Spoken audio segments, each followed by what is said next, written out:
Hello, everyone. Thank you all so much for joining us here at the International Interfaith Conference, United in Liberty, the Rise of Spiritual Diplomats. My name is Olga Schmidt, and I am so honored to welcome to the stage a world-class opera singer, Miss Maria Maksakova, to perform the U.S. National Anthem. Her performance will be followed by the Pledge of Allegiance, led by Chief Joseph Riverwind, the war chief of the Arawak Taino tribe of Puerto Rico and the U.S. Army veteran. And after, Bishop Leon Benjamin will give us the opening blessing. We'll follow it in that order. So please help me welcome Maria Maksakova.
God bless America.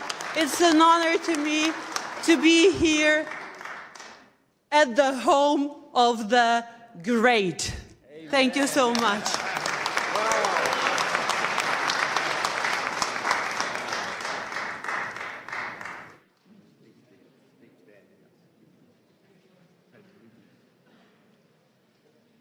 Chief Joseph Riverwind will join us next.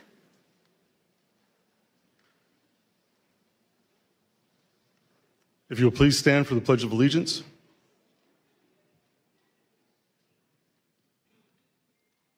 I pledge allegiance to the flag of the United States of America and to the republic for which it stands, one nation, under God, indivisible, with liberty and justice for all.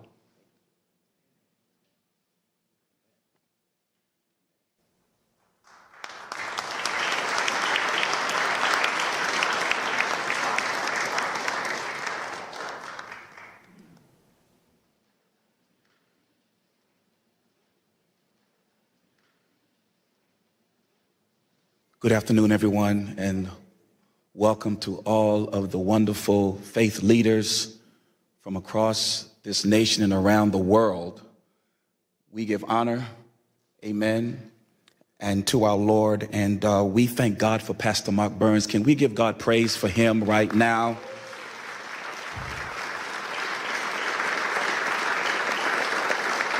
The rise of spiritual diplomats as we pray today.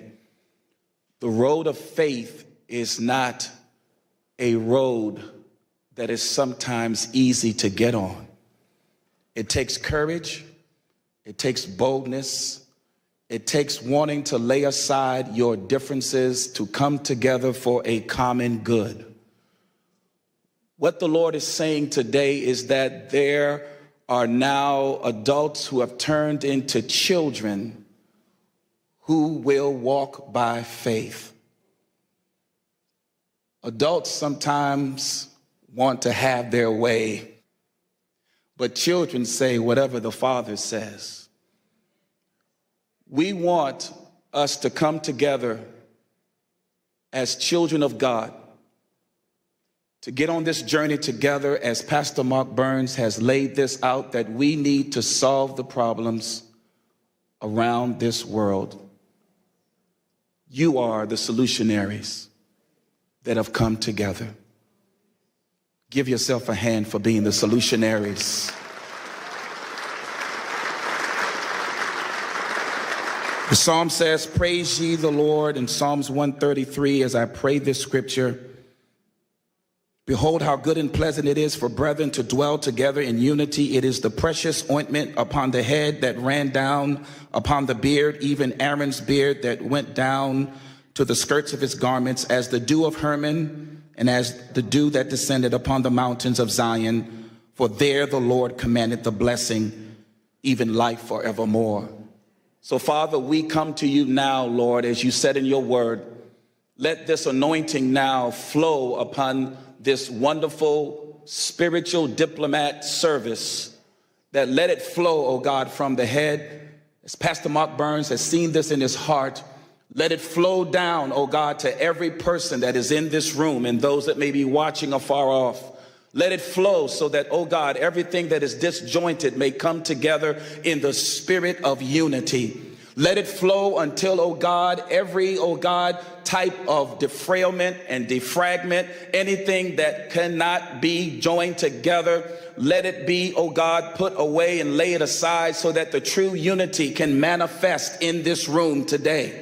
Father, we thank you, Lord, for a growing surge, oh God, of faith that is now rising in the hearts of men and women that have come together to solve the problems, oh God, that make for peace around this world. This whole globe needs, oh God, peace. And so therefore, Father, we command the blessing to come now, that every heart, every mind, every soul, every person gathered together here today will now begin to get a divine download because of the anointing. It'll come, and your solutions, your way of doing things will unite with men and women across this globe, and we shall solve the problems of this earth, and this earth will be blessed because of your faith. We thank you now.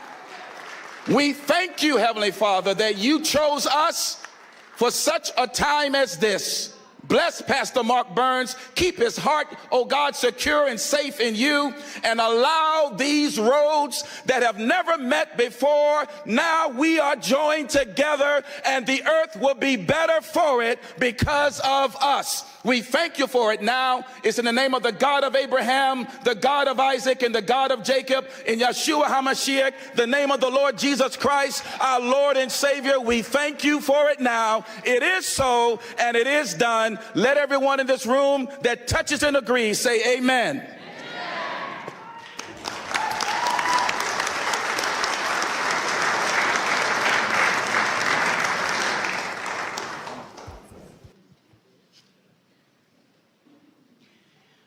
Ladies and gentlemen, it is my profound privilege to introduce a special video address prepared exclusively for this conference from a figure of immense global significance. Please direct your full attention to the screen for a message from the President of the United States of America, Donald J. Trump. I just want to congratulate and thank Pastor Mark Burns. He's been my friend for a long time, and he's been with me from the very beginning, and we very much appreciate it. But on the great job that he's done, so many people believe so strongly in him. So God bless you, Pastor Burns, and keep going forward. We have a world that's very troubled, as you know. It's troubled, I think, perhaps like never before, but we'll solve the problem one way or the other. Thank you very much for the great job you've done, Mark, and keep it up.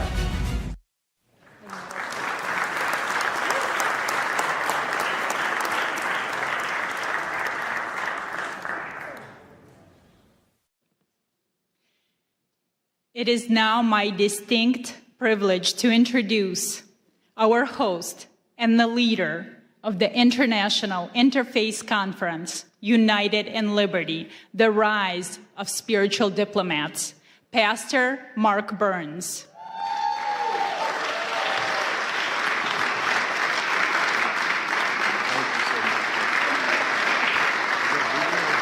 There's more. Pastor Burns serves as a spiritual advisor to President Donald Trump and is the chairman of the Spiritual Diplomats, standing at the vital intersection of faith, diplomacy, and public life.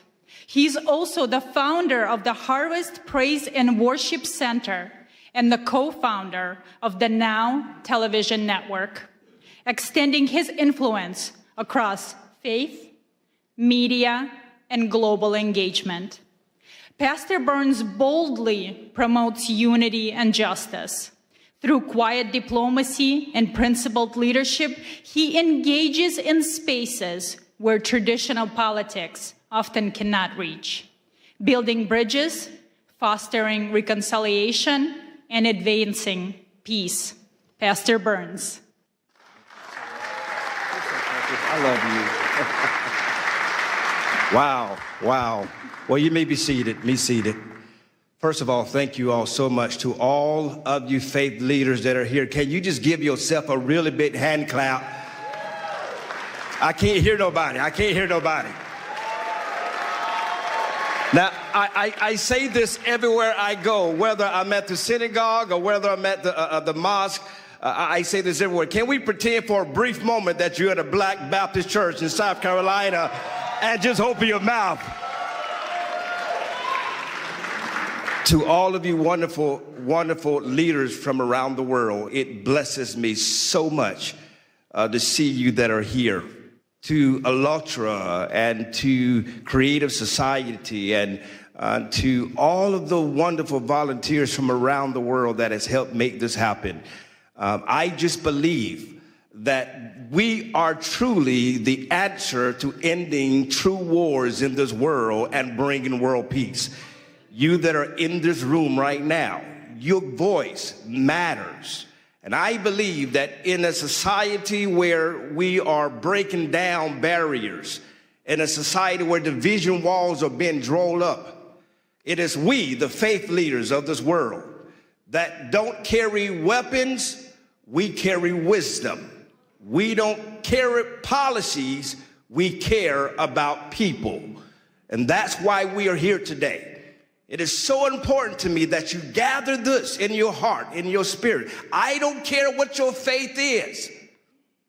I know that regardless of what you believe, we stand in unity on peace and love.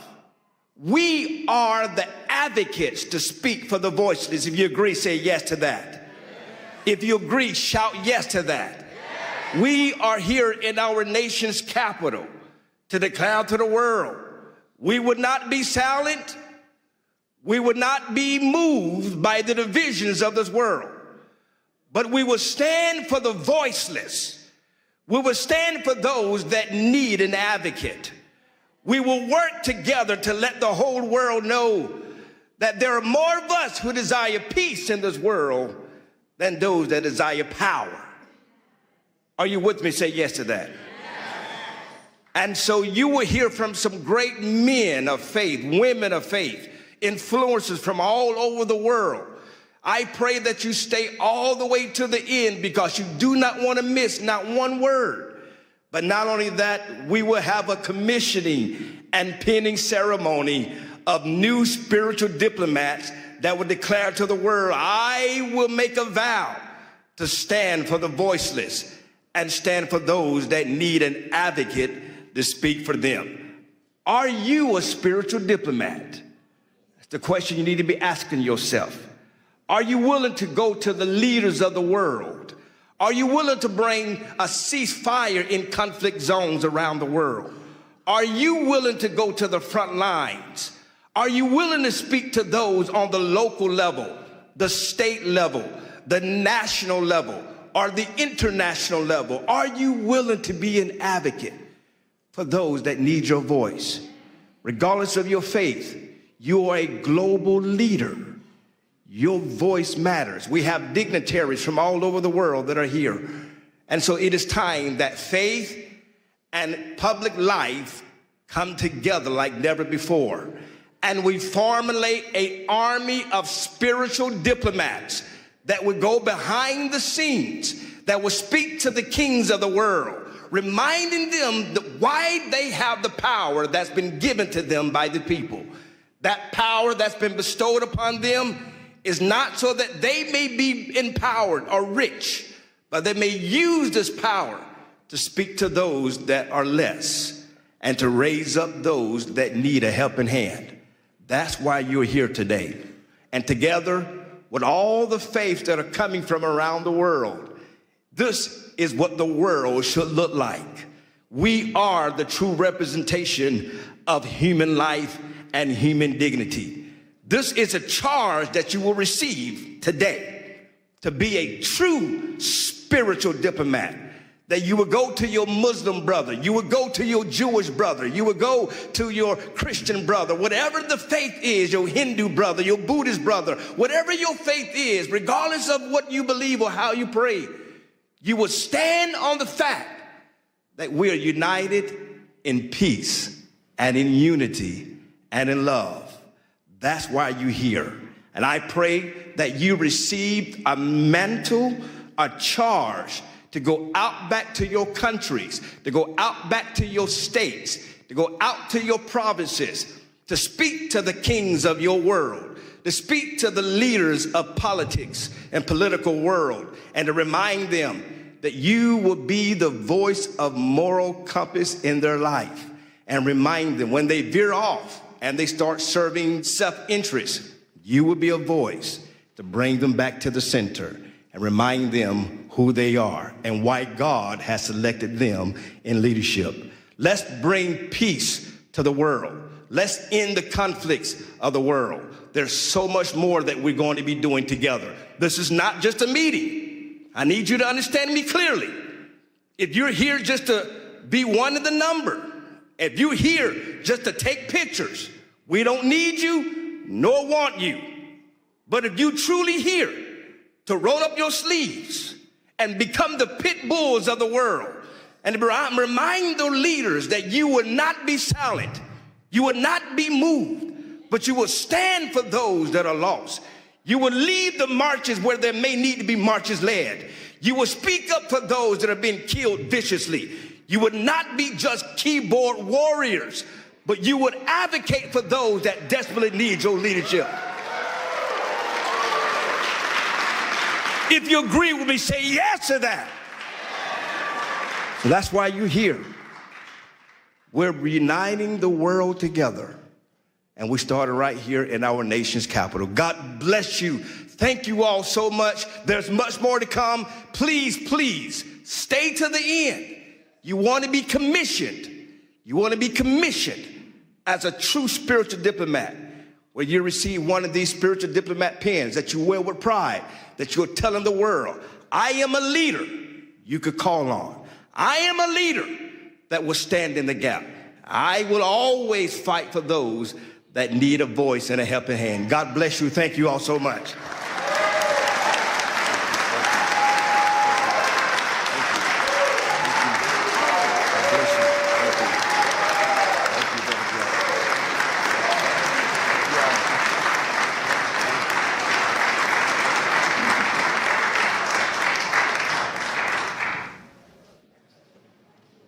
We now turn our attention to the screens for a brief presentation on the mission of spiritual diplomats. This video will help us understand who spiritual diplomats are and provide historical examples of them.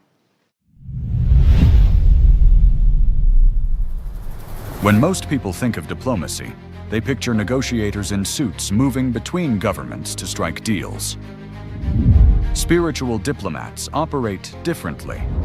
A spiritual diplomat is a faith leader who steps into spaces where politics, treaties, and traditional negotiations have failed. They don't carry weapons or political power. Instead, they bring wisdom, moral authority, and a commitment to peace rooted in faith. At its core, the Spiritual Diplomats movement is about advancing peace, protecting religious freedom, and defending human dignity across nations and faith traditions. These leaders represent the conscience of humanity. They include pastors, priests, imams, rabbis, and other faith voices who work together beyond political lines to foster dialogue and reconciliation. Their work is driven by shared values like safety for children, dignity and freedom for all people, justice, and the right to worship without fear. The model of spiritual diplomacy draws inspiration from historical figures whose faith guided them into spaces of conflict and division.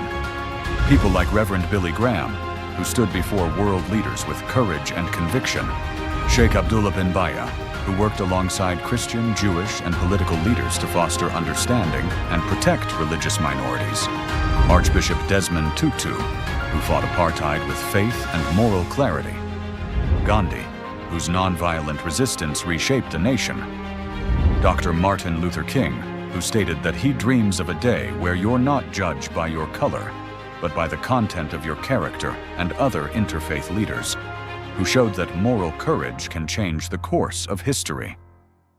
But spiritual diplomats don't only focus on big symbolic acts.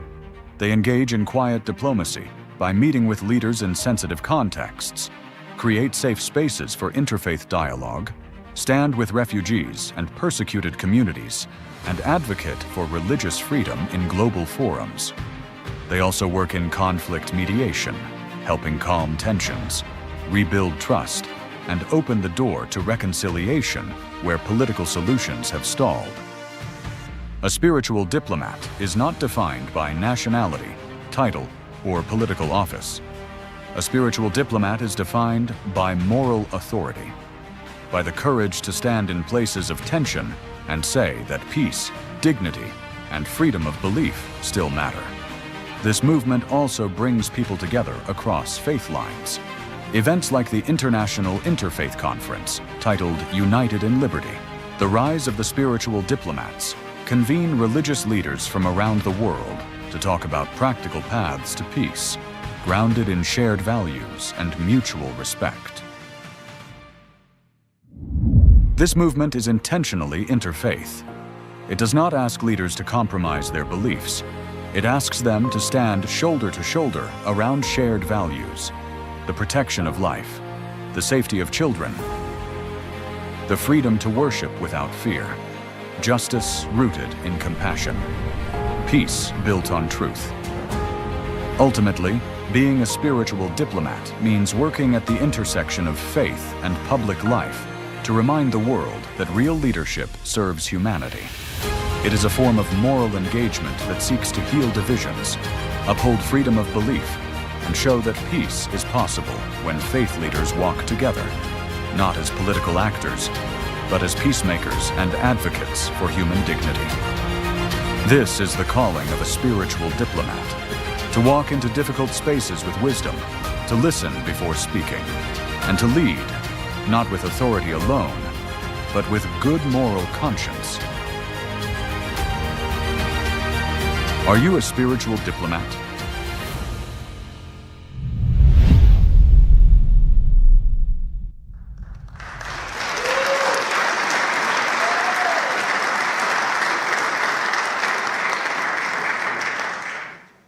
Traveling to us from Europe, we welcome George Simeon, President of the Alliance for the Union of Romanians, a courageous freedom fighter and defender of Christian rights. He brings a vital presentation on faith at the crossroads. He speaks to us today on how Romania's spiritual resilience offsets a lesson for a divided world.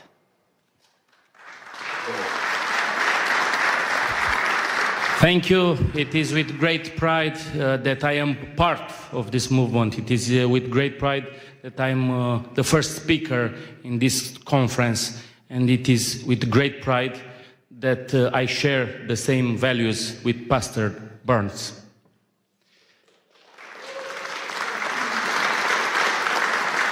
We come from Romania, a country where until recently you could have been jailed and punished for your belief. A country where the horrible experiment of communism tried to promote atheism. And the key to world peace, the key to global understanding, the key to prosperity is through God, is through faith, is through spiritual diplomats. We are here in Washington with a big delegation of members of the European Parliament and the Romanian Parliament, over 40 diplomats who are here to speak about a horrific attack on human dignity. In Romania, the elections have been annulled. In Romania, democracy has been annulled by wicked people who have no faith, no God, and do not like President Donald Trump. I am sure that all of us gathered here today think about world peace. I am sure that, like Pastor Burns advocated, we must find a solution for peace in Ukraine. I am sure that in Gaza, we must adopt the Trump solution for peace. And in the Middle East, I was speaking with Rabbi Duvi Honig earlier. There are so many rabbis here in this interfaith dialogue. We must bring peace. And we are here in Washington, an example of democracy and world peace. You have a great leader for at least 3 more years. And we must follow on the footsteps on Donald Trump for our nations, for our religions. Thank you, great friend. Thank you for what you are doing. And count on us, on the Romanian people, for world peace and for spiritual diplomats.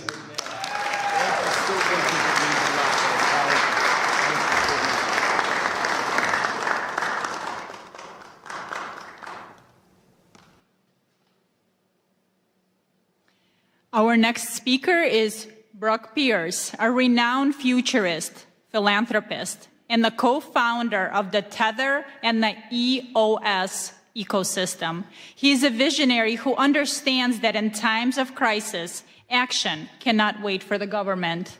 He will speak on the critical role of private citizens and technology in humanitarian aid.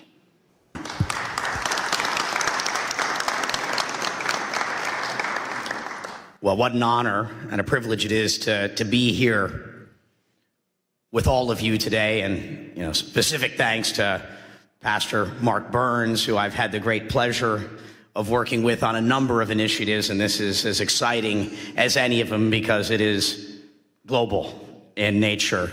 And on behalf of all the Ukrainians that are here, this is one of them. And we've got a few other surprises I think we'll see in the months to come. But what a pleasure. I think it's worth talking, for a moment about the world, as it is right now. The world is changing rapidly. Technology has been creating uncertainty about what is our role, who am I, why am I here? And so there's a lot of fear in the world. There's a lot of uncertainty in the world and a lot of doubt that's leading to polarization and division from our technologies and tools. And what is the answer to all of that, in these moments? Faith. Faith is the answer to FUD. When you're feeling lost and you don't know where to go, faith is the answer. And that's what's brought us all together here today, is that we all believe in something more than our current moment, our present reality. We understand that there is a plan, that our life has meaning, and that we have a purpose for being here. And we just have to step into that, right? We have to say yes. Yes to being the spiritual diplomats, those of us that are so blessed and appointed to be in a position to engage with the leaders of the world and speak up, to use those connections and our voices to make that impact, in the world.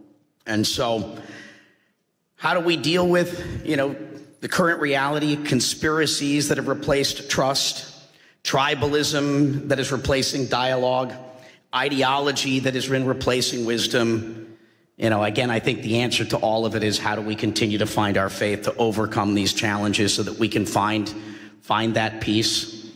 We'll be doing another trip to Ukraine here soon, and Jordan, Israel, and Bethlehem. And, for those that take an interest in any of these journeys, please, connect with us. And so, what is spiritual diplomacy to me? It's the ability to engage with those nations and cultures and people through their deepest source of meaning, belief, and identity, where it's not just about power, policy, and pressure, but it's those things that transcend our typical negotiations and bringing it back to purpose, bringing it back to dignity, that narrative and moral authority. One nation under God, right? And that's what we're all here for. So I'm so grateful to be able to speak and share this time with all of you and continue to do this, perform this great work in the world together. God bless all of you, and thank you for your presence and participation in this great work.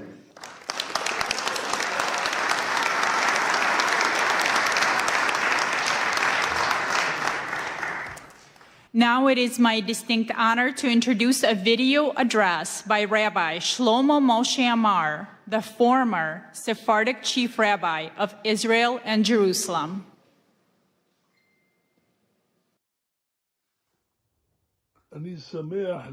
I am happy to bless the attendees of the International Interfaith Conference in the capital city, Washington, in the United States, which comes to share opinions and exchange views between religious leaders in order to increase love, brotherhood, and peace among the nations. We see that America's been blessed with a dear and important president, the Honorable President Donald J. Trump, a lover of peace and a pursuer of peace. And I'm confident that this initiative also comes from Pastor Mark Burns, who President Trump appointed to lead this initiative. I met Pastor Mark Burns in New York, and his entire goal is to increase friendship and brotherhood among nations. This is a very, very blessed thing, to bring about understanding that will prevent wars and prevent great troubles and will increase good life among people, among religions, and among nations. May it be God's will that the blessing of the Lord rests upon you. Do correct things for the good of the entire universe and all inhabitants of the world.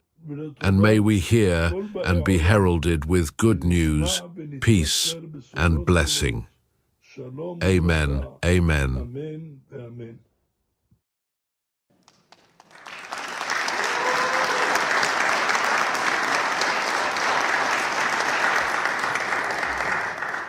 Now we are honored to hear from Rabbi Asher Lopating, a great Rhodes Scholar and the Director of Community Relations at the Jewish Federation of Greater Ann Arbor, Michigan. He has recently led multiple delegations to Syria. A true spiritual diplomat, he speaks today on the new Syria and the religious imperative to build bridges with nations, often deemed adversaries. Thank you. Thank you so much. It is such an honor to be presenting at this International Interfaith Conference of Spiritual Diplomats, United in Liberty. My deep gratitude to Pastor Mark Burns and all the organizers and participants.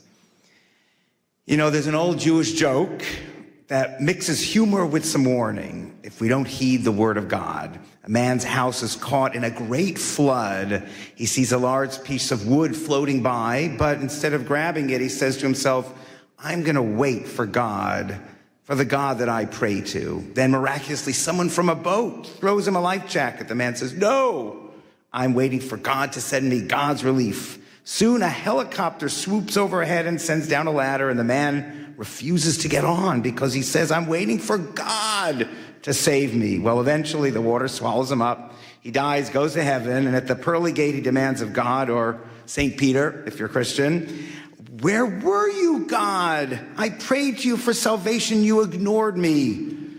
And God, or St. Peter, says, who do you think sent the wood? Who sent the boat? Who sent the helicopter?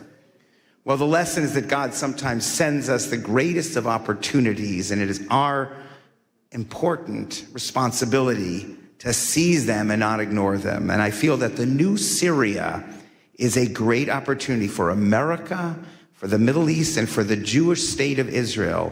But it takes someone with vision like our great President of the United States to realize what an opportunity it is. Weeks after Ahmad al-Sharaa, Abu Jalani defeated Bashar al-Assad, the Syrian dictator who killed 1 million of his own people, I got a call from my good friend, Dr. Yahya Basha, a Syrian Muslim doctor whose family had been murdered by the Assad regime. It was clear to Dr. Basha, and he said clear to many Syrians, that it was Israel's defeat of Hezbollah and weakening of Iran that gave the Syrian rebels the ability to oust Assad. And Dr. Basha was celebrating. Dr. Basha is a spiritual diplomat who, in addition to building MRI clinics all over Detroit, has dedicated himself to building bridges with the Jewish community over the decades and trying to lead the Muslim community in the direction of peace. So with Dr. Basha's influence and perhaps an awareness that the new Syria owed Israel for their success, the Sharaa government invited Jews to return to Syria for the first time in 30 years. Dr. Basha told me I needed to go just 2 months after the new government came to power. Yes, the government understood that good relations with the Jewish community meant good things for Syria. Sanctions relief, business opportunities, the era of President Trump.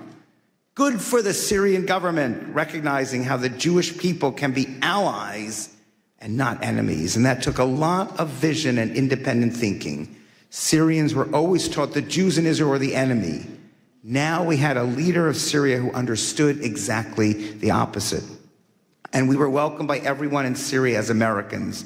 But even more impressive, when people saw that I was Jewish by seeing my kippah coming out of a synagogue in Damascus, they celebrated. Jews returning to Syria meant that Assad was truly gone. Since this first February trip, I have returned twice, leading 2 Jewish delegations, one with an Israeli reporter, David Horowitz. I wore my kippah everywhere and received the same joyous welcome from teenagers, from kids to older adults, and even armed guards who wanted to take their picture with me. At our visit with the president of the University of Damascus, I openly told faculty, students, and administrators that yes, I am a Zionist, and I hope that Syria and Israel will become best friends. And while some were surprised, most understood. And I believe sincerely that the Sharaa administration understands.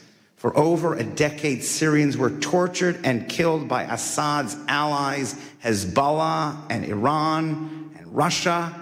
And Hezbollah alone killed tens of thousands of Syrians. So now Syria and its leadership understand that those who obsess with destroying Israel and America, Hezbollah, Iran, ISIS, Houthis, they are not friends. They are enemies of the new Syria, just as they are enemies of Israel and America. So after 3 trips, meeting with the Minister of the Muslim Waqf, the Minister of the Economy and Labor and Social Affairs, and many, many in the Foreign Office, I now am invited 2 more times to bring Jewish leaders, business leaders, and rabbis. And I can say with faith that a strong, unified Syria can be a great ally of America and Israel. God bless President Donald Trump for seeing this early on when he met with Sharaa in May. And now, as a strong supporter of Israel, I ask Israel to understand this. I believe God is sending America and Israel the wood, the boat, the helicopter.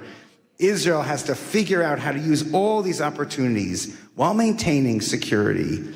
But I believe having a strong, unified Syria can be the best allies for Israel's security against its greatest enemies. Part of being a spiritual diplomat is seeing diplomacy and building unlikely bridges and breaking down old, outdated divisions and seeing that all, as the pastor said, as holy work accomplished by trusting in God to guide us into crucial opportunities, to the boat, to the helicopter. At these times, I think of the courage that it took for the great Martin Luther King to join with rabbis and Jewish leaders to fight together. Folks with different religions and backgrounds, but united in spirit and understanding and a respect for all human beings created in God's image. That is the courage needed to follow everything we see in the new Syria and Israel. And with America's blessing and hard work, Israel, Syria, America, and all those who love and want peace can be the greatest of friends and allies to prevail together against the forces against peace that surround both countries in the ultimate victory of light over darkness. Thank you.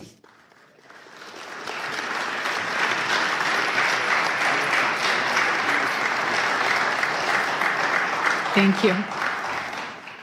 And next, please welcome His Excellency Sheikh Ashraf Effendi, a distinguished Sufi master from the Naqshbandi order and a global peace ambassador. Sheikh Effendi came here all the way from Germany. He brings us wisdom from the Sufi tradition on the theme, "In God We Trust," emphasizing the key role of rope of God and divine blessing. And we will have a translator. Thank you very much. Assalamu alaikum wa rahmatullahi wa barakatuhu. Möget ihr alle im Namen des Herrn gesegnet, gegrüßt und von seinem Lichte geführt sein. In the name of Allah, the most gracious, the most merciful. In the name of the Lord, may you be greeted and blessed and guided by His light forever. Zweifellos ist dies eine himmlische Zusammenkunft und das Werk göttlicher Inspiration. This is a divine meeting and standing under divine inspiration of God. Und so wie Allah, der Herr, alle Welten und alle Seelen es wollte, haben wir so eine heilige Zusammenkunft hier zusammengefunden.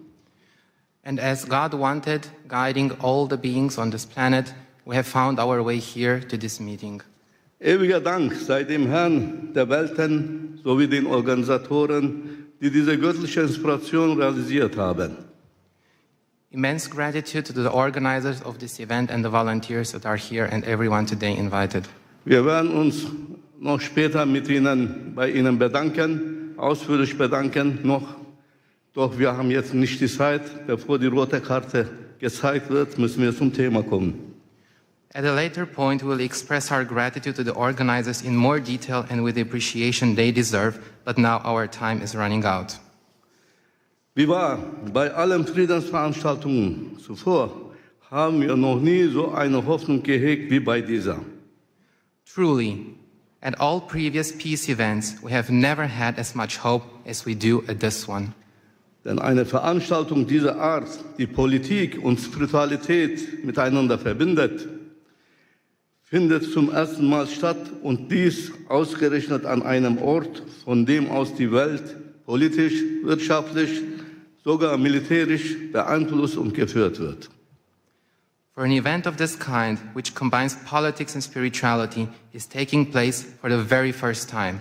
And this, of all places, in a location from which the world is influenced and controlled politically, economically, and even militarily.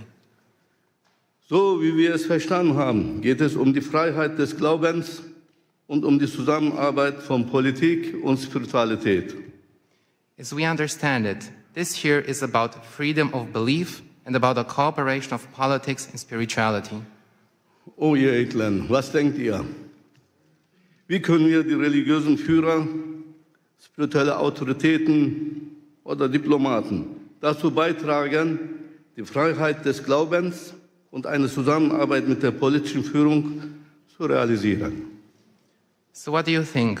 How can we, the religious leaders, spiritual authorities and diplomats, contribute to realizing freedom of faith and cooperation with political leaders? Müssten wir dafür nicht zuerst selbst in unsere eigenen Reihen die Ketten des Extremismus sprengen und unseren Glauben von jedem Extremismus befreien? Don't we have first to break the chains of extremism ourselves within our own ranks and free our faith from all extremism? Wie wahr, Keine Glaubensgemeinschaft ist frei von Extremismus, dem Satansvirus. Truly, no religious community is free from extremism, the virus of Satan. Wie können wir als Menschen des Glaubens dann Frieden und Glaubensfreiheit schaffen unter den Geschöpfen der Menschen? How can we, as people of faith, create peace and freedom of belief among the Lord's creatures? Um Extremismus im eigenen Glauben zu bekämpfen, müssen wir selbst, also wir, die Vertreter unseres Glaubens, konsequent an den goldenen Regeln, dem göttlichen Kodex festhalten. So in order to combat extremism in our own faith, we ourselves, we, the representatives of our faith, must consistently adhere to the golden rules, the divine code. Zum Beispiel im Islam. Wer einen Menschen tötet, ist, als hätte er die gesamte Menschheit getötet. For instance, in Islam, whoever kills a human being is as if he has killed all of humanity. Zum Beispiel im Judentum. Du sollst nicht töten und du sollst nicht begehren, was dem anderen gehört. For example, in Judaism, thou shalt not kill, thou shalt not covet what belongs to another. Zum Beispiel im Christentum. Liebe deinen Nächsten wie dich selbst. For instance, in Christianity, love your neighbor as thyself. O ihr edlen Diener des glorreichen Herrn, wisset, nur wenn wir die Kodizes der Religion des Glaubens ernst nehmen, sie an höchste Stelle setzen, achten und als das Seil Gottes festhalten, können wir eine gute Beziehung zu unserem Schöpfer aufbauen, dem einen und einzigen Herrn. O noble servants of the glorious Lord, know that only when we take the codes of the religions of faith seriously, put them first, respect them, and hold tight to them as to the rope of God, can we build a good relationship with our Creator, the one and only Lord. Ohne Zweifel, nur er kann uns den Frieden schenken. Moreover, only He can gift us peace. Denn nur er, der Glorreiche, ist der Herr des Friedens. Natürlich bedient er sich stets eines Werkzeuges für alles, was auf Erden geschieht, auch für einen wahrhaftigen Frieden in der Welt. For only He, the glorious one, is the Lord of peace. Of course, He always uses a tool for everything that happens on earth, including for true peace in the world. Möge Präsident Trump derjenige sein, der dazu berufen ist, Frieden in die Welt zu setzen, da er auch die Macht besitzt, dies zu realisieren. May President Trump be the one called upon to bring peace to the world, as he also has the power to make this happen. Möge er dafür mit einem himmlischen Friedenspreis vom Herrn des Friedens selbst gekrönt werden. Eine Auszeichnung, die niemandem zuvor zuteil wurde. And may he be crowned with a heavenly peace prize from the Lord of peace himself, an honor that has never been bestowed upon anyone before. Mr. Trump, don't need Nobel Prize. Doch zurück zum Thema. Für die Freiheit des Glaubens müssen die Religionsgemeinschaften zunächst in Aufrichtigkeit zusammenkommen und füreinander Sorge tragen. But back to the topic at hand. For the freedom of faith, religious communities must first come together in sincerity and care for each other.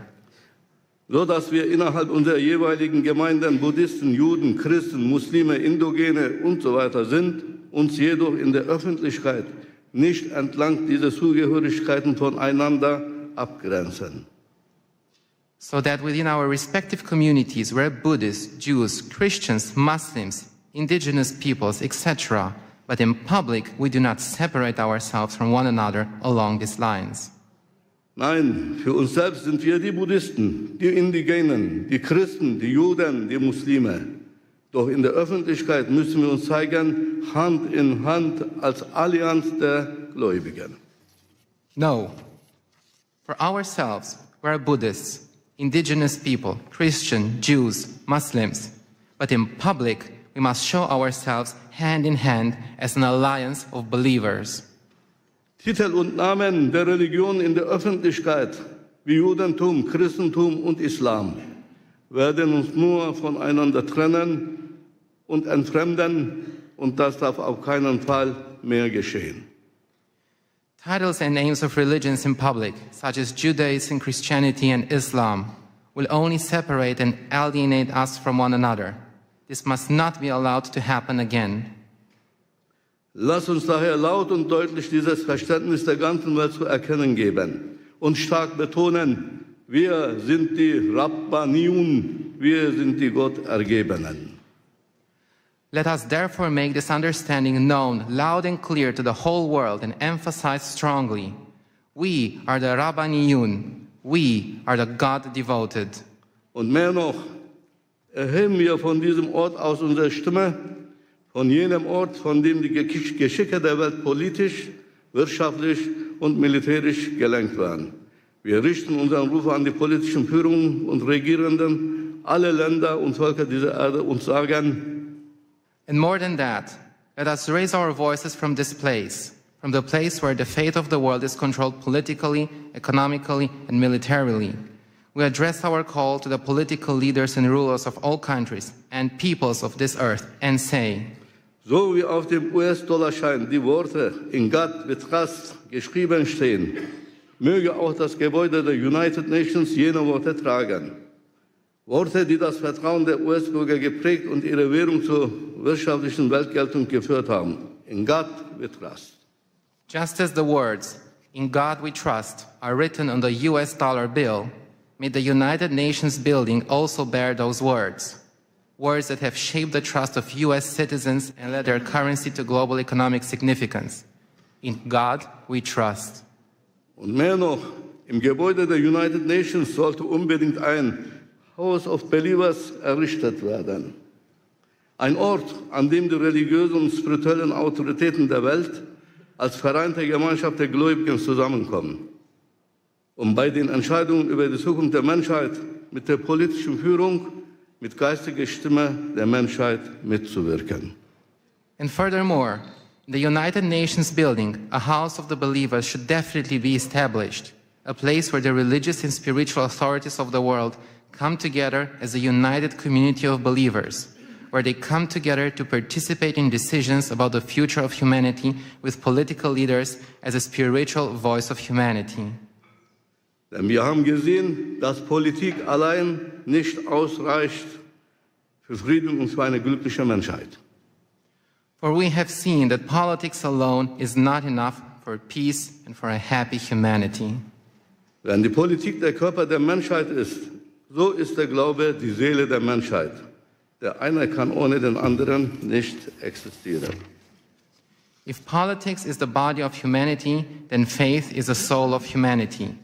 One cannot exist without the other. Möge Allah der Herr alle Seelen, diese Konferenz und ihre Organisatoren, Teilnehmenden segnen und mit seinem Licht führen.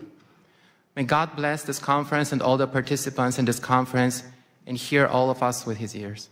May Allah Almighty bless and guide you. Assalamu alaikum.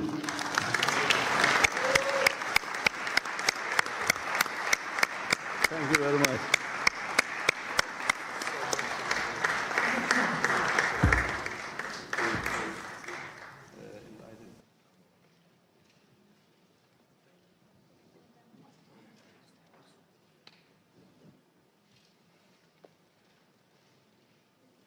Thank you very much.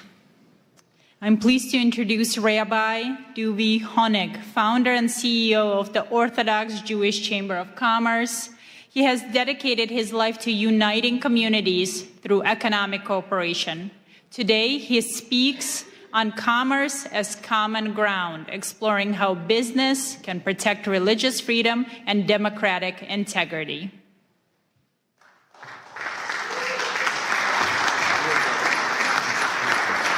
Thank you. Thank you all, thank you all, thank you all. Before I begin, I want to thank Pastor Mark Burns for his leadership, partnership, and tireless efforts in bringing today's International Interfaith Conference together. Thank you. I skimmed through the topics, and I want to tell you, Pastor, that they couldn't have been more on target, and my short remarks are going to include all three of them: religious persecution, children protection, and spiritual diplomacy.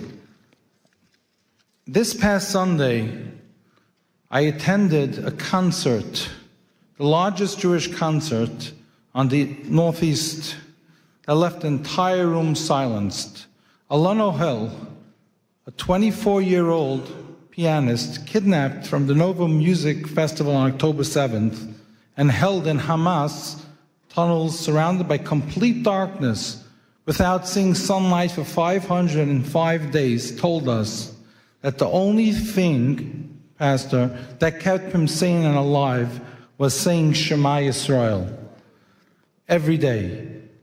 Then he sat at the piano in the auditorium and played Shema Yisrael. There was not a dry eye in the room. That moment says everything. Freedom alone does not bring happiness, purpose, or light. Faith does. When faith is pushed aside, even free societies become confused and hollow. We are seeing the consequences today. The woke movement over the past decade or so, and let's not forget what happened to women's rights, has tried to erase religion from public life. They ridicule moral boundaries and punish those who openly live by their faiths and basic truths, leaving a generation unanchored, divided, and increasingly hostile to one another, all in the name of democracy. That means all us religious leaders, we were absolute with the woke movement because we kept the Shabbat. We didn't want to go to work, so we had to file those briefs to protect religion. Christians on Sunday, all those things. A man, a woman, who's a man, who's a woman. Would you believe that today the Supreme Court's using our taxpayer dollars to decide if a man's a woman's a man? Come on. And I want to go on a little more over here, okay? The woke movement, anti-Semitism, confusion, anger, is not how it was during the Holocaust. It's very different. We have simple, confused children in the next generation. Imagine if you're told two men are your parent. Imagine if you taught, follow the science, follow the biology, follow science. Okay, I'm following it.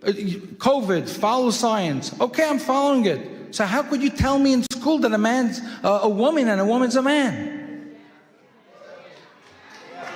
That brings inner anger. That brings frustration. That brings confusion to the next generation. That destroys our country, our nation, our values. They are a hijacking democracy. We are here today to claim it back. Thank you, Pastor. We owe gratitude to President Donald Trump for taking a clear stand against the woke movement. And we all know the lack of stories, people saying he's abusing women. He's the one who's standing up to protect women. There's another issue I want to discuss. And I'm over here, by the way, I'm not wearing any gloves. I'm here, I told the pastor when he spoke, whoever's here for pictures, please leave. You know, we're not here for that. We want takeaways. We want to discuss topics that empower us. We want to discuss topics that empower us all together as faith leaders, that we could stand together and represent our communities without being intimidated or threatened when we speak up, because that happens way too often. And this is a topic that I want to bring up and work with everyone together with Pastor. Too often, political faith-based liaisons and appointees by the government specifically abused authority entrusted to them. Instead of compassion, there's silence when we reach out to them for help. Instead of dialogue, there's intimidation. Duvi, if you make this public, and you speak up and you complain to President Trump that I didn't include the Jewish communities in Nassau County or Rockland County or 770, the Chabad community reached out to me for over a year. The Jewish liaison didn't respond to him. And I have a whole list of the biggest communities. And then I have a tweet from President Donald Trump who said that Lakewood, New Jersey, where I reside, is the #1 supporter of him, the Orthodox community. And we built it. 2016, Donald Trump, the Trump organization was a sponsor by my event, and we built his network with him. And still our community goes ignored. And I spoke up against this, and I got threats from the Jewish liaison from the White House, and he blackmailed me and cut me out of the Hanukkah party because I spoke up. And I am calling him out. Resign. We need to speak up and have people represent the president who represents the president's interests. People who stand by empowering faith-based leaders, not intimidating faith-based leaders. When we stand together like this, our different divisions, different departments, in the White House, in government, and I was threatened by state when I endorsed Lee Zeldin. I was threatened by state liaisons because of the crash, smash, and grabs, and they said you won't have any place with the new administration because you stood up for them. When I called out President Biden's team for hosting a hate-based summit, blaming it on the Jews, blaming it on Jersey City, blaming it on Rockland County attacks, blaming it on anti-Semitism, but not including one Orthodox Jew, I called them out for it, and the White House took a fight with me, and the Jewish liaison cut me out then as well because I spoke up for what's right. But I work with the other liaisons, I work with the government, I work with the administration itself, and I'm able to help community leaders day in, day out because I'm above them. But it's those communities who reach out to me that I have to bypass on their behalf that we have to speak out for. On another note, in a multi-billion-dollar economic stimulation creating thousands of jobs in the U.S., New Jersey will host FIFA 2026. And we, the Orthodox Jewish Chamber of Commerce, are taking the lead, working with the new administration in New Jersey to form. And I met with the Lieutenant Governor. He came to my JBIZ Expo, and we had a meeting for a half hour about this. And he's also a pastor. He wanted to be here today, but he was just sworn in, and he couldn't make it. I spoke to him about forming a FIFA faith-based committee, using the world's largest sporting platform to bring people closer together, promote respect across faiths and cultures, and unite rather than divide. Not like Europe. We're going to set over here in the United States, we're going to set that tone that sports unites people, doesn't divide people. I want to pause from personal note. Today, January 22nd, is my birthday.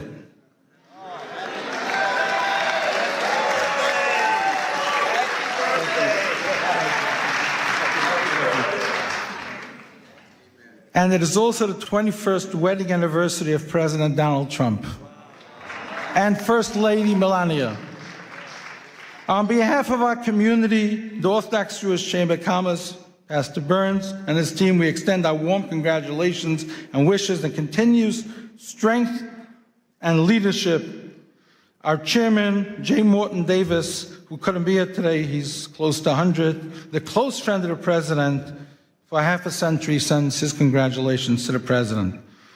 And final, I also want to announce today, as the founder of the Morris Katz Foundation, together with my partners, Alan Dershowitz, Elon Carr, former U.S. Special Envoy and Monitor to Combat Anti-Semitism and CEO of IAC Today, Malcolm Homeline, Mayor Izzy Spitzer of New Square, and the Morris Katz Foundation Committee, that we, the Jewish community, have nominated President Donald Trump for the Morris Katz Presidential Legacy Award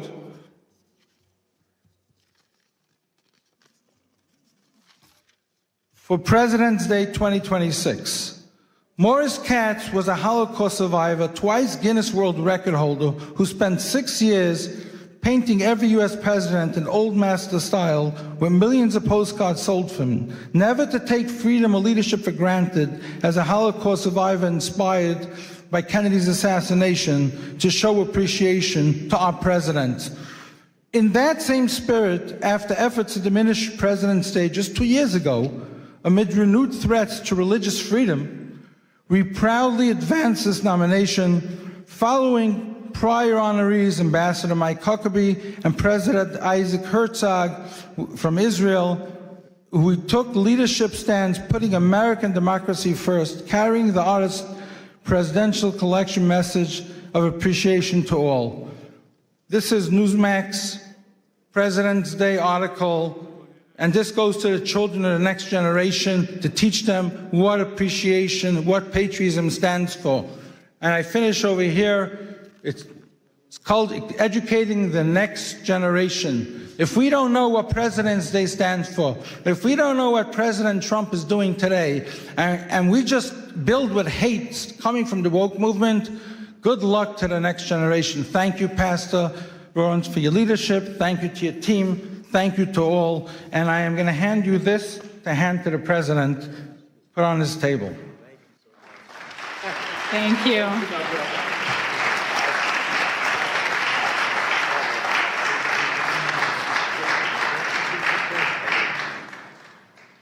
Our next distinguished speaker is Sir Professor Dr. Gabriel Paupe Andreoli, President of the Institute for Advanced Studies and Cooperation and an ethical AI leader affiliated with the Vatican.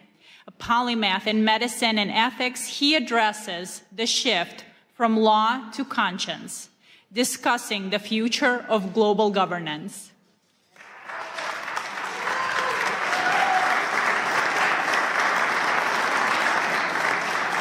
It's a true honor to be here, and I wanted to thank ALLATRA and Pastor Burns for inviting me. I had the good fortune of having them at the Vatican, at the Pontifical Academy of Science a few months ago, and it was a great honor, and I think united we stand. And also I brought a little present for you.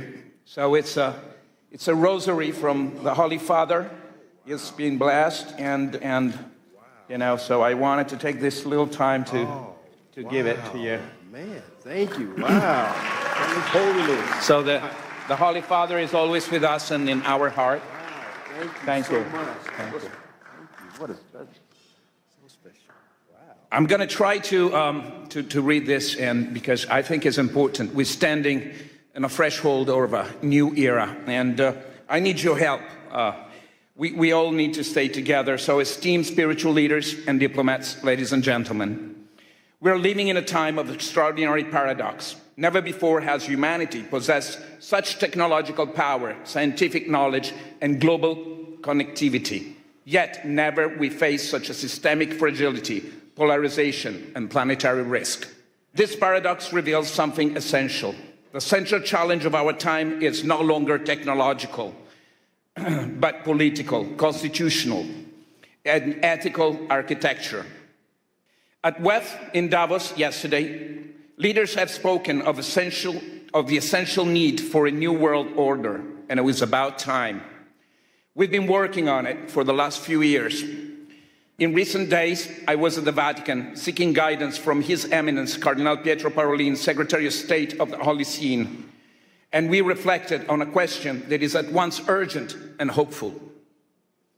How can humanity move beyond fragmented effort and begin to shape a shared constitutional pathway for peace, for human dignity, and for regeneration of our Mother Earth? And by the way, I think Kathleen Rogers is here with us, and she was a great inspiration. Kathleen, are here? Or maybe she's... Oh, okay, great. Thank you for being with us. How can we transition from sustainability to flourishing? The conclusion was clear. We must work together through institution, through commitments, and through technological guarantees, because what humanity needs today is not merely a better tools, but a new framework of trust. A framework capable of translating ethical intention into credible, verifiable, enforceable cooperation across borders, systems, and generations. For many years, sustainability has guided political discourse. To sustain is to hold, to resist, to maintain balance, and balance, when treated as an end rather than as a phase, becomes stasis. In living system, biological, social, and civilizational stasis is not life. The challenge we face, climate instability, geopolitical conflict, inequality, and the concentration of technological power, cannot be solved by containment alone. This is why we must move from sustainability to flourishing. Flourishing is not theoretic. It's a principle of governance. To flourish means to design economic, political, and technological system that generates more life, more dignity, more trust, and more shared prosperity over time. Sustainability asks, how do we survive longer? Flourishing asks, how do we harmonize and strive together? Flourishing is generative, and the pathway to flourishing is harmony. The alignment of freedom with responsibility, innovation with ethics, sovereignty with cooperation, and progress with protection and trust. For the first time in human history, the vision is no longer confined to moral aspiration. We now possess the technological platform capable of making it real. An enabling infrastructure that allows ethics to move from intention to implementation, ethical systemic intelligence, supporting decision making while preserving human accountability and dignity. The centralized blockchain system ensuring transparency, trust, and international integrity beyond centralized power.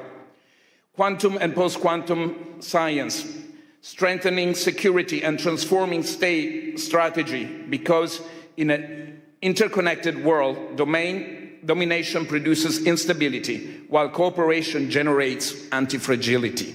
So, for the first time in human history, finally, the convergence of changes is the very logic of power. It allows us for the first time to envision a world federation of states grounded in guarantees, constitutional framework. Not a global government, not an empire, but a federation of guarantees, limits to power, protection of rights, constitutional safeguard for dignity, peace, harmony, and the regeneration of our leadership and relationship with the earth. Peace has to be a strategic infrastructure. For too long, peace has been treated as a moral aspiration or a diplomatic outcome, but peace has failed repeatedly because it lacked the institutional and economic infrastructure. Almost there, don't cry. War remained profitable because peace was structurally weak, too dependent on personalities, too vulnerable to manipulation, too exposed to capture of institutions. That equation can now change. In the regenerative paradigm, peace becomes economically advantageous, strategically stabilizing, technically innovative, and socially resilient. Cooperation scales better than conflict. Trust multiplies economic and social value faster than fear. Regenerative systems outperform extract ones. In this model, peace is not only ethical, it's strategically and economically superior. But this transformation requires a decisive evolution of governments. Ethics must move from aspiration to architecture. It must be embedded by design. Ethical IE is not decoration, it's a safeguard. Decentralization is not ideology, it's institutional anti-fragility. Guarantees constitutionalism is not theory, it's a protection against systemic abuse of power.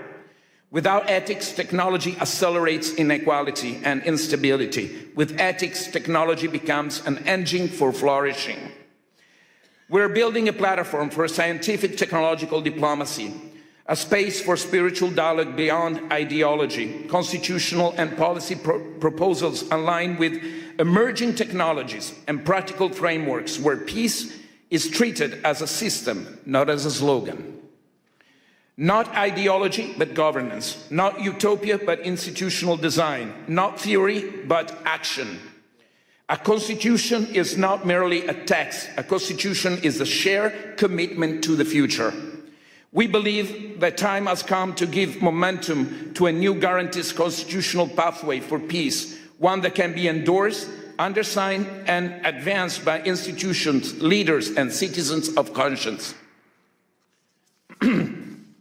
I therefore invite you all to engage, to follow this work, to contribute to it, to undersign it, and encourage others to do the same, because the future is no longer something we merely debate. It is something we are now responsible to design together through policy, law, technology, and leadership. We started. Let us embrace as a spiritual leader. We can.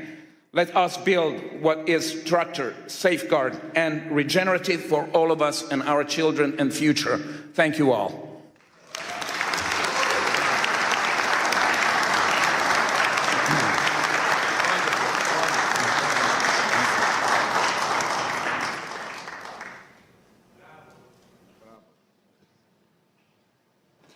From Nigeria, we welcome Reverend Biodun Fadoyinbo, the Global Senior Pastor of the Commonwealth of Zion Assembly, impacting millions across Africa and the globe.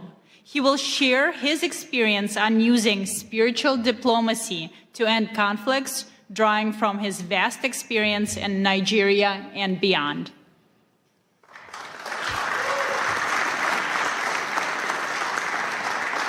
Good afternoon. Such a joy to be here all the way from Africa. And I really appreciate Pastor Mark Burns for this privilege to speak with you. I want to thank you for this privilege, and I want us to know that it's very important for us to be here.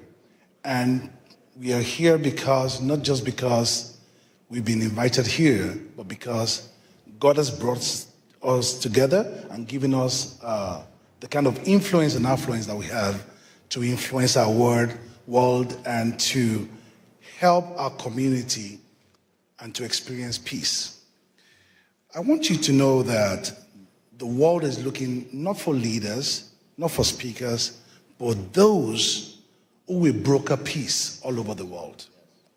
In this age where a sentence from a faith leader can shape hearts, move markets, and also topple government.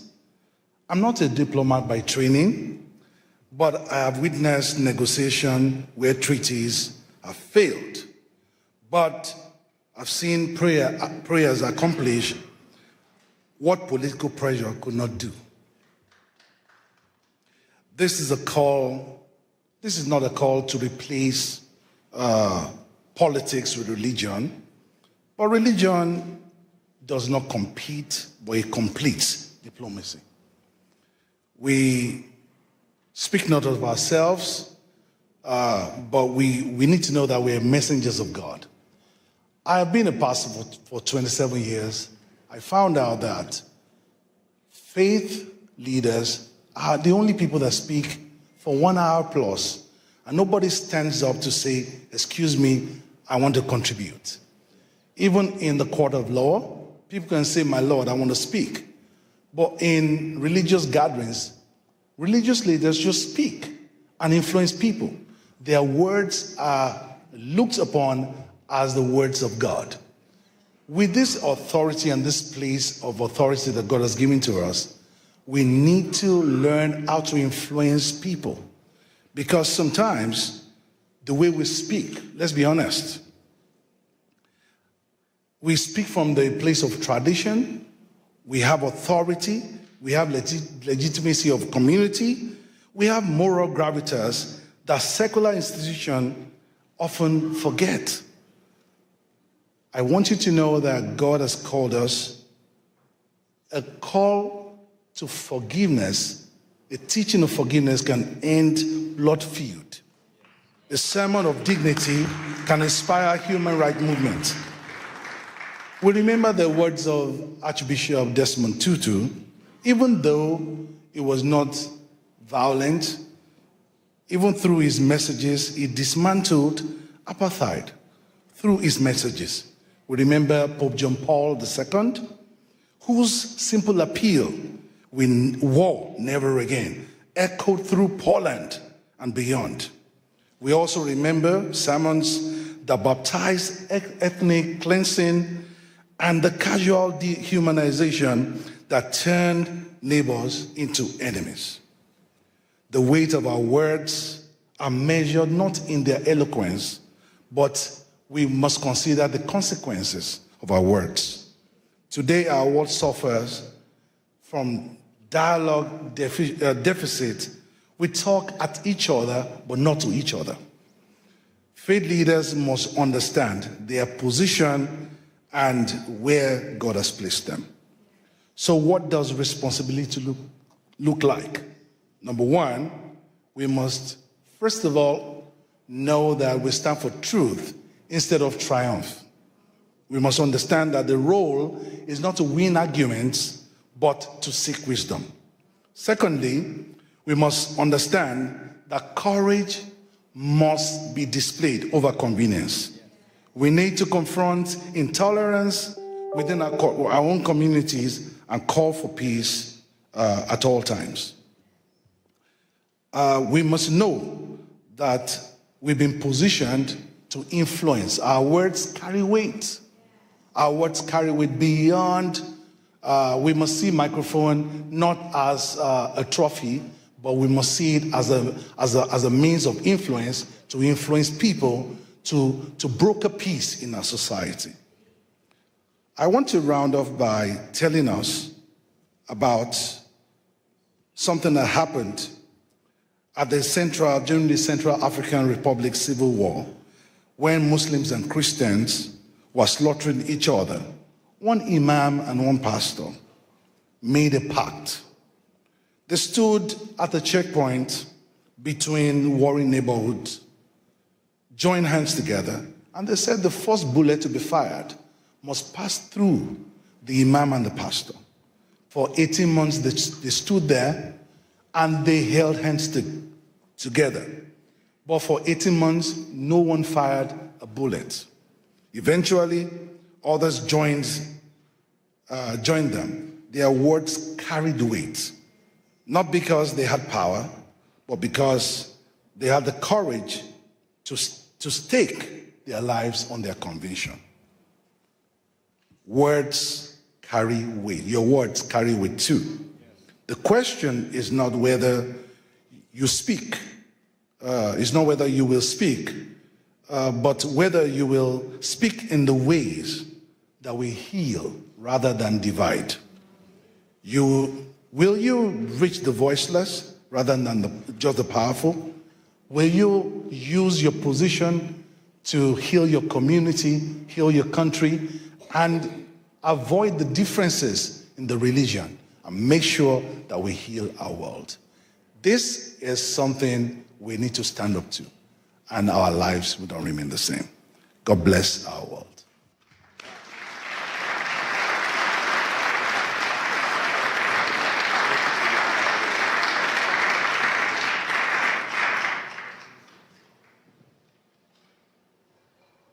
It is my honor to welcome Ms. Marina Ovtsinova, the president of the ALLATRA International Public Movement and a specialist in global risk strategy who pursued her studies at Harvard University.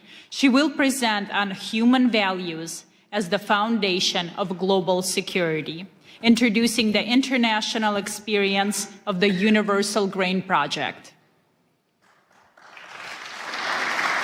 Thank you so much, Olga. Hello, dear friends. It's a great honor for me to welcome you here at this hall and at this landmark event. I believe the very fact that representatives from different religions, different cultures, different nationality, different worldviews are here today, that means a lot. That means we're right now in the middle of creating a great change in this world.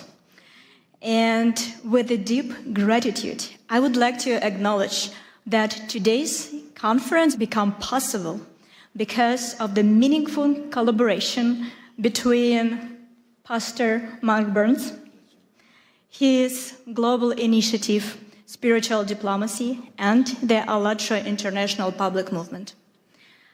I will give you a brief introduction about the ALLATRA.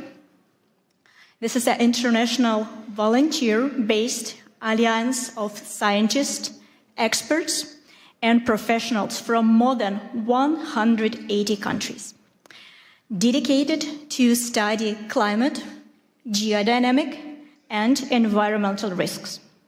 We strive to advocate scientific awareness, promote multilateral cooperation, and addressing global existential challenges, and of course, protecting human rights and religious freedom as the fundamental freedoms. We are firmly convinced that spiritual diplomacy has the power to shape the kind of world that deep down every single person longs for, a world that is safe, prosperous, and just. A world where human life comes first, and the spiritual diplomacy represents the real opportunity for all of humanity to overcome this current crisis.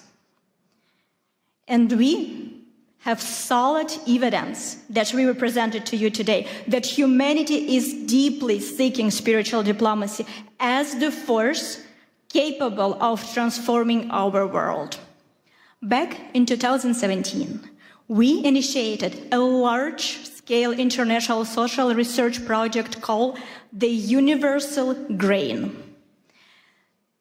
We defined the goal of this project as following: to identify the scientifically sustainable, the fundamental values shared by all people on the earth, regardless of their religion, nationality, social status, political affiliation, in order to find unshakable foundation for understanding among all of humanity. The result of this extensive research was the documentary film, The Universal Grain: Life, What Unites Us All. An international team of thousands of ALLATRA volunteers work on its creation, including reporters, camera operators, and of course translators. An unprecedented global public survey was conducted. Our volunteers went basically everywhere, into the streets of major cities, and they also traveled to the remote settlement of indigenous community. They spoke with a leading expert across scientific discipline, with representatives of different religion tradition, with community and the ethnic leaders also, as well with the public figures and politicians. Around the world, we ask people one simple question: what unites all people on the planet, regardless of their religion, political views, skin color, or place of residence? Then, of course, we had to sit down and analyze thousands of responses. And what emerged was a holistic pictures. People in every culture aspire to the same thing: peace, safety, justice, and the opportunity to live a dignified life. This is the universal grain that lies at the foundation of all world religions and humanistic teachings. Why is this knowledge important today? Because we are living in an era of global climate and geodynamic and environmental change. The challenges facing our planet know no borders. Nature does not ask which religion we follow or what kind of passport you have, right? In the face of growing threats, we are all simply people, residents of one shared home, the Earth.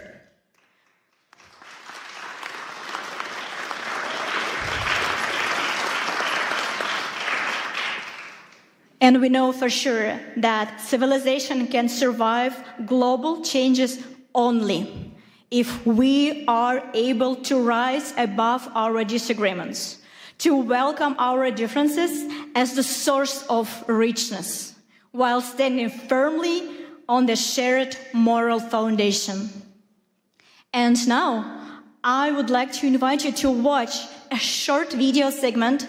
It is only a small section from the vast collection of interviews gathered during this project. But you will see it provides how much we all have in common. Let's watch it.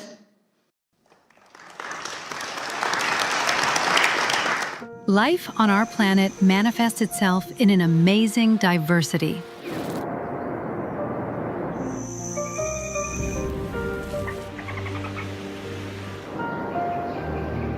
Likewise, human civilization demonstrates an equally impressive variety of cultures, traditions, and religious beliefs that have been forming over centuries. This kind of rich heritage reflects various approaches to understanding human values and people's life in society. Within the framework of the Universal Grain, the unique social research project of ALLATRA International Public Movement, the volunteers addressed people worldwide with question, what do all of us have in common? And their answers show what unites us all. Siamo partecipanti volontari di un movimento internazionale che si chiama ALLATRA. And we're conducting a research, the Universal Grain. And the purpose of this project, we want to find out what unites all people across the world internally. En todos los países del mundo nosotros hablamos con la gente. We ask certain questions of people on the streets and famous people, like everybody. Apa yang mempersatukan manusia di planet ini tanpa melihat agamanya? Unabhängig von der Religion, Politik. Co właśnie robi człowieka człowiekiem, co jednoczy właśnie wszystkich ludzi. As one unified world community. We are all human beings here. Aside everything, aside the colors, we are all human beings. So it inspires and it unites all of us here. I think people feel love and care for other people in the same way, despite whether from their religion, their beliefs, anything like that. So I definitely think we all have that in common, definitely. I think that love unites all of us. When this feeling fills our hearts, you know life becomes very happy and beautiful. And you're happy. Love is something what connects us. Love to other person, love to everybody. Everyone feel it. I think everyone feel it. We are all human beings. We are all made by the one Creator. So we have to live in harmony with each other. We can change the world by giving love to others, so that as each one of us receives love, then we have more love to give the next person. You deposit love in yourself, so you can give that love. Humaneness is the most important thing, because people shouldn't do evil. A human being should do good.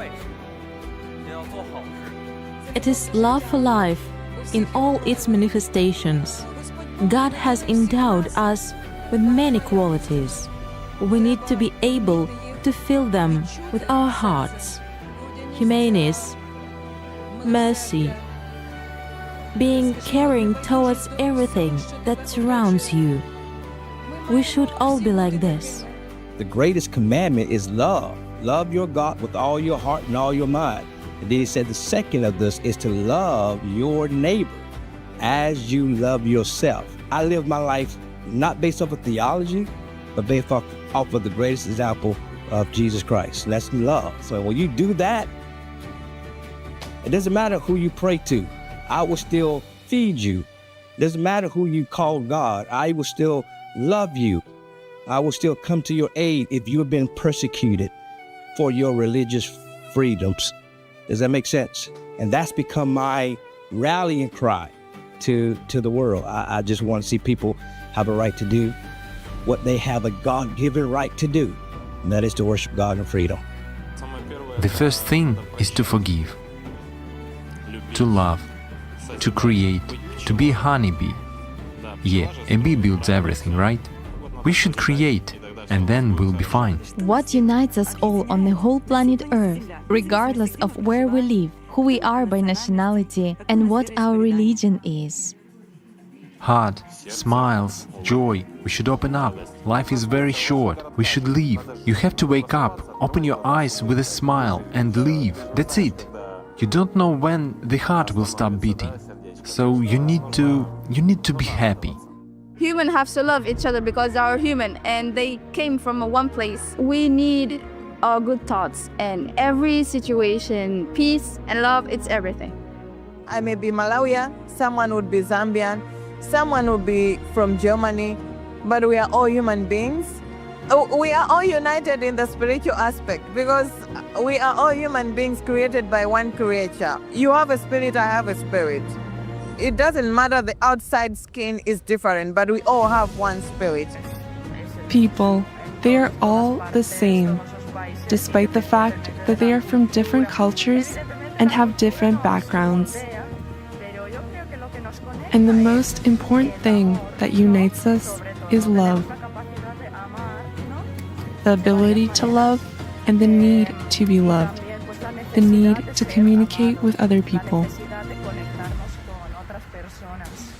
If humanity is first, then we will know how to develop one another and how to care another. What each of us does, and more importantly, how we go about doing that, can and will, in fact, determine the future of mankind.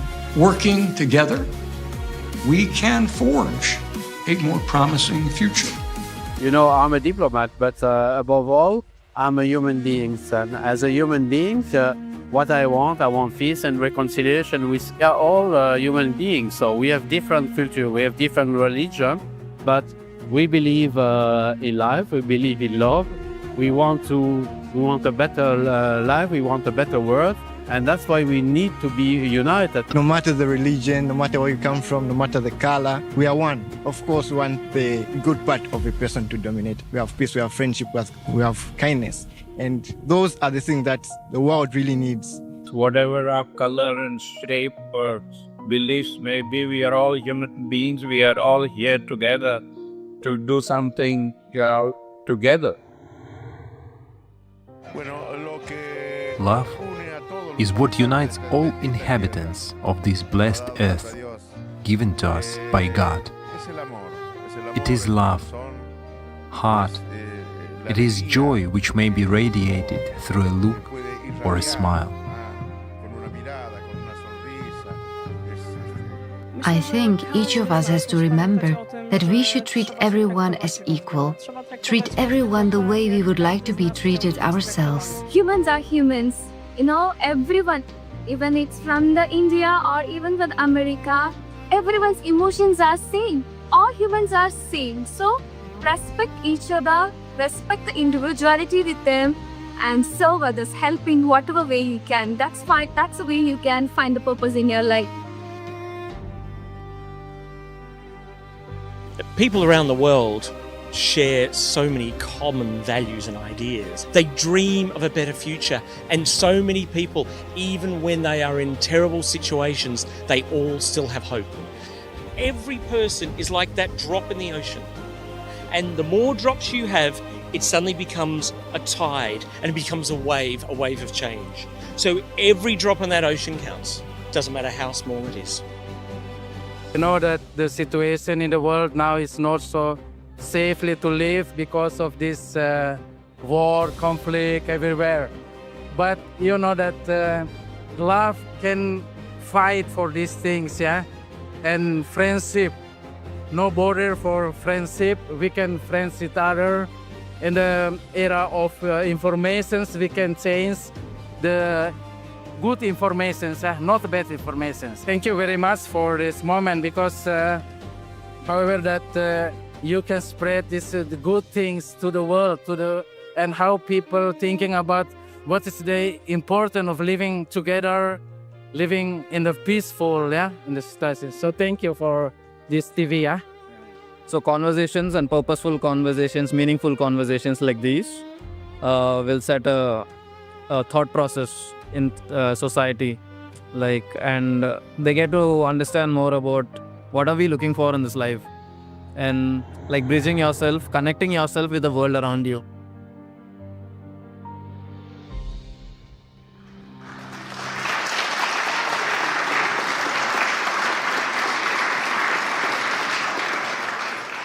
And remember, this is just a short excerpt from the huge work that our volunteer did for the benefits of the entire humanity. And what you have seen is the powerful evidence that the spiritual diplomacy is not an abstract idea, but a vital necessity, capable of answering humanity's shared demand for a world where goodness and humanity prevail. And we have another example that vividly illustrates the power of spiritual diplomacy. It is the living story of one person. You know, unfortunately, we live in such a world where we need to pay a very high price for the desire to say a truth. We often are persecuted for that. And that's what happened to ALLATRA International Public Movement in Russia. The reason why Russian authority persecuted us because of our uncompromised scientific position and our open position for support of Ukraine. And the Russian authority, they did not forgive us that, of course, right? For telling the truth. And we become the target of their propaganda and their persecution machine. Our participant, in order to have the ability to continue their work, continue to spread the truth, had to leave their homes and leave very, very rapidly. So, sorry.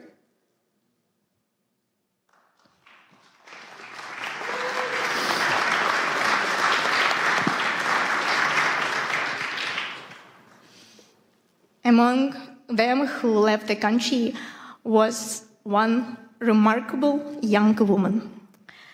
She is a very, very talented scientist, geophysicist, and she has a unique ability to present a very dense scientific information and present it this way that millions of people are able to comprehend the very difficult topic.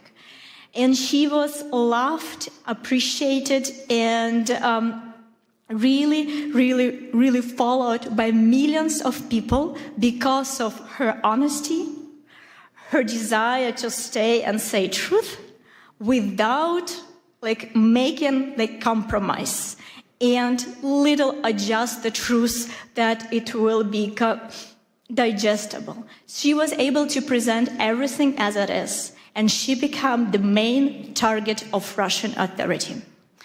So, and her way was very, very difficult. Immediately after the threat, she had to leave the country with one suitcase of her, pack her entire life there, and leave the country. And we were not able to communicate with her for several years. So, and she was not able to present publicly her scientific research, of course, because of the understanding that she needs to protect herself and, of course, protect her family. But today, she is here.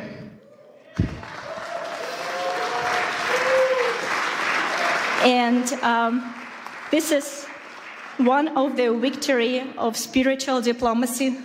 And she is here because she wants to express her gratitude to Pastor Burns because of his support, his guidance.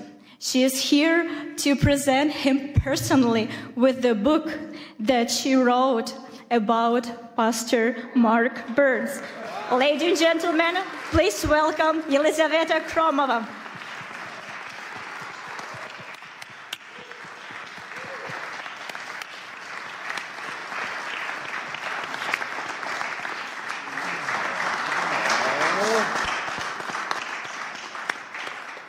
Hello everyone. Hello, dear Pastor Mark Burns.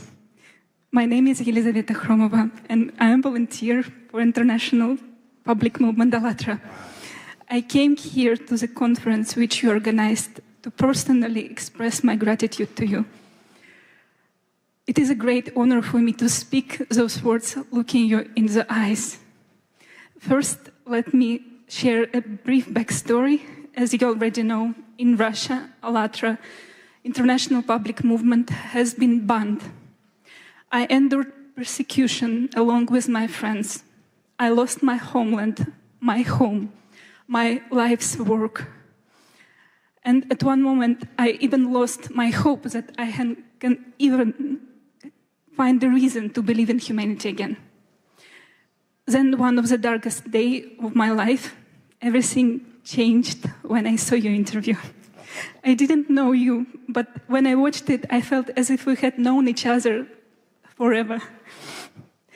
And in your interview, I didn't saw judgment or desire to lecture someone. It was just disarming sincerity. You said, "I am neither left nor right. I stand for human rights." Wow. And you spoke of a God who loves people. And your words reach the deepest part of my soul. I'm really sorry. I'm so nervous. I'm so sorry.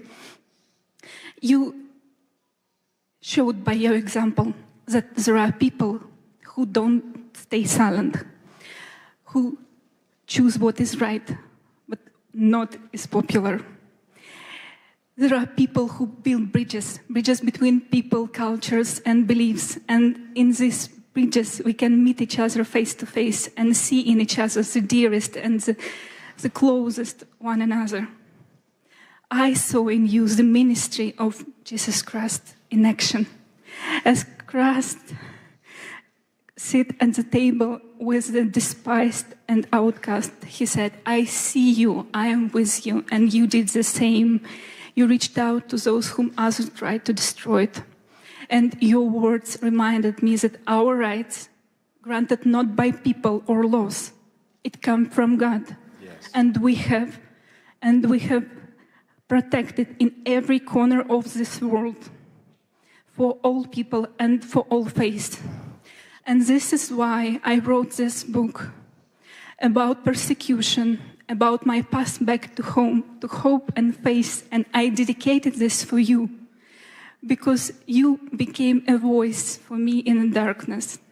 And this book is called Pastor Mark Burns, The Man Who Restored My Faith.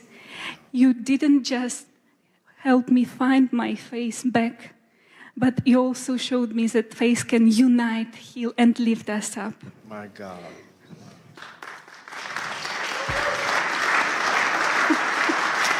Thank you. Thank you, dear Pastor Mark Burns. Thank you for who you are. Thank you for your courage, for your bravery, for your love, for your service to people. Thank you for your sincerity and truly for your inspiration, which your faith in action gives all of us. This book is for you and for all of us who believe that one honest voice can change everything. Thank you so much.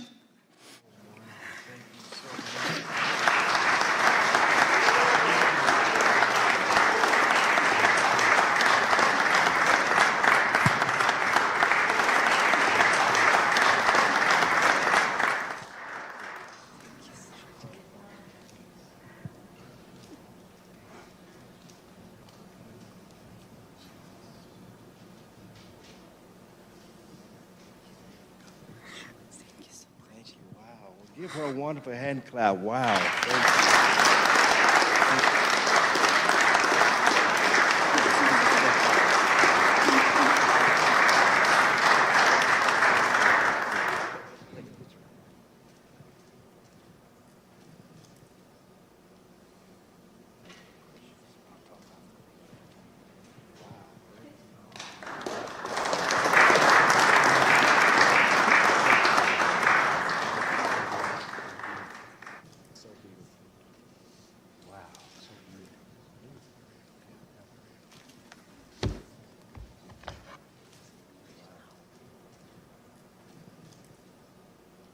Thank you, Yelizaveta, for sharing your sincere testimony. We're so happy you're here with us today. It's definitely an honor and a surprise.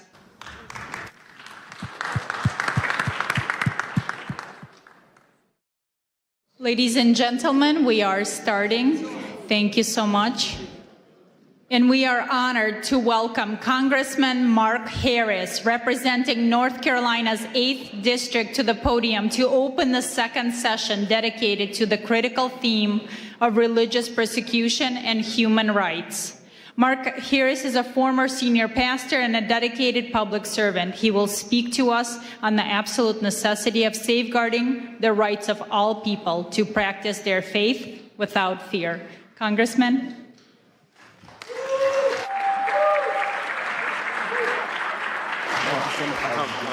Thank you so much for having me. Well, good afternoon. It is great to see you. I'm sorry for being just a little bit late, but I literally just ran out of Judiciary Committee meeting today that we were holding, and we had a pretty big hearing going on today with a special guest there that we were dealing with. So, but I am so honored to be invited to be with my friend Mark Burns and to have the opportunity to address this International Interfaith Conference. Listen, I'm excited today because under the Republican trifecta led by President Trump, faith is back in America and it's making a powerful difference. From day one of this administration, the president drew a clear line. Anti-Christian bigotry has no place in our federal government. Go ahead, give that a hand. Listen, he boldly affirmed that the United States recognizes only two God-given genders, male and female. He stepped in to protect the most vulnerable minors from irreversible body-mutilating surgeries that the radical left once celebrated. And he restored fairness, safety, and dignity for young girls in sports, ending the painful experiment that allowed biological males to compete against them, shattering dreams, causing injuries, and leaving too many girls feeling unsafe and sidelined in spaces that were meant just for them. And President Trump said, that will not stand any longer. We all know that deep in our bones, that the soul of this nation is inseparably tied to our Judeo-Christian heritage and the timeless truths of the Western tradition. Our founding fathers didn't just mention God, they wove Christian justice, natural law, and biblical principles into the very fabric of this republic. For decades, those foundations were chipped away by an aggressive secularism and left-wing ideology. But praise God, the tide is turning. It's turning in the halls of government, it's turning in communities across the land, and it is turning in the hearts of everyday Americans. Government works best when it gets out of the way, when it respects the sacred space. When it respects the sacred space of parents to raise their children according to their convictions, for entrepreneurs to be able to build businesses without endless red tape, and for churches to be able to preach the gospel and biblical truth without fear of reprisal from any source, come or shine. Listen, that's the limited, accountable government our founders designed.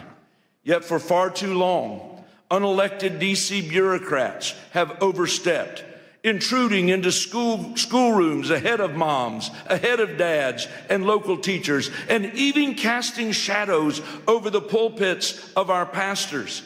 Consider the IRS's chilling overreach, threatening to revoke a church's tax-exempt status if a pastor would dare to apply scripture to the moral issues of our day. Ladies and gentlemen, the First Amendment was written to protect exactly that kind of speech. That's why I am so thankful to have been able to introduce in this 119th Congress the Free Speech Fairness Act, which is legislation to shield pastors and churches and nonprofits so they can speak freely according to conscience without the constant threat of IRS intimidation. It's frankly absurd that we even need this bill in the first place. Imagine having to explain to George Washington that the government he helped forge would one day try to muzzle Christian voices in their own sanctuaries. But I'm standing before you today because I believe you're a group that understands that there's still urgent work that must be done.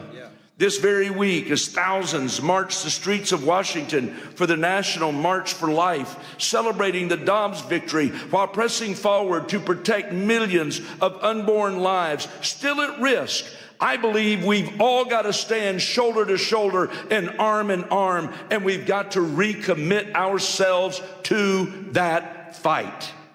And we've got to do it together.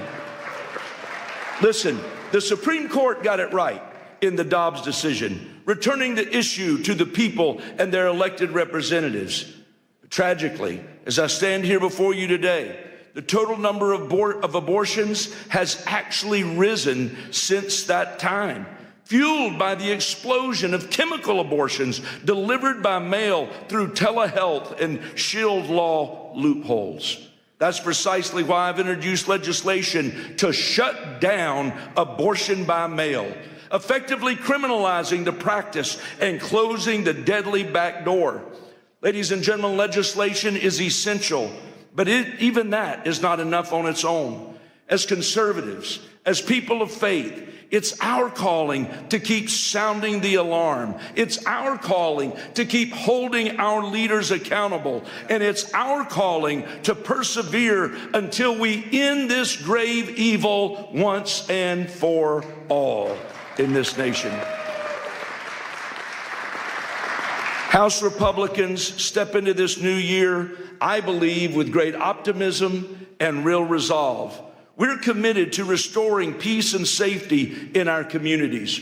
We're committed to securing a hopeful future for our children. And we're committed to lifting America back to respected leadership on the global stage. So as I come to you this afternoon, I just want to humbly ask something of you. Please lift us up in prayer. Lift us up in prayer that we in Congress will not grow weary, that we will not stumble. But as Hebrews 12 exhorts us, that we will run the race with endurance, the race that is set before us, looking to Jesus, the author and perfecter of our faith. Thank you, and may God bless you, and may God bless the United States of America today. You're sent here to fight, so let's fight, fight, fight until we get it done. God bless you. That was good. Thank you. That was powerful, brother. Appreciate it, man. Amen. Pleasure to be with you. Ladies and gentlemen, please welcome Mr. Matt Schlapp, Chairman of the American Conservative Union and a pivotal figure in American political strategy. As a leader who has guided the conservative movement globally, he addresses the critical intersection of faith, freedom, and political action.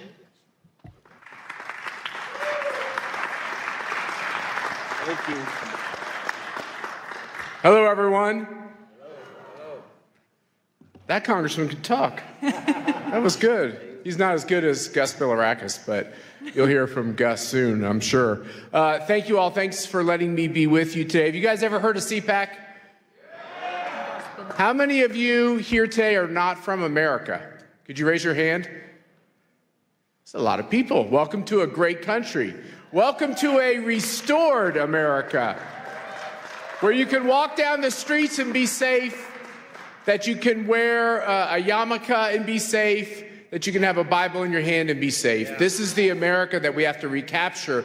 It's actually the America that we have to refound. Our founding principles, we were taught recently in the last 25 years that our founding principles are hateful, racist, overly religious, too Christian, and we've been feeding our children a constant diet of anti-patriotism and hatred of their own country, and we wonder why America is so divided. And we now have CPAC events in over 12 countries and 5 continents. So if we're not in your country, we're near your country. And what we're seeing is common themes in all these countries. In each one of our countries, we see the problems of the basic persecution of religious freedom, the persecution of political speech, and we wonder where it's all coming from. And then many of us were watching the World Economic Forum in Davos, and we can see that maybe that's where a lot of it is coming from, or coming from the UN, or coming from these global institutions, which know better. They have more fancy degrees than most of us have. They're trying to tell you that your values are old-fashioned and counterproductive.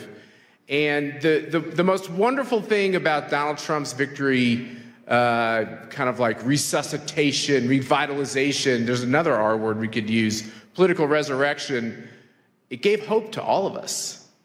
We have a renewed sense that it's okay to live the life that God put us on this earth to live. But I think our time is short.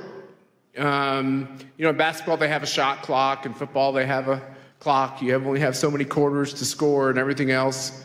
There's an end time to all this. We don't know when it is. The Bible tells us we don't know that exact time.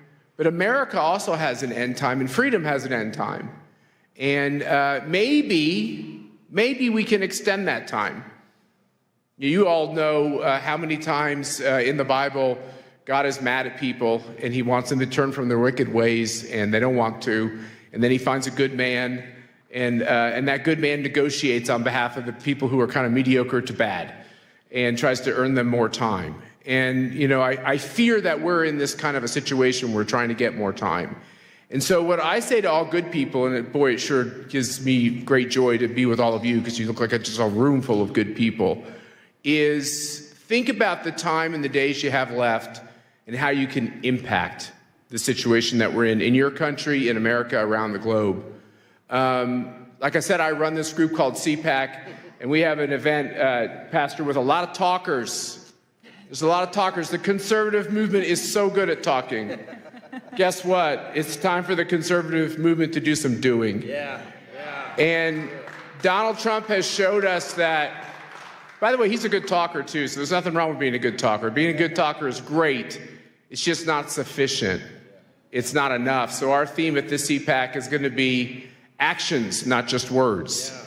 And there's only so much time, as I said, to make a difference. So my wife, Mercedes, and I, we think a lot about this as I comb gray hair, less and less gray hair, by the way. And as I watch my kids who used to be little, now they're like all getting old and even doing things like getting married and such, I realize that time goes fast. And all of us have to rededicate ourselves to our purpose, to our reason. Why are we here? Why have we been put on this earth at this time in history? It can't be an accident. There are no accidents with the creatures that God puts on this earth. It's for a purpose. And I think all of us are trying to work together to figure out what that purpose is for ourselves or to execute on that purpose. And we know that we're stronger when we do it together. And so what you have from all of us at CPAC, and I have two of my colleagues here who are with me today. Stand up, guys. Where are you? There we go, Spencer, Ernesto. They're doing great work. I feel like a grandpa at the office because everyone's so young, but they're the non-woke kind of young people we have in the CPAC office, which is great. But we decided to dedicate ourselves to a couple of important lines of action. The first thing is we believe passionately in your freedoms. You have the right to practice your religion, not practice a religion, practice the religion you want. You have that right. There's something so special and sacred. I think that's the most foundational right that God gave us. And we see both this freedom of religion and freedom of political expression, both of them, under attack. We just did a review of all the countries on the globe on political speech. There are some countries where you can be put to death for simply saying something against the leader of the country. Think about that. You can be put to death for that. Look at what's happening in Western Europe, where you can be put in prison if you put up a Facebook posting that's overly pro-Jesus. Think about that. This is what's going on in quote-unquote the civilized world. We look at religious freedom and the persecution of Christians and the rise of anti-Semitism in Western democracies. I'm using air quotes for a lot of these things. It's disgusting that millions and millions and millions of Christians are being persecuted, many losing their lives, being slaughtered in countries. And you wonder, like, how could we have this kind of evil and chaos? And why are so many Christians believe that, like, that's a kind of like a made-up hoax that's not really happening? Well, it is really happening. The videos and the photos are real. You talk to the pastors that come from these countries, it's real. There's the persecution and the martyrdom through the blood, but then there's the martyrdom through the persecution in the sense that if you're too bold in your faith, you can't get the job, or you can't get into the school, or that's what we're seeing growing and growing and growing, and sadly in my own country here in America and in other Western democracies. And I want you to know that I believe you do have a friend in President Trump and the Trump administration on these issues. I believe you have a friend in Mike Johnson, who's the Speaker of the House, who's a very good man on all these issues. We have a lot of great people who are trying to make a difference. But as far as CPAC is concerned, we're going to be in these countries. We're going to be confronting these regimes. We started up a new center to end communism. How about we just end communism? Aren't you tired of fighting communism? Let's end communism. What China is doing to destabilize the globe, there's kind of a cozy conformity with China because they're rich and they're powerful, and a lot of countries need support. It's a dangerous game they're playing because really at the end of the day, what a communist totalitarian regime wants to do is they want to take away all of your freedoms, your promise and your hope, and really turn you into a slave of the state. And it happens every time, everywhere, always. My wife's father tried to stop the Castro regime in Cuba, which looks like the end of that regime could be coming pretty soon. That'd be good for the world. And you have people like Jimmy Lai, who was arrested in Hong Kong, who simply wanted freedom for the people of Hong Kong. What you're seeing around the globe is really disgusting. And what we're going to do is take our voice, our team, our message, confront all these regimes. It's amazing. I don't think those of us who believe in freedom have all the money. I don't think we have all the power, but man, sometimes we look like we do. And I think we got to be like bears. Bears in the forest, sometimes they growl, or like the little dog that barks really loud because they're really little and they got to bark loud so you think they're bigger. We have to recapture this idea that if God put you on this earth for a purpose, and the purpose is now, why would he put you on earth for this purpose to just be humiliated and lose? Why did Donald Trump get off that canvas? Was it to lose that race? No, I think he got off that canvas with the help of angels to win that race and to give people hope all over the world. And I think we're in the same position. I think the reason why it seems like all the money against us and all the power is against us, and that it's an impossible fight, the reason why we have to look at that every day is because of one simple thing. We are small, he will be large. He will have the victory. We just have to ask for it, and we have to be true to it.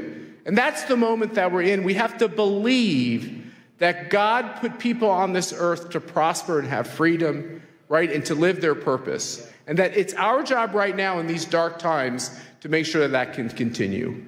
So that is our motto. It's about action. The action is now. You all are welcome. We have to get out of this idea that the only way conservatives will come together is if you agree on everything I agree with, and you have to sign a piece of paper that says you'll never disagree with me. That's a bad way to build a movement.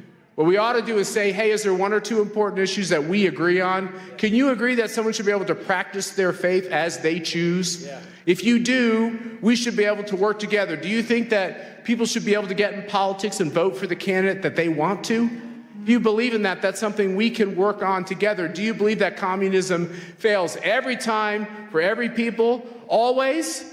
If you do, we can work on this together. And I think that if we can stitch this together and get out of our orthodoxies and instead focus on our commonalities, I think we can reshape the face of the earth, and I think we're going to do that. And God bless you, and thank you for letting me be with you today. Thanks, Pastor. That was awesome. Perfect, brother. Now it is an honor to introduce Congressman Gus Bilirakis of Florida, recognized as one of the most effective lawmakers in Congress. He's a steadfast champion for international human rights and will speak on the importance of protecting religious freedom against discrimination worldwide.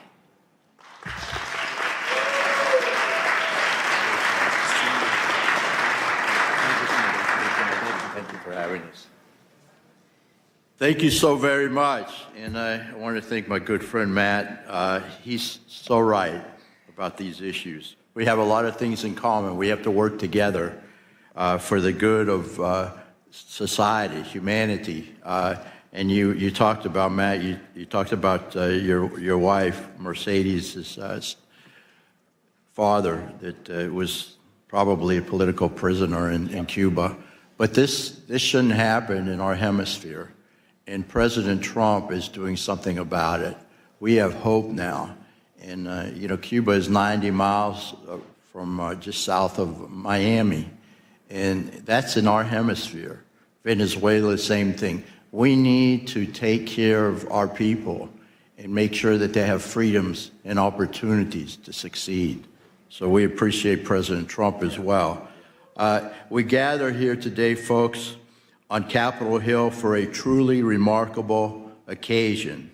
The International Interfaith Conference, the Rise of Spiritual Diplomats. Thank you so much for attending. Please, again, before I begin, I want to extend my deepest gratitude, Pastor Burns. Pastor Burns, thank you for your vision and for your tireless leadership in organizing this great summit.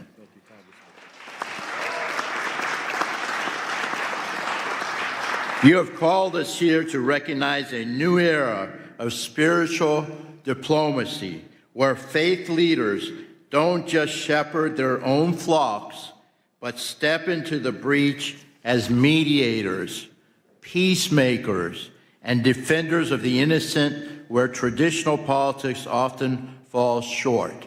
And I will tell you, people like Matt and the Speaker of the House, who's not here right now, but Mike Johnson, he cares so much. He really does. And he's genuine, he's sincere, he's a godly man. And we are making a difference, folks. We are making a difference. We're making a lot of progress. So I chair the Congressional Caucus on International Religious Freedom. I see the first freedom not as mere legal concept, but as the heartbeat of human dignity. Yet as we meet on today, January 22nd, that heartbeat is under threat, folks. So again, I've got to tell it like it is. The data from this year's 2026 report is staggering. We are witnessing government restrictions on religion at their highest global levels in decades, unfortunately. We are so very fortunate here in the United States of America. And I know there's some bumps in the road, but we have religious freedom. And we should never, ever take that for granted. But in Nigeria, folks, the crisis has reached a breaking point. Statistics from the start of this year show that over 3,400 Christians were killed for their faith in the last reporting period alone. In this day and age, it's happening around the world, folks. I have fought to ensure Nigeria remains a country of particular concern, because we cannot stay silent while thousands are slaughtered. Do you agree? Yeah. In China, the CCP continues to target Falun Gong practitioners and Uyghur Muslims with high-tech surveillance and arbitrary detention. This is happening, folks. It's happening every day. China currently leads the world in the arrest and sentencing of believers. I mean, they're not spreading it. They're just practicing their faith, their religion. And in some cases, it's meditation, what have you. But they should be free to do so. In Pakistan, The shadow of blasphemy laws still hang over Muslim minorities. The Ahmadiyas and Christians turning private faith into public death sentence. Unbelievable. Global anti-Semitism. We must confront the reality that Jews are facing a resurgence of hate that we once promised would never, ever happen again. But it's happening now, folks, before our very eyes. We must stop it. The challenges we face are not only legal, in which regimes weaponize the laws to crush dissent, but also social, as tolerance breeds in the vacuum of silence. We must not stay silent. We must act, folks. And that's what we're doing in this Congress. This is where the spiritual diplomat comes in. You are the ones who can reach the places a secular envoy cannot. You speak a language of universal values, justice, peace, and the sacredness of life that resonates deeper than any treaty. You're the ones. We can do this together. I'm Greek-American, and we say, Oli mazi, all together. We can do this together if we stick together.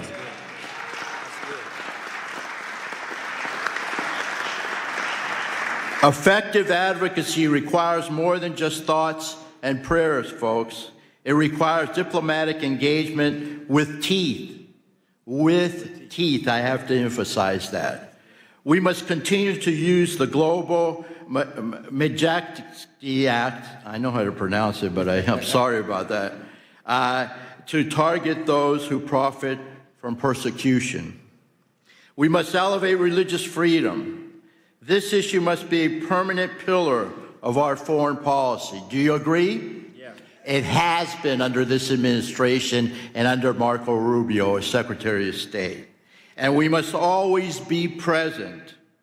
When faith leaders and members of this caucus speak up for the persecuted, it sends a message.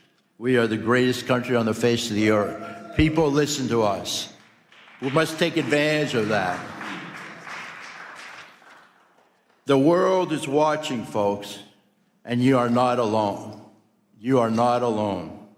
Pastor Burns, you often say that spiritual leaders, and I quote, carry no weapons, they carry wisdom, right? I'll repeat that.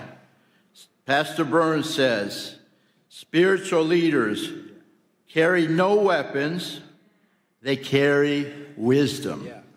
Today, let that wisdom guide our policy, whether it is Christians in the Middle East who are being persecuted, a Muslim in China, or a Jew in Europe. And I will tell you that the Orthodox Christians are also being persecuted in the Middle East. Syria in particular, and of course in Turkey as well, there's not religious freedom for Orthodox Christians in the country of Turkey. We must speak up, folks. We must not be afraid. Let us leave this conference, not just as observers, and I know you won't be, but as diplomats of the Spirit, committed to ensuring that every child of God can worship without fear. That's our goal. Thank you very, very much. God bless each and every one of you, and God bless America. That was powerful. Thank you. Oh, that was good, Congressman. Thank you so much.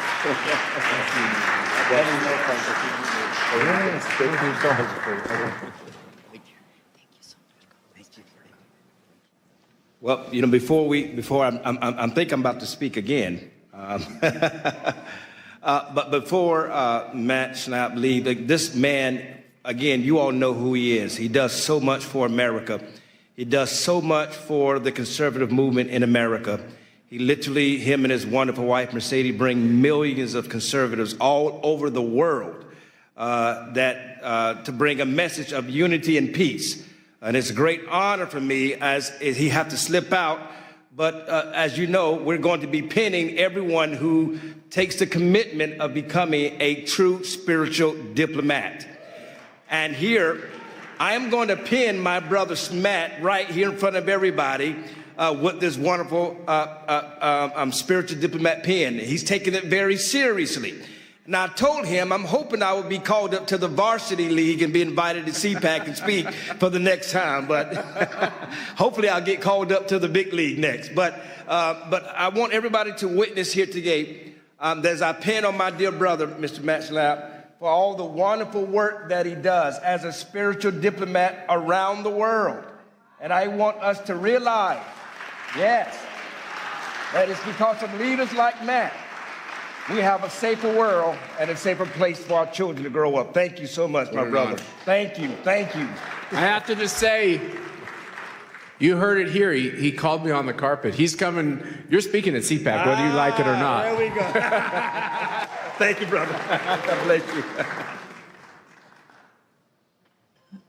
Thank you very much. It was great to hear from the congressman. And now it is my honor again to welcome Pastor Mark Burns back to the podium as he addresses the key topic entitled From Pulpits to Peace Tables: Why Faith Leaders Must Engage the World. Wonderful. Well, first of all, I'm going to tell you, you should give yourself a big hand clap of all the wonderful people that are here today. Come on now, you can do better than that. Come on now, come on.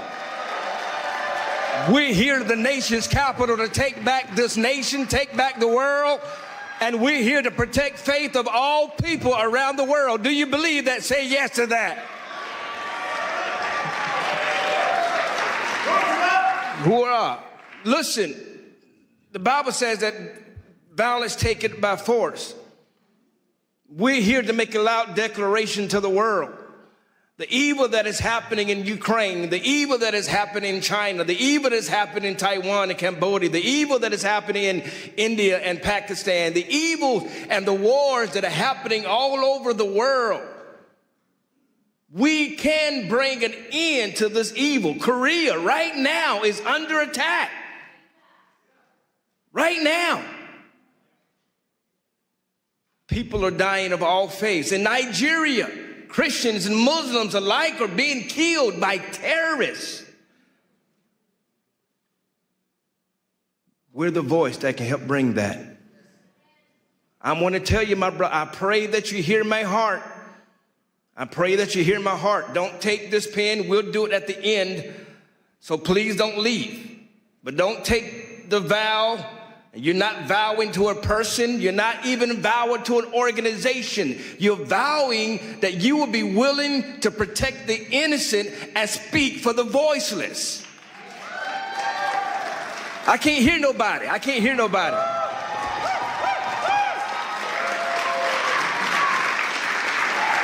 That's why you're here.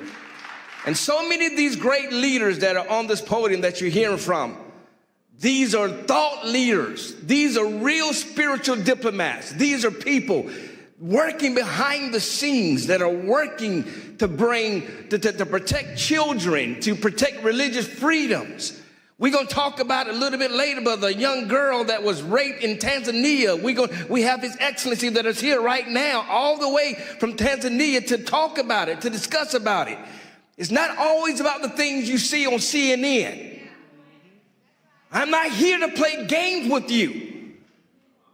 I was recently at an embassy, and I'm not going to mention the name of the embassy, but I was sitting down with the ambassador, and we were sitting down, and everybody was eating, and everybody was loving on each other and patting each other on the back, and I put my hand down, and I said, "Don't you understand why we're here?"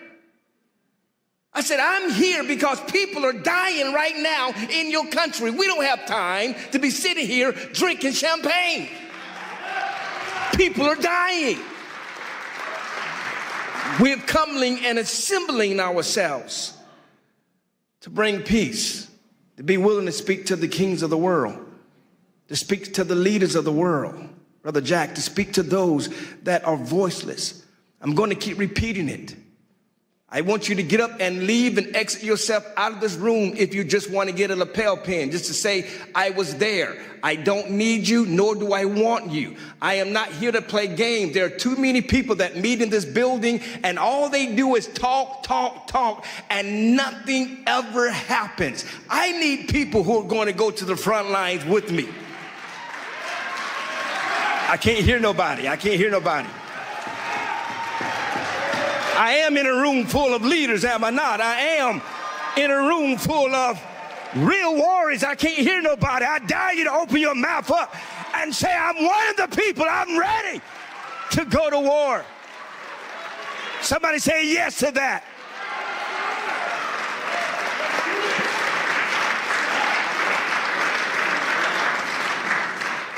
And so I pray that you're not here. Right now, Korea is under attack. Who's going to stand with me? Right now, Pakistan is under attack. Who's going to stand with me? I'm going there in April. Who's standing with me? I am going to Iran. Who is standing with me? I can't hear nobody. Who is going to stand with me with Ukraine until every bullet and every missile stops, until we bring that war to an end? Who's going to stand with me? I don't need cowards, and I don't need people who are just here to be here. I need people who's willing to go to the front lines, who's willing to risk your name and your reputation to stand with somebody who may pray to a different God, who may believe different than you, but you're willing to stand on the name of peace. Who will stand with me?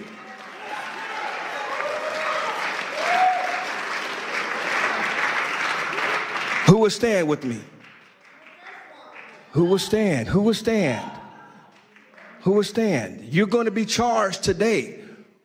You're going to be charged today. I'm telling you, my Jewish brothers, my Muslim brothers, my Hindu brothers, my all of the faiths, the Buddhists that are here, all of you, the Christian brothers and sisters, all of you that are here, you're going to be charged. Please take it serious, because somebody's life depends on it. Are you hearing me? Tragic that even happened in your own family, happened in your own life. I've studied your story and how you left, how she sung the national anthem, but she was in Russia, and how her husband came under political persecution, and they left Russia, moved to Kyiv with her son, who's sitting right there, just to have her husband assassinated in Kyiv. This is the kind of battles that people are facing right now around the world, and yet she flew all the way from Kyiv just to come to sing the American national anthem. That's putting our differences aside and standing as one people, as one voice.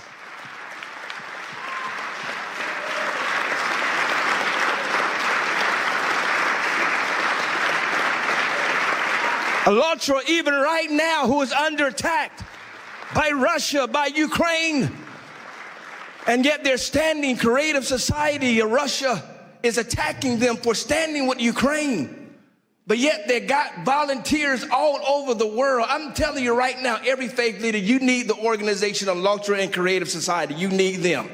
You need people like them that will go to the trenches. They are not just talkers, and they don't do it. They don't do it. And I'm talking about Olga here and Marina here. Olga is the head of a Creative Society, and Marina is the head of ALLATRA.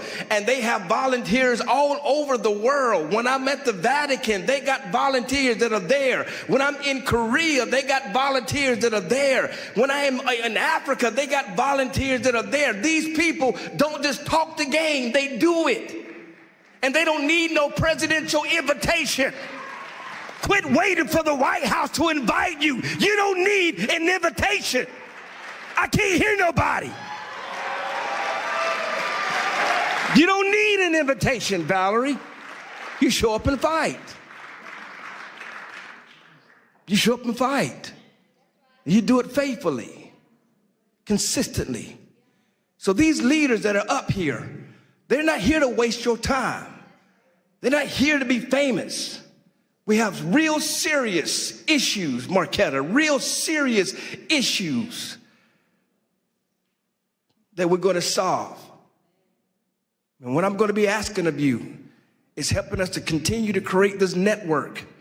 We're going to be introducing to you an email and a number that you who are out there around the world to communicate. And it's not just international or national issues. So you hear what I'm telling you. I got an invitation. We're going to Chicago right now. There's mold that is happening in Chicago right now. And we're not going to allow partisan lines, Republicans or Democrats, to block simply by helping people. Are you hearing me? No real Republican was supporting Ukraine until I got there.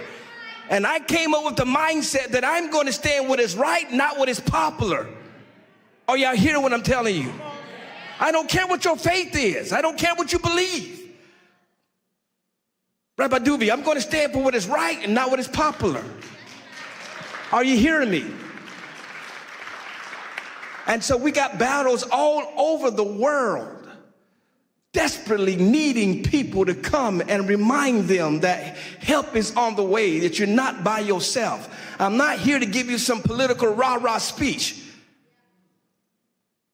I thank the president for sending me the video. Thank you, Mr. President. He's in Davos and he stopped and he sent me a video to tell everybody he's supporting what we're doing. But that's not what I'm living for. We've got to get to the point where that spiritual diplomacy lasts beyond whoever's president. Because there are rape victims that need us. There are drug addicts that need us. There are religious people that are dying for practicing their faith that need us. Who's willing to go speak to the kings of the world? Who's willing to risk their reputations? Are you hearing what I'm telling you? And so I pray that you receive what I'm telling you. I want this movement to continue to grow and grow bigger. We're planning to do this again in 6 months at Mar-a-Lago at the president's house. And we're going to bring it even bigger and even greater. Then we're going to G20. We're going to do a wonderful event at G20. Amen. We're going to take over Miami. And then we're going to go to Qatar. And then we're going to the Vatican. We're taking this all over the world to bring peace. I believe we're going to have a spiritual diplomacy right there in Tehran, in Iran. We're going to do it right there in Iran and show the world that we won't allow evil to win. Y'all not talking back to me. We won't allow evil to win. We will stand for what is right and not what is popular. Somebody say yes to that. We're going to go to North Korea. We're going to knock down the wall. We're going to get to Kim Jong-un. We're going to tell the world that we are here to faith, that we will not have enemies in the name of faith. Are y'all hear what I'm telling you? If you're playing politics, leave me alone. Don't get a picture with me. Think I'm playing with you. I'm not. I'm not. I don't got nothing to lose. You don't understand how I got here. I didn't get here by sucking up to nobody. The president calls me his pit bull for a reason, so I'm not here to impress you. Are y'all hearing what I'm telling you? But I'm going to be here after President Trump. But I'm going to be here to be in the next president face, and the next president face, and the next president face, to tell the world that we will unite the communities around the world. We will stop being divided by who you pray to, and we will stand on the principle of peace and love for the whole world to come together. Whether you're black, whether you're white, whether you're young, whether you're old, whether you're Jew, whether you're Christian, whether you're Muslim, Buddhist, it doesn't matter. If you're a human being, we shall stand until we reach the promised land. God bless you all.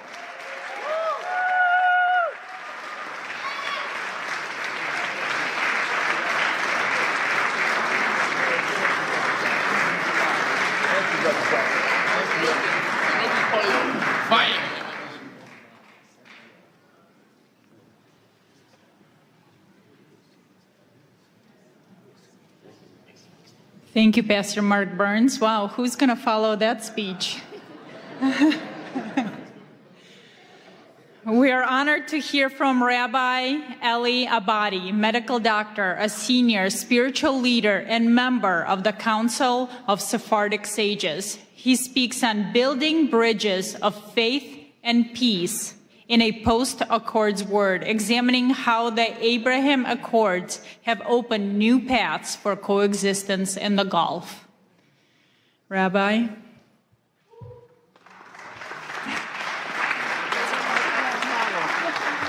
Pastor, that's a very hard act to follow. I was the lucky one.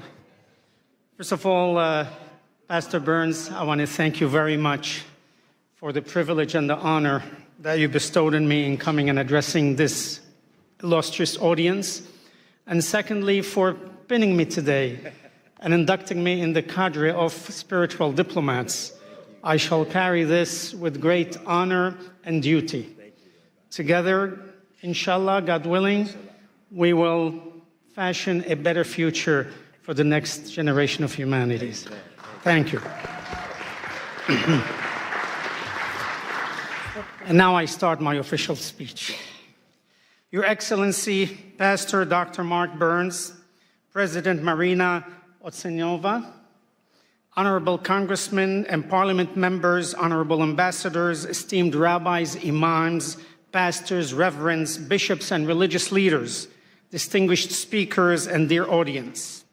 The great Mahatma Gandhi once noted, if we were to respect others' religions as we would have them respect our own, a friendly study of the world's religions is a sacred duty.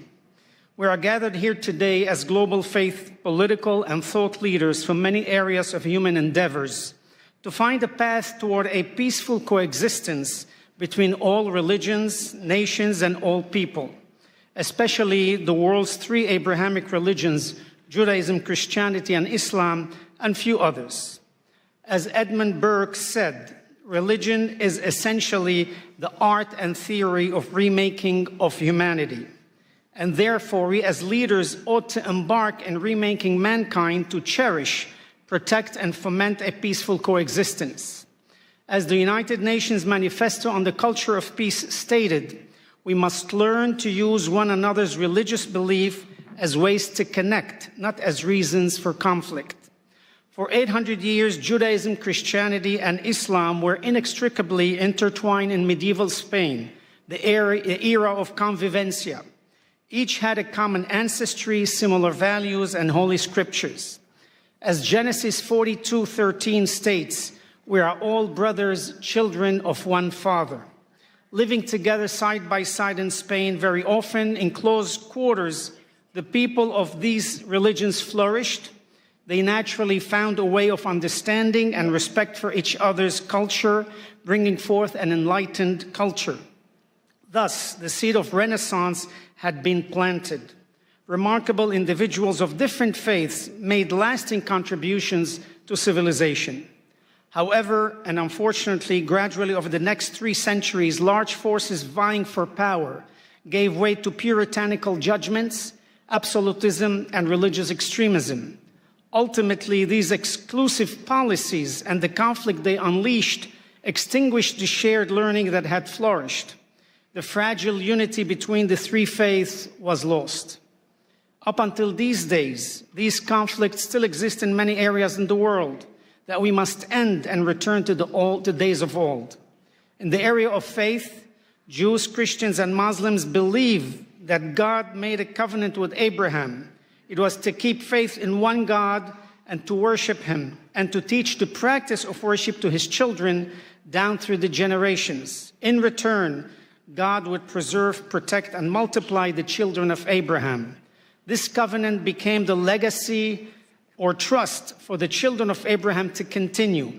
Abraham's offspring would become great nations. And as stated in Genesis 17:4, the Lord said to Abraham, "Herewith my covenant with you, and you shall be the father of many nations." The people of these nations are now called Jews, Christians, and Muslims. We are all monotheists. We all believe in one God, the creator of all that is, in the universe and on earth. As leaders, we are enjoined by our faiths to find path toward a peaceful coexistence between all religions and all people.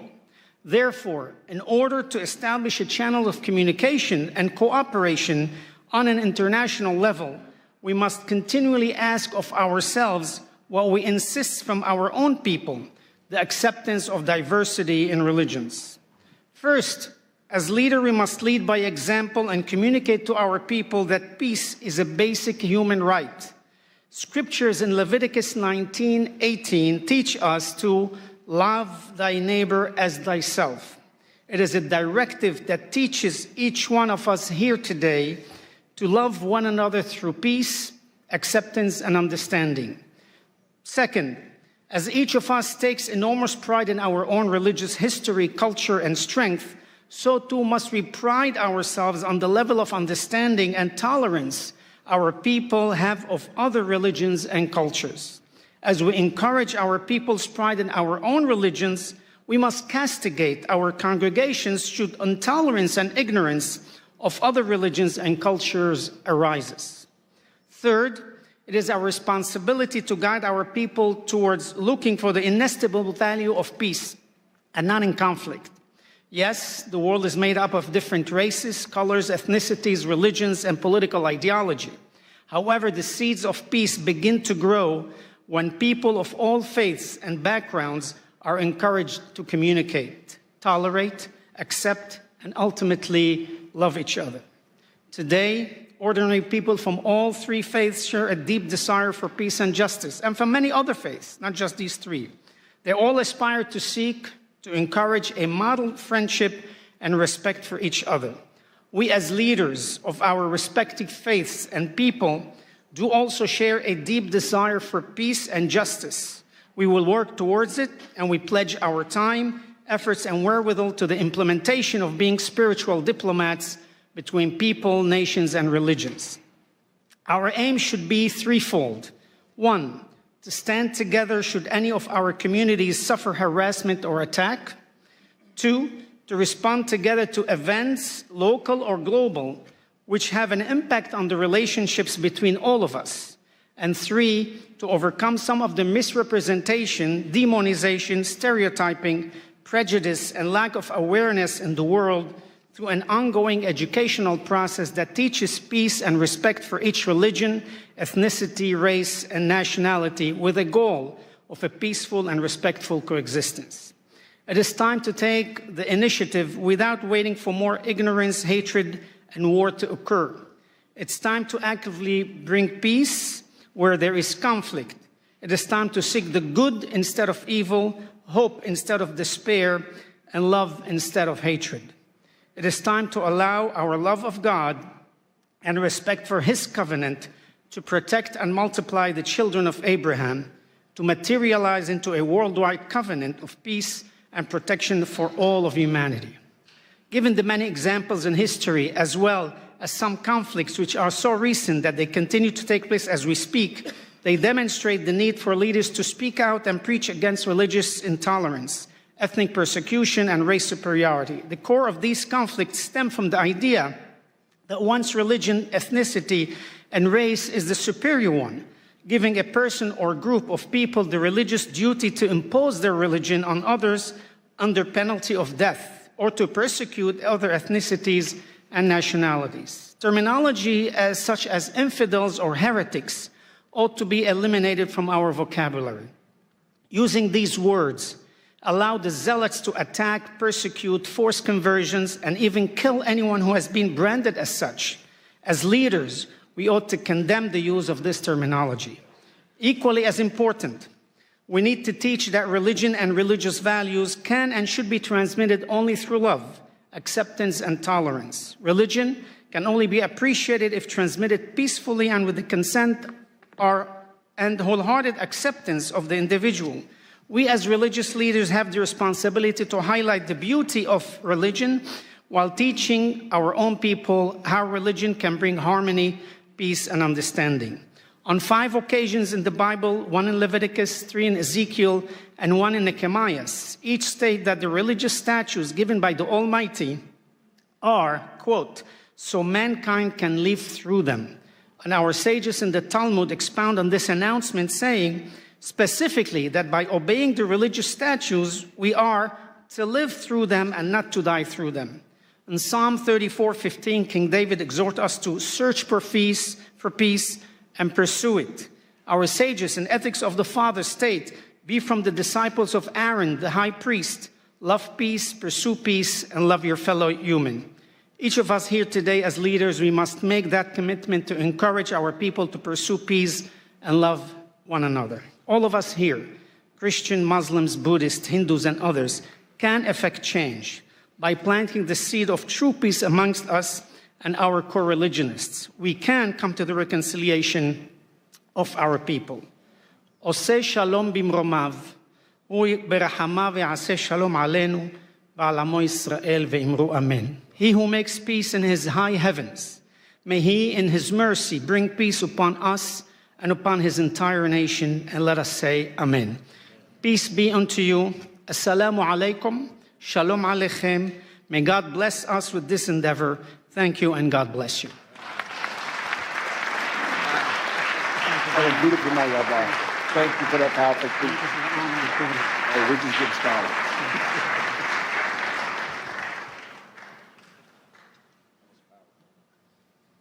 Very much. Returning to the podium is Ms. Marina Ovtsinova, President of ALLATRA International Public Movement, bringing her expertise in counterterrorism and global security. She addresses a grave threat to democracy, from stigmatization to repression, focusing on the danger of anti-cultism. Thank you so much. It's a really big pleasure to have the opportunity to address you once again. Thank you so much for that, Pastor Burns. And the energy in this room feels really huge, right? It feels like a really strong. And it's because we all, every single person in the room, we gathered to defend human freedom. A person's dignity. We all, every single person here understands what that means. And we're here to protect the right to believe, to speak the truth, and to live without fear. These freedoms are the very fundamental on which true security in human society is built. But we need to acknowledge something very clear. That foundation, that really important foundation for the human freedom is now in danger. Because today there is a well-organized structure at work, deliberately attacking that very foundation. And many of the deep, tragic stories that you will hear today from our speakers from this stage are direct result of the action of this transnational structure and its destructive manipulative techniques. So let me educate you a little bit. So what is that, and why does it pose a threat to every person and to society as a whole? The transnational anti-cult network is the highly coordinated international system made up of individual organization, activist, pseudo expert, and biased journalist. Their goal is to systematic dehumanization and destruction of targeted group of people and the incitement of hatred and hostility within the society. What this network does is often described more simply as anti-cultism. But in reality, anti-cultism is the technology of dehumanization and repression. Let me be clear right away. The anti-cult network can target absolutely any group, not just religious one. They can target social organization, hobby club, or even political party. And no matter who they choose, anti-cult agents follow the same well-practiced playbook. First, they slap the label on the targeted group in the media, calling them sect, cult, or simply dangerous group. Then, the step number 2, they launched an aggressive media campaign to smear that group using fake discriminations, false testimonies, and distorted information. Through these dirty media campaigns, they dehumanize the people in the targeted group. They strip them out of their humanity. And as a result, Those exposed to this manipulation stop seeing the targeted group as equal, as neighbors, as co-workers, as parents, as children, or fellow citizens. Instead, they begin to treat them as outsider or enemy. And after this stage of dehumanization, society is effectively giving, quote unquote, permission to persecute. People are fired from their jobs, pushed out of the public life, silenced through the pressure and intimidation, dragged into court, and even subjected to violence.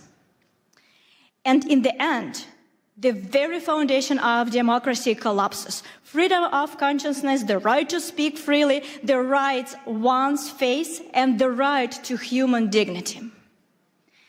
If these step-by-step patterns feels historically familiar, you're not mistaken. This is the very same mechanism Nazi Germany used to dehumanize the Jewish people, one step at a time, through the language of hatred, lies, and systematic propaganda. That process led to the tragedy of the Holocaust. And while the Holocaust itself is condemned by the international community today, the method that made it possible never truly disappeared.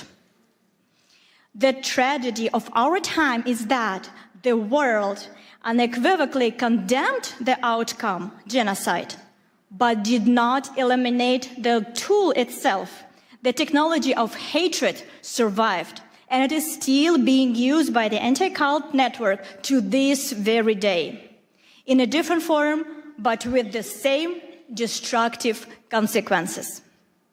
This is why the use of anti-cult tactic always, without exception, leads to real violence, from persecution and repression to mass killing, forced organ harvesting, assassination attempts against political leaders, and school shootings.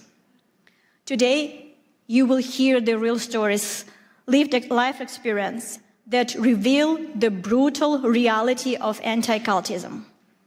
These are testimonies from those whose friends become a victim of forced organ harvesting and were killed simply because they held different beliefs.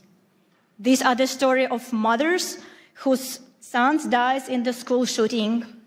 These are the voices of people whose loved ones are being held in prison right now under harsh conditions simply because they practice a different faith. And our international movement has practical experience with how the anti-cult mechanism fuels hatred. Many of you ask me about the persecution that I mentioned in the first speech. So let me give you that story. So beginning in 2015, a coordinated, discrediting campaign was launched against the ALLATRA movement in the Russian Federation. It was carried out by the anti-cult network and coordinated directly by the FSB, the Federal Security Service of Russia. The reason we became a target was simple. We tried on a scientific level to warn the world about the geodynamic risk associated with the possible activation of the Siberian magma plume located on the Russian territory. A potential eruption would threaten not only Russia, but the entire world. Our warnings were ignored. The economic interests of powerful groups profiteering from Siberia's natural resources matter more than human lives and safety. As a result, a network, anti-cult experts, and structures affiliated with FSB was deployed against us. Their mission was to destroy our reputation and drown out the very substance of our scientific warning. In the end, the ALLATRA movement was labeled in Russia first as undesirable organization and later than extremist, in part because of our support to Ukraine also. In Russia, anti-cult actors use their full arsenal against us. The media, courts, and the full machinery of the state. They believed that by putting us on the blacklist, they could force us into the silence. But they were wrong. We began to speak even louder. We studied their method in the smallest details. We made them public. We exposed the structure of their network, their roles, their connection, their channels through which they spread their narrative and their real motives. And we brought it to the world's attention. We proved that this Russian anti-cult infrastructure of hate has already been exported to China, Korea, Africa, Europe, and the United States. We traced how the pressure that began in Russia becomes a source of persecution around the world through publication, through the analysis, through the same talking points appeared in different countries as if copied from the very same subject and pasted in a different country. We also discovered that within the ranks of anti-cultists, pathological cruelty and sadism thrive. This is the matter of deep moral decay. And there are strong reasons to suspect their involvement in human trafficking and crimes against children. One of these stories we will share today with you. It is a real case that will show you the true brutal face of anti-cultism. You need to understand that anti-cultism is the global assembly line of crimes against humanity. It runs on the same playbook everywhere, and we have exposed it for what it truly is. Anti-cultism strikes at the most basic rights: freedom of religion, freedom of speech, independent media, the right to a fair trial, and the principle of the presumption of innocence. So today, I want to deliver one simple and clear message. As long as anti-cultism exists in this world, true democracy and human freedom are impossible. And if we do not eradicate anti-cultism as the phenomenon, we will not be able to secure a future, safe future, prosperous future for our children. And I would like to note a particular that you, dear Pastor Burns, play a special role in the countering the destructive anti-cultism. Through your spiritual diplomacy initiative, you are uniting leaders of different countries, different religions, different worldviews, who have stepped forward to defend human dignity and freedom of conscience and the right to live with dignity. And we all know, and we can say it, that you, Pastor Burns, act as the true leader. You build unity where others saw division. You give a voice back to those who are being pushed into silence. And you offer protection to those who are in need, who cannot protect themselves. And it's because that initiative, like yours, extremely important right now. And we understand that thanks to you and this initiative, humanity will inevitably prevail. And for all our participants of ALLATRA International Public Movement, it is a great honor to stand shoulder to shoulder to you. And for decades, the anti-cult network acted with impunity. But today, thanks to you, Pastor Burns, the situation has been changed. And we can say with the full responsibility and confidence, for a final victory, only one thing is still missing: the unity of everybody, especially the unity of those who has been targeted by that group. To stop the threats and killings and the destruction that anti-cult network brings, we need more than words. We need decisive action. We need a coalition of mutual protection, international and interfaith. The principle must be simple and shared by all. An attack on one group is an alarm for everyone. Instead of indifference, let them deal with it themselves. We must stand and unwaveringly solidarity. We will defend them because tomorrow someone could come for any one of us. If everyone who has been targeted by the anti-cult network and harmed by its manipulation unites to expose its criminal activities and publicly expose how the anti-cultism works, we will inevitably achieve justice and prevent new tragedies for sure. There is an age-old and very accurate metaphor. I'm pretty sure you all know that. But please, think one more time with me when I will cite this word, how we can use it, what we can take home. We all know that it is very, very easy to break a single twig. It takes almost no effort. But if we gather all twigs together into one bundle, it becomes stronger. Not because each twig has become stronger, but because they are together. And that is exactly how we must act right now.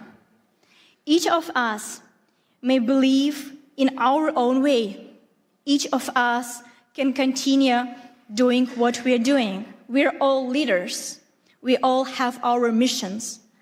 But together, by protecting our future, our children from this organization, by standing for rights, for freedom of religion, for freedom of choice, for freedom of your thoughts, your action. So we definitely can change this world. Because by the end of the day, our strength is in unity. Thank you so much.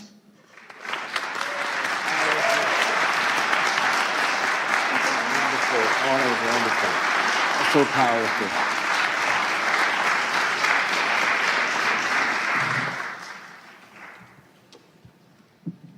Thank you, Marina, for that sobering analysis and for making it clear that as long as transnational anti-cult network exists, democracy and freedom are impossible. And right now, please welcome Dr. Michael Jenkins, President of the Universal Peace Federation and the President of the Washington Times Holdings, with decades of experience organizing peace initiatives in the Middle East and Northeast Asia. He speaks to us today on the urgent issue of global religious persecution. Thank you very much. Thank you. Thank you, everybody. To our distinguished panelists and outstanding audience and delegates, it's great to be here with you.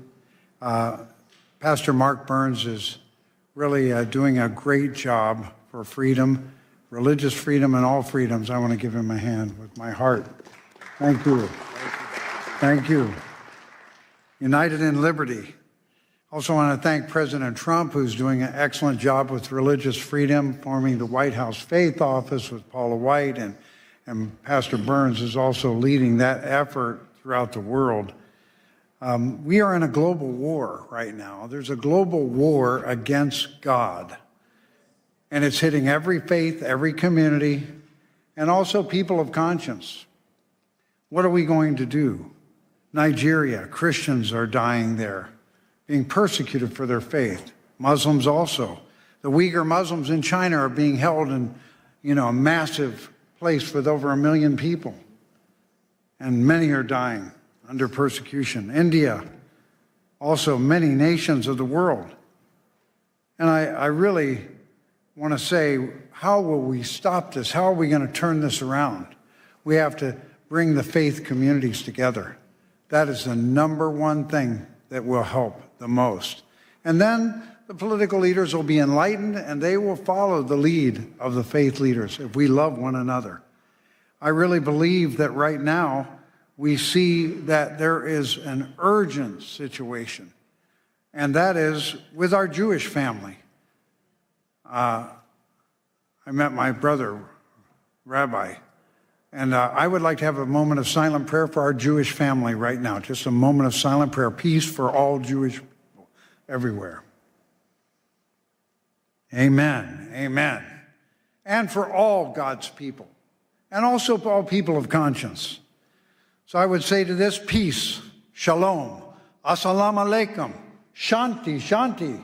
We can win when we come together. We are meant to be together.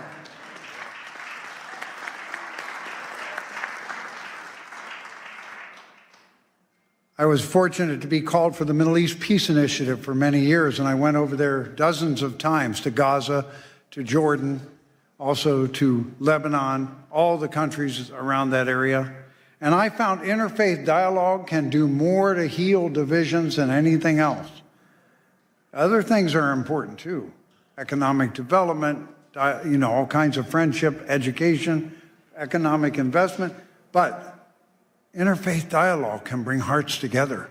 Suddenly, your Muslim brother or your Jewish sister or whoever it is, your Christian friend, are no longer strangers that we have images about. They become family. They become family. So even as miserable as it has been for the people of Gaza and Israel, interfaith dialogue has to rise, Pastor Burns, right away. Right away. You need to lead it too, because you're so much fun to be with. This man loves everybody. One thing about interfaith dialogue, if you love people and you really appreciate how God is working through their faith, it changes you.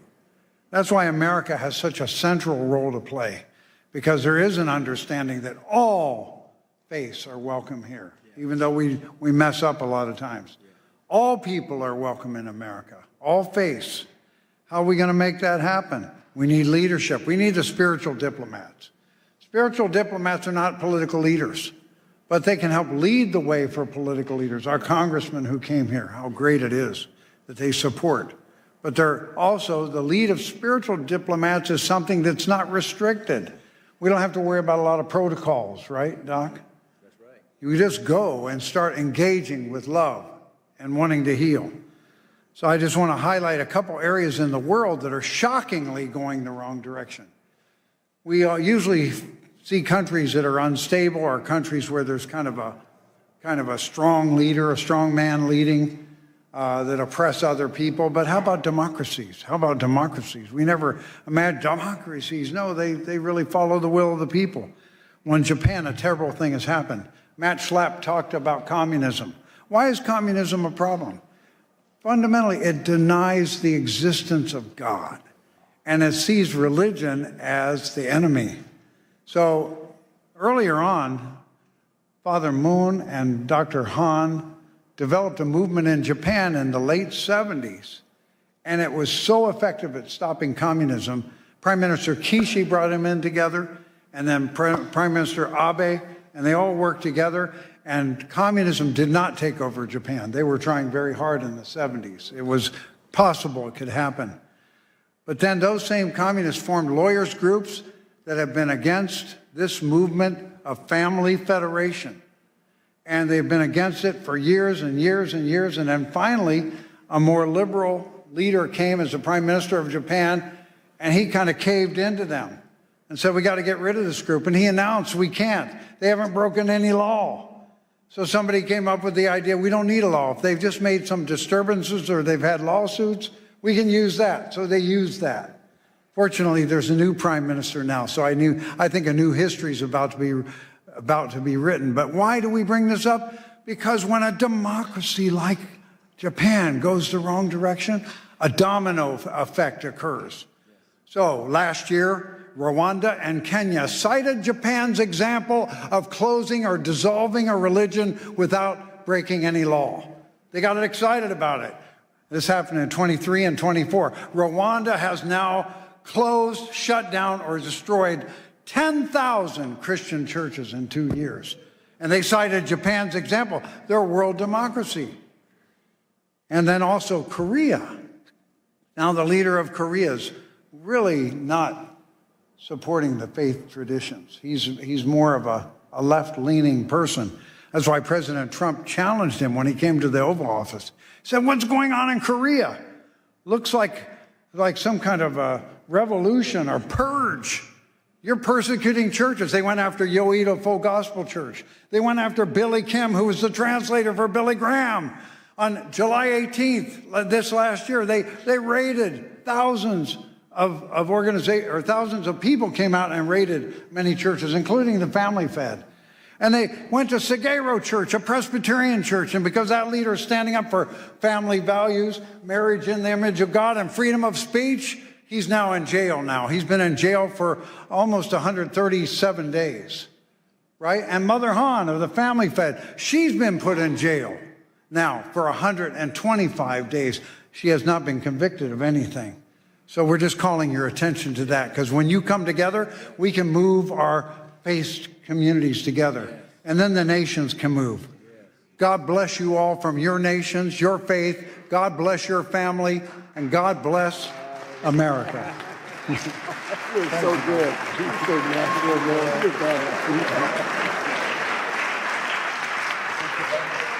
Thank you. Thank you, Dr. Jenkins, for your leadership. Now it is my pleasure to introduce Reverend Damian Dunkley, President of the Family Federation for World Peace and Unification, USA. He brings a critical report on religious persecution in Korea. Thank you. Thank you, thank you, thank you. Good to be with you up here, Mark. Dr. King said, I've been to the mountaintop and I've seen the promised land. So leaders can see the way, leaders can lead the way, but we can't leave them alone. We need to stand together. We cannot watch from the sidelines. So, Pastor Mark Burns, thank you. Thank you for convening this room. Thank you for bringing us together. Your courage and clarity, the president's pit bull, yeah, that's just maybe one thing you are.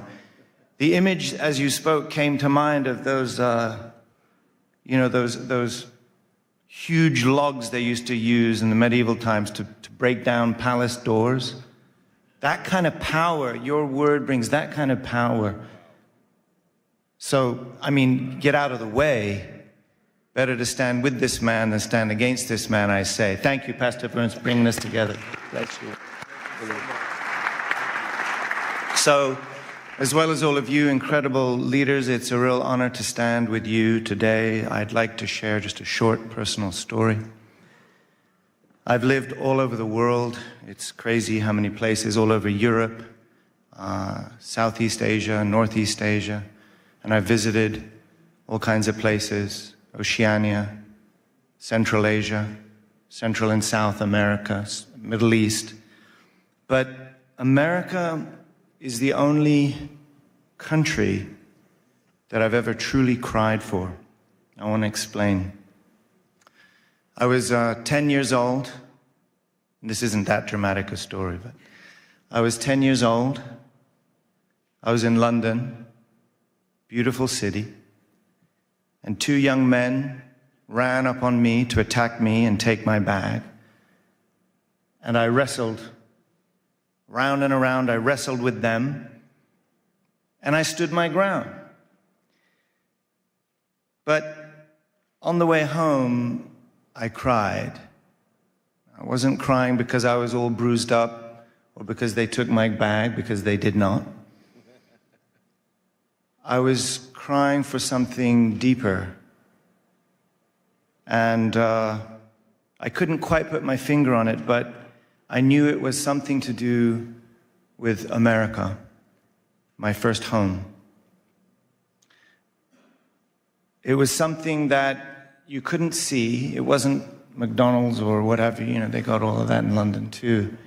It was something intangible, something invisible that back then I didn't know what it was, but I know what it is today. Even at 10, I could sense that freedom in America and freedom, even in Europe, is not the same thing. We use the same word in England and America to say freedom. We translate that word into many other languages. And we think that when we, Mark, as an American, use that word and it enters the ear of a foreign speaker, that they understand what we mean. But I promise you, it is not the same. It is not the same. Now, we can lose it here. Thank God we haven't yet. But there's something I just wanted to testify to you about this concept of freedom. And it has something to do with what our founders built here, right? Our Constitution says that our rights are inalienable. This is endowed by our Creator. This is so unique. So our freedom is rooted in this because government does not grant it. Government is realizing it, honoring it, accepting it, and protecting it. Protecting something not that the government gave, protecting something that God has already given.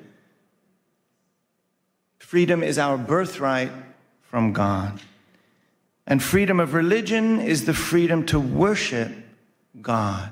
There's a lot of folks that may think that's just important for religious people.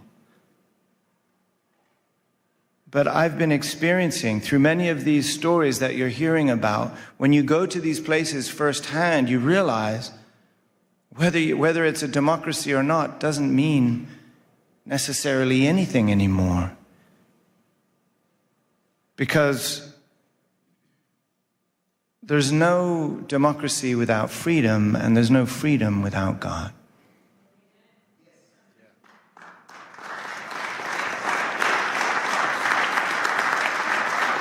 I really believe God invested in this nation, not just for these people, but to be a shelter for all religions and all people. And the world is crying. Liberty is everyone's birthright, which is why America must stand to protect and serve the freedom and liberty of all people on the planet. I believe that by putting God first. And the world is crying. Recently, I was in Korea. We just heard mention of this, Dr. Jenkins. And I experienced something I never expected to. It's a free and democratic country, a place I never expected that I would need to feel like I got to look over my shoulder before I say something. And many of you may know this feeling. I never thought I would feel that in Korea. Honestly, I started to kind of feel that right here in America until recently. I visited Dr. Han, the Mother of Peace, in a detention center in Seoul. I visited Pastor Son Hyun-bo in a detention center in Busan together with my brother, Pastor Mark Burns. Thank you for standing up for freedom in Korea and all over the world. Thank you. We saw them together. We saw them in their miserable prison garb. Hemmed in on all sides by cement walls. Cut from the world. Reduced to their most humble essence. But what struck me in both cases was the testimony of the guards. They recognize their loving character. They recognize their spiritual authority. And these detainees had already earned great respect through their daily actions. Those cells do not stop their spirits.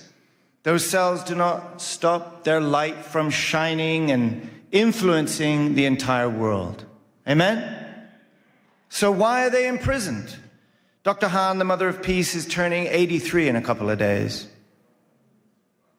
A great-great-grandmother. 8 decades of serving, living for God, living for humanity, sacrificing for peace, not even a single parking ticket. So why? Why 1,000 police investigators like stormtroopers raiding her home and spiritual campus, throwing all of her personal things around her bedroom, looking for something they still haven't found?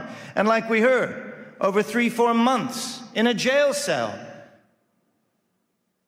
She'll be there for her birthday, as she was there for Christmas. Why? Perhaps the only threat that she poses is that of being an inconvenient faith. A faith that reminds the powerful that their power is not above God. This is what makes America great, actually. The state is not saying, we grant you your freedom because you are a child of God. The state is saying, you already have your freedom because you are a child of God, and we cannot stop that. It is not the government that gives you your freedom. And that is the difference that I'm feeling even in democracies around the world. So we know this isn't just about 1 or 2 churches. There's a global war on God. And that's why I'm just drawing our attention to this unique taste of freedom rooted in religious freedom right here in America. We need to protect it right here in America for the sake of not just America, but for the sake of the world. That is why we're coming together. Religious freedom is America's greatest treasure. And if we lose it, it's not just lost here. It will affect the planet, I promise you. So, to defend American democracy against godless dictatorships, this is what Dr. Han reminded us why we've been working in America, why founding the Washington Times, to protect American democracy against godless dictatorships, against communism, and to restore the original virtue and value of the family, the moral spine and backbone of this nation, and to remind everyone that we're not just one nation under God, we're one family under God. When America attends God, it becomes the beacon of freedom and liberty, the light and hope to the world. We cannot leave one another alone on that mountaintop, Mark. We'll only be able to defend liberty when we rise up together, when we stand up together, when we work together, just like those sticks we're talking about, right? That is why it has been an honor to stand together with you here today. Thank you so much. Let's do this. Where are we going next? You're so powerful. Such a master.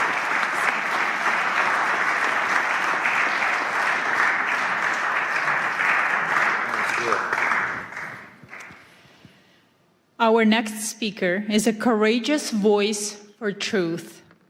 Ms. Janice Trey, board chair of the Epoch Times and NTD TV, a survivor of forced labor herself.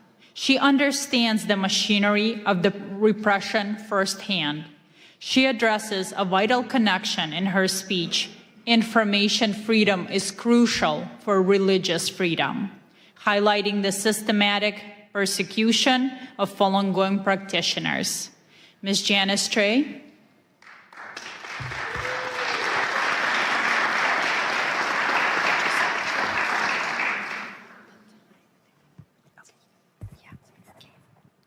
Thank you, Pastor Burns, for having me here in this magnificent Canon building, congressional buildings. I would never have imagined I would have this date, because I could have killed during the forced labor camps as a child laborer, first grade, second grade, third grade, carry fertilizers to the top of the hill heavier than myself, pick up crops from the cornfield every day after school during harvest seasons. And I could have been killed during the Tiananmen Square massacre, June 4th, 1989. The fact that I am alive in front of every one of you, in front of all the spiritual diplomats, we all should give a voice to the voiceless.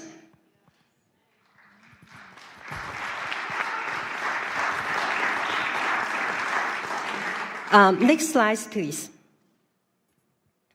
Today, we honor the Creator.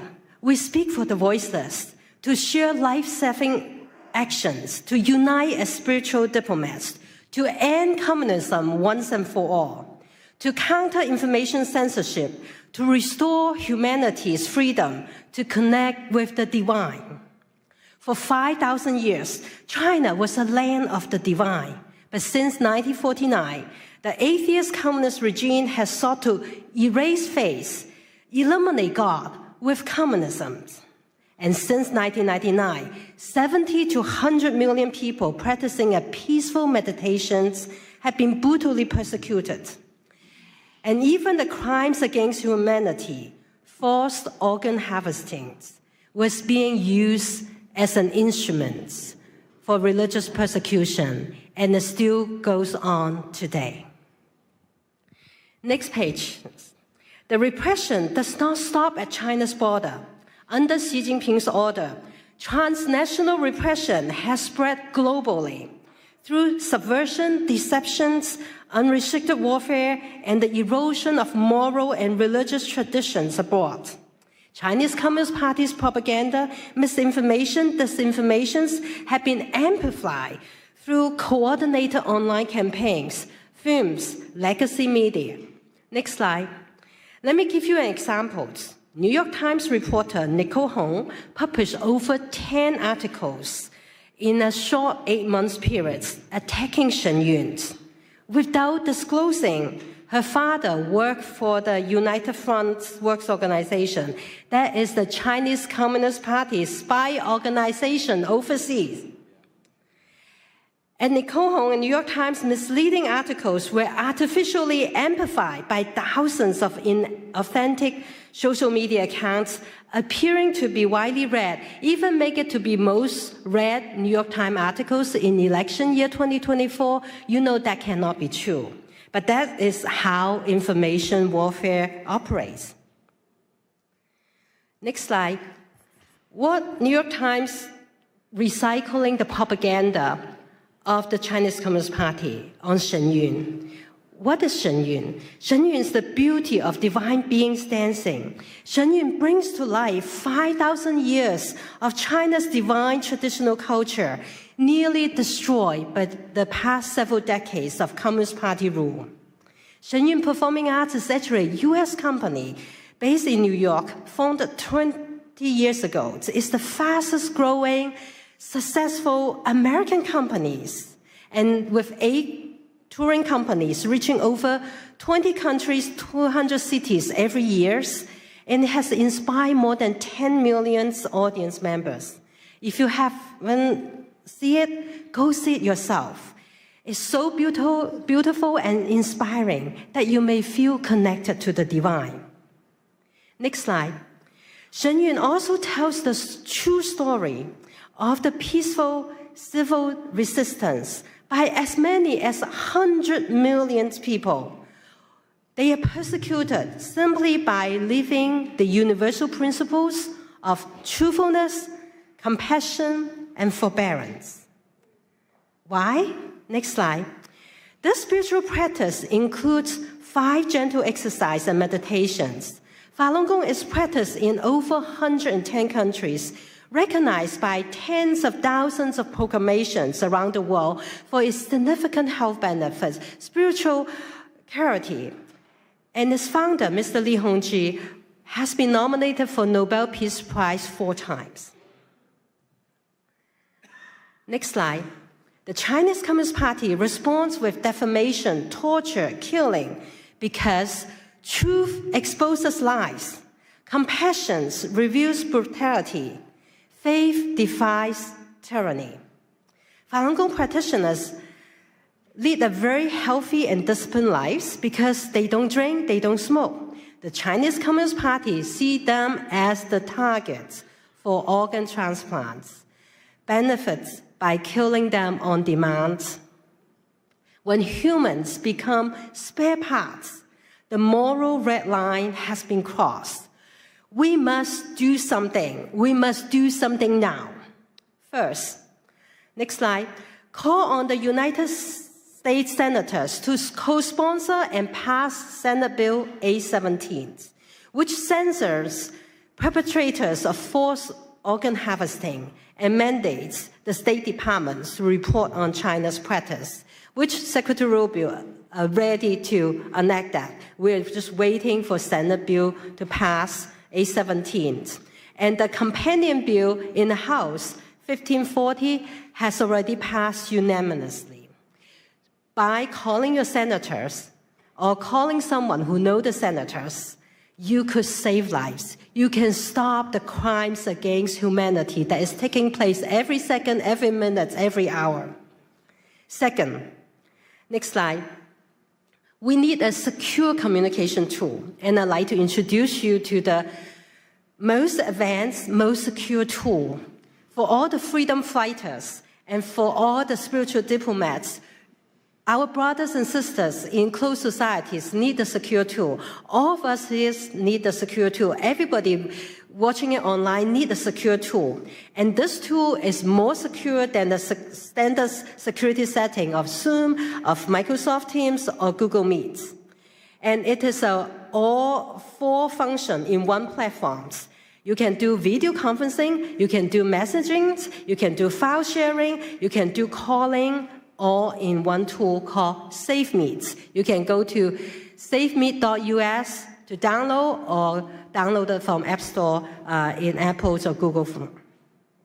And it operates on its own private server networks. It's not on any of the big tech clouds. So you will not be subject to those cyber attacks that are often experienced by the big tech.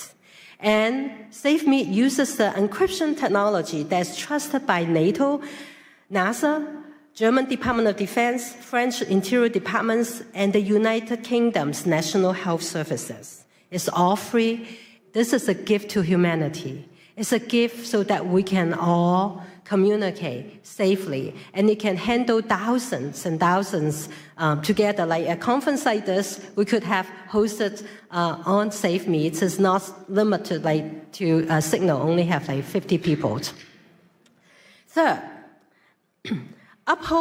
next slide, uphold the freedoms of the press by subscribing to the Epoch Times or the NTT TVs, which we have 4 satellites broadcast into China, and plus over-the-air and cables. We've been providing uncensored information in and out of closed societies. Despite all the suppressions by big tech, including demonetizations, including all the suppressions, for 25 years, we never bend down because we are nonprofits. We want to provide truth reporting to you. We are based on the principles of truth, tradition, and hope. Many of our readers and viewers learned about the pandemic in December 2019, a few months before the rest of the world know about pandemics. And they changed the return flights and avoided the lockdowns, whereas their relatives and colleagues will perish in China, never return home. You never know when timely information saves lives. So sign up Epoch Times and NDT. Epoch Times, 9 commentaries of the Communist Party, as of yesterday, has inspired 457,255,926 people, renounce the Chinese Communist Party and its affiliated organization, the Youth League and the Young Pioneers. The specter of communism ruining our world exposes how communism suppresses faith and corrodes humanity by destroying culture and moralities. Last but not least, the 4th action, if you have not seen Shen Yun, go check it out. Tell communism, no, we are not listening to you. We want to see communism before China, before communism. We want to learn the 5,000 years of wisdoms that God has given us. All of you are courageous. You stand up for religious freedom and human rights. It's critical today that we all join hands to face down this evil, as our courage is stronger than brutalities. We can accelerate the fall of communism. We can dismantle censorship, and we can all reclaim humanity's sacred connection to the divine. May God bless you, bless everyone who walked the path of truthfulness, compassion, forbearance, and may God bless the United States of America. Thank you all. Thank you so much. That was so powerful. Thank you.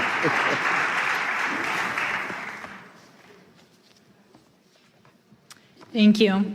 Next, I'm honored to introduce Ms. Rushan Abbas, founder and executive director of the Campaign for Uyghurs, with her own sister unjustly imprisoned by the CCP. Her advocacy is personal and unrelenting. She presents unbroken Uyghur voices calling for a united interfaith response to the atrocities facing the Uyghur people.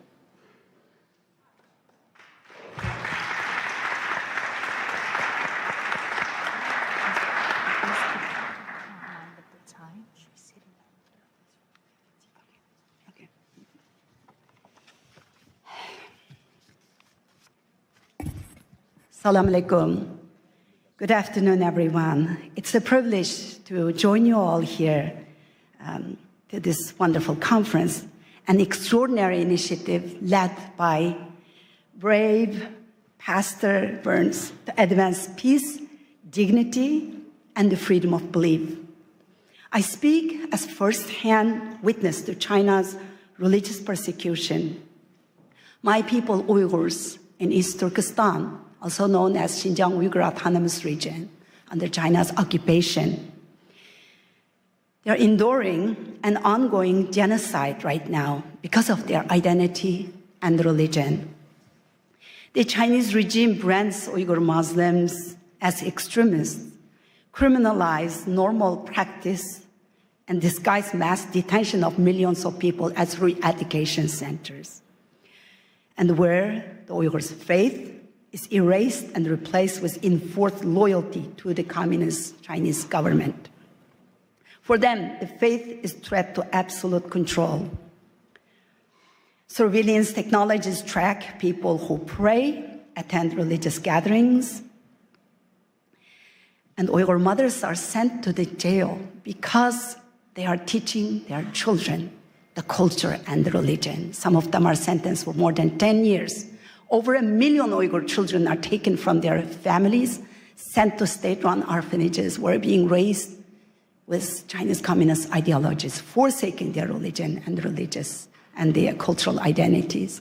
Uyghur women are subject to forced sterilization, forced abortions.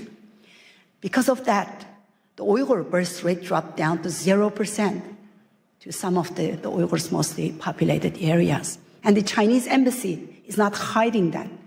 They're publicly, Chinese embassy here in the United States, publicly celebrated those genocidal efforts by saying Uyghur women are no longer baby-making machines. And this persecution is not just limited to the Uyghurs. As my sister Janice just remind everyone, they started in our homeland with surveillance technologies and they using our homeland as a testing ground. And then Tibet, Southern Mongolia, Falun Gong practitioners, they all endured the same fate. The democracy in Hong Kong demolished in front of all of us in our eyes, and the world stood silent. Now Taiwan is under threat. Next, it will be all of us, unless if we speak out and hold the CCP accountable. If we don't speak now, the only voice left will be one of regret. CCP has destroyed churches, removed crosses, jailed pastors. Beijing publicly announced that they are going to rewrite the Bible and the Holy Quran to make it compatible with Chinese communist ideologies. How in the world any religion can be compatible with Chinese atheist ideology? Just the last month, right before Christmas, over 100 pastors were detained. And also Pastor Ezra Jin from Zion's Church is still in detention. The same machinery of repression is long used against those who speak the truth, expose China's crimes, including China's transnational repression Janice just explained. And I am one of them. In September 2018, I participated in a public panel at Hudson Institute talking about the mass detention of the Uyghur people and outlining fate of my in-laws, 24 members of my husband's family, my parents-in-laws, all of his siblings, their spouses, 14 of his nieces and nephews disappeared. And when I talked about that, as an American citizen, practicing my freedom of speech in the land of the free, in Washington, they took my sister, a retired medical doctor, non-political person, just an ordinary mother and grandmother living peaceful life. They took her just 5 days after my speech to punish me. She's still in jail. 7.5 years, she's still in jail. So the Chinese government wanted to silence me and intimidate me. And what I did was I was working as the International Business Development Director, and I took lunch break when I did that speech. But then I quit my job. I became a full-time activist now. And last 7.5 years, I'm traveling around the world exposing China's crimes. Thank you.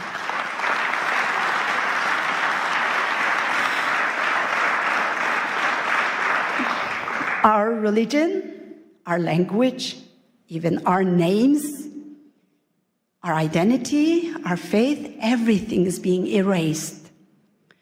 And that's why I'm so grateful today for Pastor Burns to giving me this platform and all these wonderful people, all the staff who made this great conference available for me, providing me this platform. It's not just giving me the voice, but you are giving millions of Uyghurs, 20 million Uyghur Muslims a voice here at this platform. So thank you so much. The CCP has protected the system of total control. I know I'm short on time. Just give me 2 minutes, I'll be finished. The CCP has perfected the system of total control in my homeland, and they're exporting it to the authoritarian regimes worldwide. They have the vision, strategy, and the means to spread the system of oppression far beyond its borders, undermining national security and eroding democratic foundation that your parents, your grandparents worked so hard to build and to defend. This is not just the Uyghur issue anymore. It's China's war on faith, war on freedom and the democracy, war on the women and the children, and a war on humanity itself. We stand at the turning point here. Silence is the oxygen for the tyranny. Unless we hold China accountable, it will be your children and the grandchildren who will pay the consequences of an illiberal world. Our faith, our hope, our courage, and the support for each other, and all of you here, is what we have left to fight onwards. And do not allow China to make this genocide a profitable venture with forced Uyghur labor. Your cotton, your tomatoes, the parts of your car that you drive, and everything you use is made by Uyghur slaves. Blood, sweat, and the tears.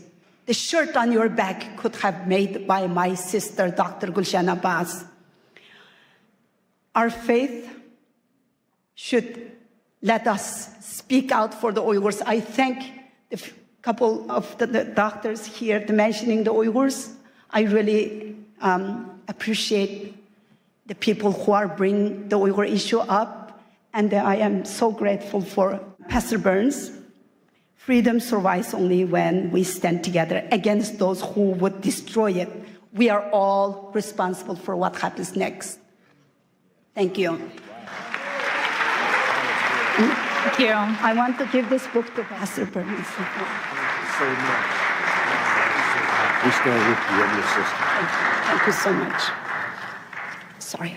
Thank you. Next, I would like to introduce a delegation from Ukraine, Vitaly Arlov, co-founder of Ukrainian Week in Washington, D.C., and Alexander Ilash, Ukrainian Week in Washington, D.C. Committee, founder and chairman of Share Your Bread with the Hungry One charity in Ukraine.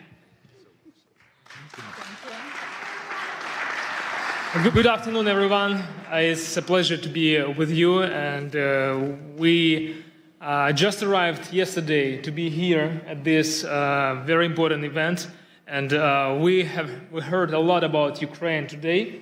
A lot of those of you who support Ukraine and who really concerned, and we really believe that spiritual diplomacy, this very important subject, and this is what we all have to be united for, to do and to change the world together.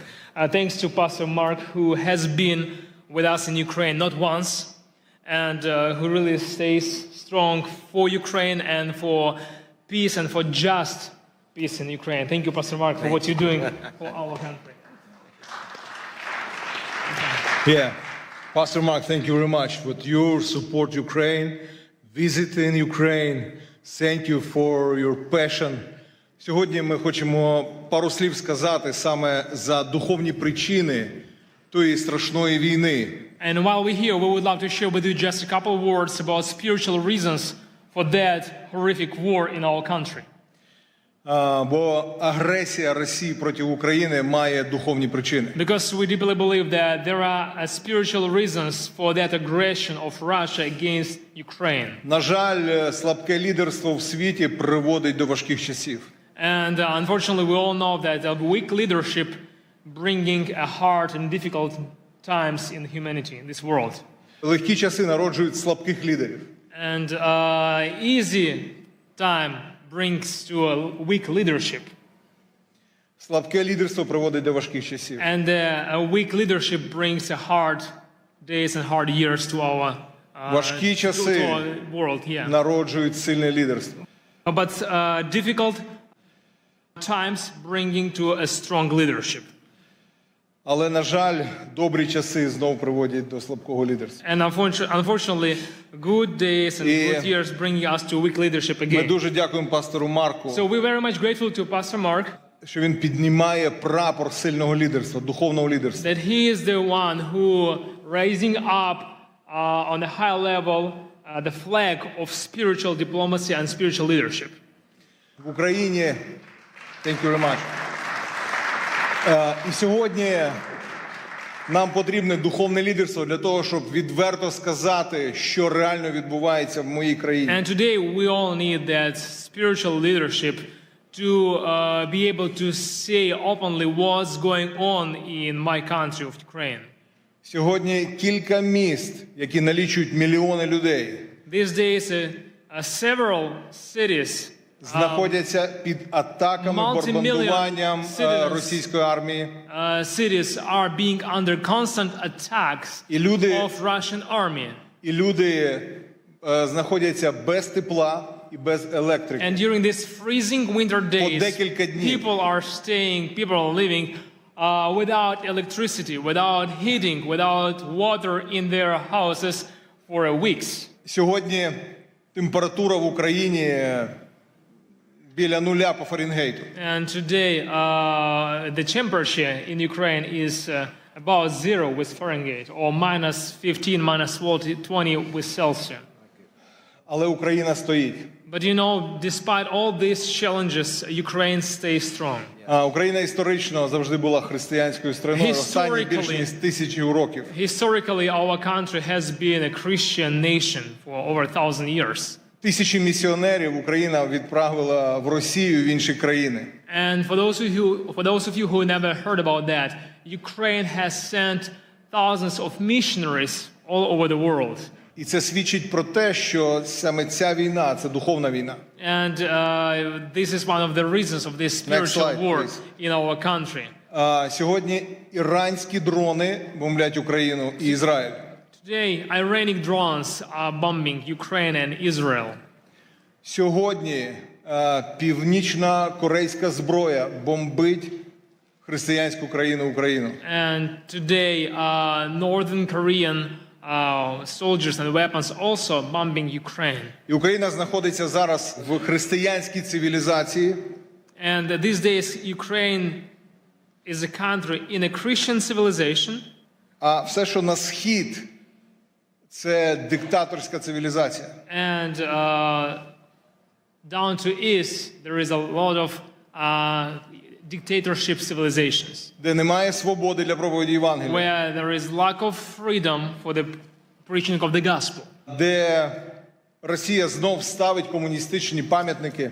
Where in Russia they putting back those communistic monuments. Росія розбомбила 700 церков в Україні. Within this almost 4 years of this war in Ukraine, Russia has targeted and destroyed over 700 temples and church buildings І in деколи Ukraine. цілилась саме в церкву, бо поруч нічого більше не було. And we have a lot of cases when, for sure, we can say that they, for reason, they wanted to target church building because around the church there is nothing. It's just a church building. Next slide, please. В окупованому Мелітополі, окупованому Росією та Мелітополі, вони забрали церковне приміщення. And there is a city of Melitopol in Ukraine with a very nice church building. І зробили з нього військовий музей російської армії. And Russian forces, they occupied it, they took over that church building and they made kind of like their military storage there. Росіяни вбили біля 70 пасторів і священиків. And it's over 70 pastors and priests who were killed within these 4 years of this war by Russian soldiers. Половина з них це протестантські євангельські віруючі. And half of those priests were evangelical Christians. Next slide, please. Evangelical pastors and priests. Це один з пасторів, Юрій, я його особисто знаю. This is the picture of Pastor Yuri. I knew him personally. Він прийшов на ранок для того, щоб провести ранкове молитовне служіння. He came to his church building in the morning to lead morning prayer service.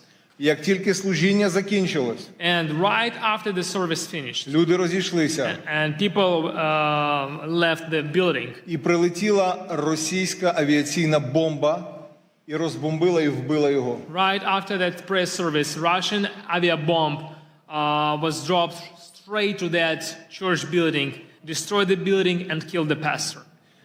Тому я дуже прошу, щоб ми духовна дипломатія повинна називати чорне чорним, а біле білим. And that's why, today here we are talking with you about spiritual diplomacy, and we have to be the people who will call white things white and black things Це black. справжня духовна битва. There in Ukraine we are on the real spiritual warfare. Наступний слайд. Why do I say this? В Україні повна свобода для проповіді Євангелія. Because you have to know that in Ukraine we have full-scale freedom to preach the gospel. Декілька місяців тому молився з президентом Зеленським і з урядовцями в нашій країні.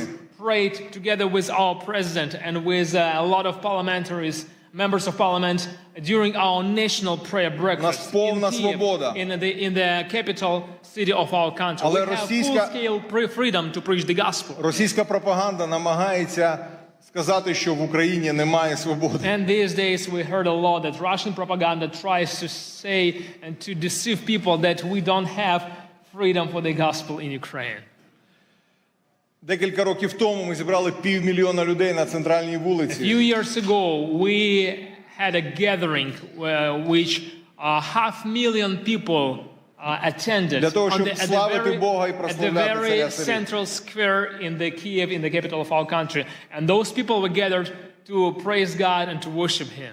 В Україні сьогодні самий більший в Європі молитовний сніданок. And these days we have, every year we have the largest prayer breakfast in Europe. В 90 офісах державних проходять молитовні сніданки і читання Біблії. And during the year we have prayer breakfast in over 90 locations all across Ukraine.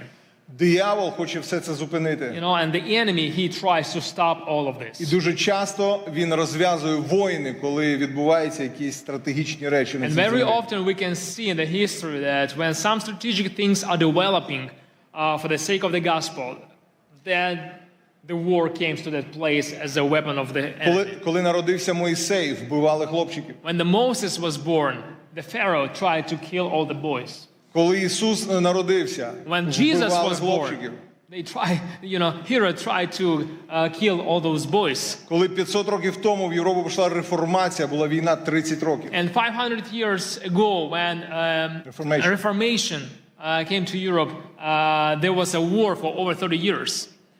Коли 100 років назад було декілька пробуджень, Азуза Стріт, Уельс. And 100 years ago, when there was a few revivals, Azusa Street and Welsh revival, прийшла Перша світова війна і Друга світова we got війна. First World War and then Second World War. Тому, друзі, ми просимо вас That's why, friends, підняти голос молитви we want to ask you to keep us in your prayers. і підняти голос духовної дипломатії. To raise up your voice of prayer and to raise up your voice of spiritual diplomacy. Для того, щоб зупинити цю комуністичну російську навалу. For the one reason, to stop this communistic Russian aggression. І ми хотіли би кожному з вас подарувати мою книгу. And we brought this book. This is my book that we brought to give to each of you.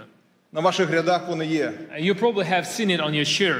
Ця книга про саме духовні причини війни. This is a війни. gift for you from Ukraine, and this is a book about spiritual reasons for the war in Ukraine. І купа свідоцтв, що сьогодні Бог надзвичайно робить в And there Україні. inside you will see a bunch of testimonies what God has done through these 4 years of the war in Ukraine, what kind of miracles we have seen. В цій невеличкій брошурі 3 трагічних історії. And also it has a small brochure with the 3 stories of 3 families. У трьох чоловіків 3 men від російських бомбардувань.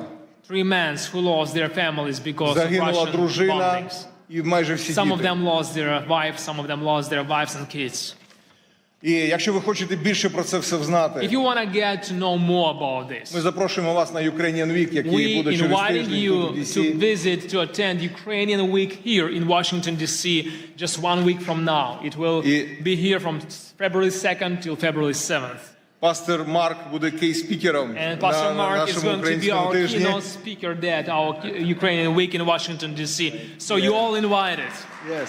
And Edward Graham, many congressmen and senators. We're going to have Edward Graham, we're going to have a good number of congressmen and senators who are going to be with us. So you all invited, please register and get to be with us and support Ukraine. Thank you very much. Духовна дипломатія Spiritual піднімається. diplomacy raising up here now in the United States, and it's going to spread all around the world. Thank you, Mark.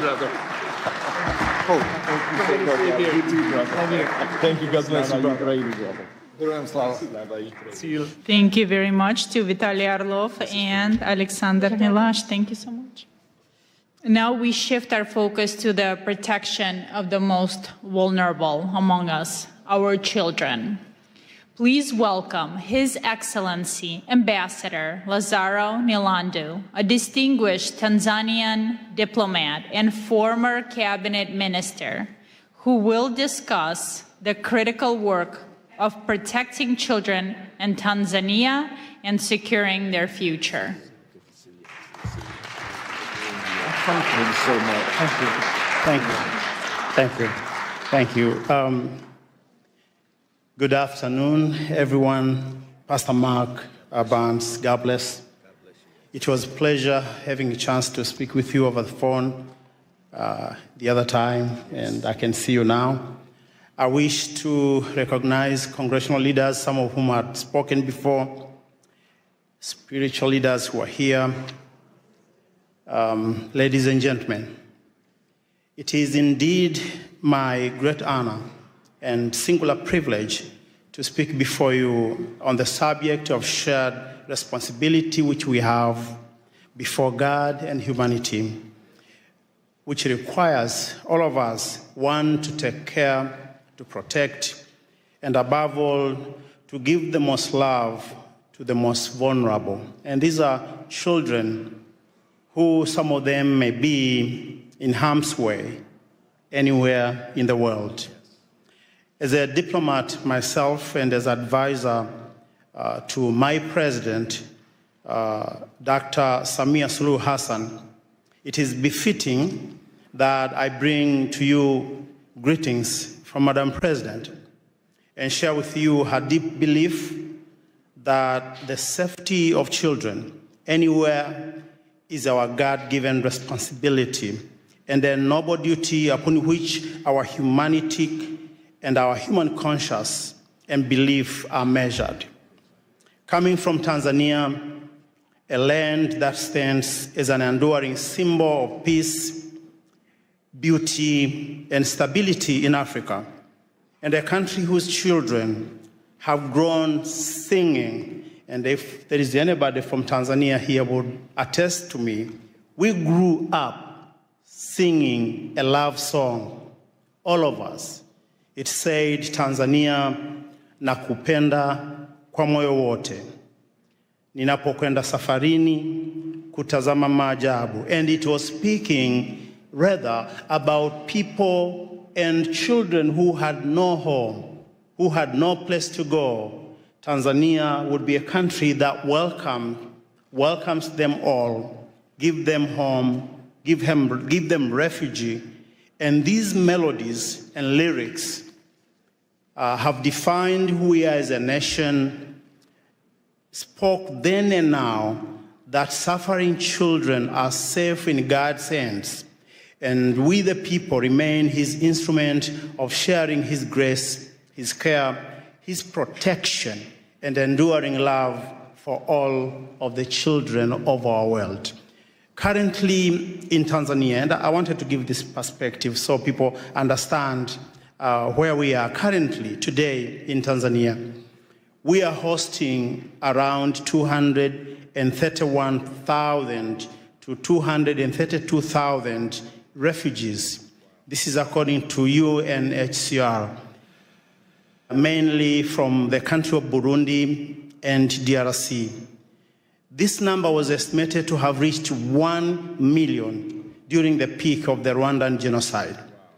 Thousands of children, mostly those escaping brutal reality of harm, wars, and fear, have crossed into our country, into our borders, to find a home, to find love, and to find families. Tanzania has continued its open arm policy in shielding children and persecuted persons from neighboring countries and allow them to share in our endowed heritage, the hospitality of our warm-hearted people.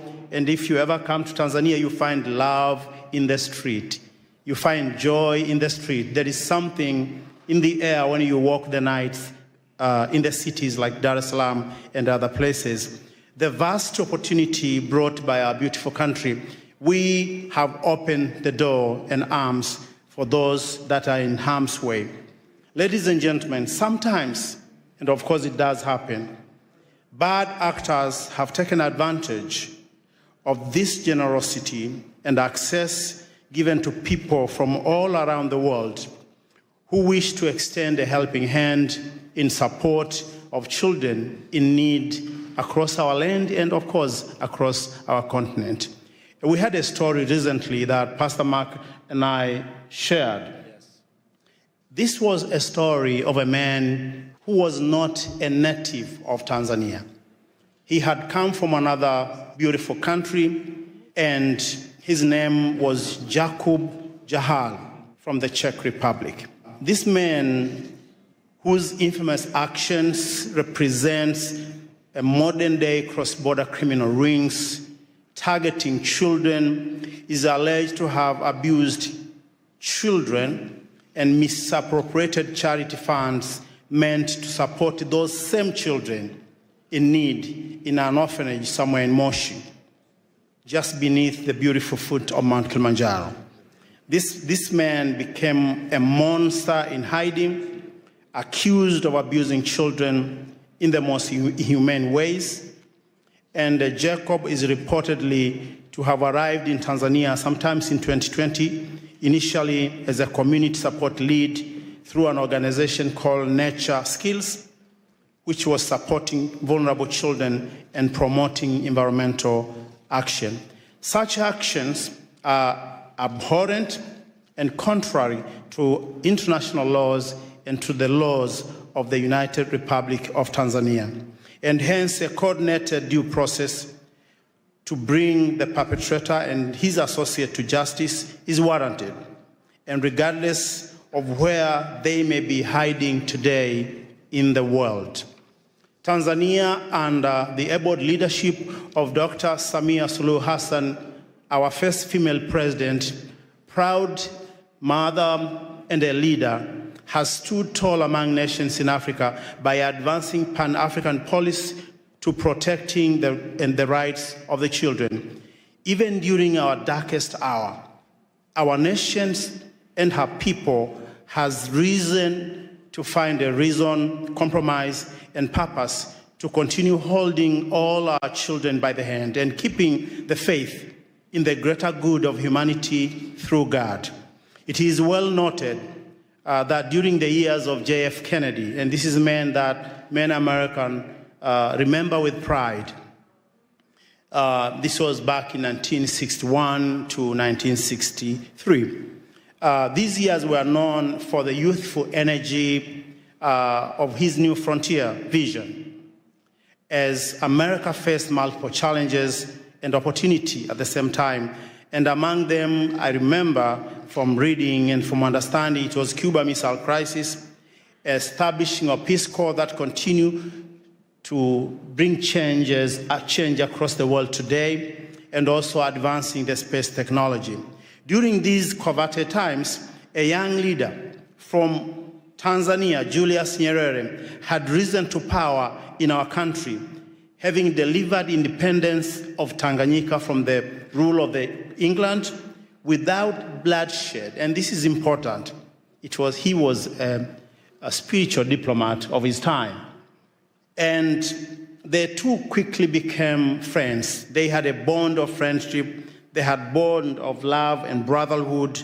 And this friendship resulted in JFK inviting Julius Nyerere to come to this city, Washington, D.C., on January 15, 1963. Among other things that they discussed was making the children of Africa and the children of Tanzania an endowment that we will all be proud. They discussed, among other things, the children's safety that would be the epicenter and foundation of Tanzania and U.S. relationships that have endured today. The welfare of Tanzanian school children, as I said, was among things they discussed then in 1963. Ladies and gentlemen, at such times as these, interfaith dialogue must continue to build trust. Where politics alone cannot, humanity is brought together in shared values and perspectives. The unity among faith communities is essential in addressing today's global challenges, the safety of children included. It is our sacred duty and shared responsibility to go beyond the call of duty, anything that we are, that we believe, that we want to do, to making sure the freedom of religion, the beliefs, and the faith is protected for all, because this is foundation upon which we can have societies that are strong. Ladies and gentlemen, whatever that happened now and today, I wish to say that one of the famous things that Nelson Mandela once said was that Africa, as he was looking at the continent, having come out of jail, he said, Africa, the Lord gave you struggles, and struggles made you strong. We are all made strong because of some of the things we go through. And I believe as we continue to stand united, as we continue to work together, the voices of far places like Africa, what we do, what we are achieving should be part of the contribution, positive contribution to this debate in the world, to making our world a better place. And I want to finish by giving you this. Someone somewhere in Africa continue to believe we do have that African dream to be a better people, to be loving, to open our hands to the rest of the world. We are over 54 different countries speaking hundreds upon hundreds of languages. But yet when you visit the continent, even places where you may not have heard, there is love in the air. If you come to Tanzania, if you come to places like Arusha, Mount Kilimanjaro, and you go to just ordinary folks in the villages, you find love in the air. We would like to have this love continue to unite our world as we continue to be free people, working for the whole world and uniting all our perspectives for the greater good. Thank you, and thank you for listening. Thank you.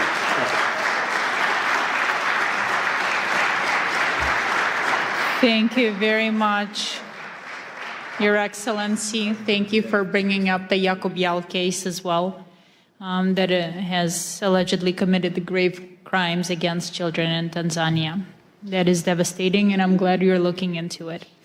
And now it is my pleasure to introduce Congressman Joe Wilson, representing South Carolina's 2nd Congressional District, a long-serving member of the House. He brings extensive experience on national security and foreign affairs, as currently serves as the co-chairman of the U.S.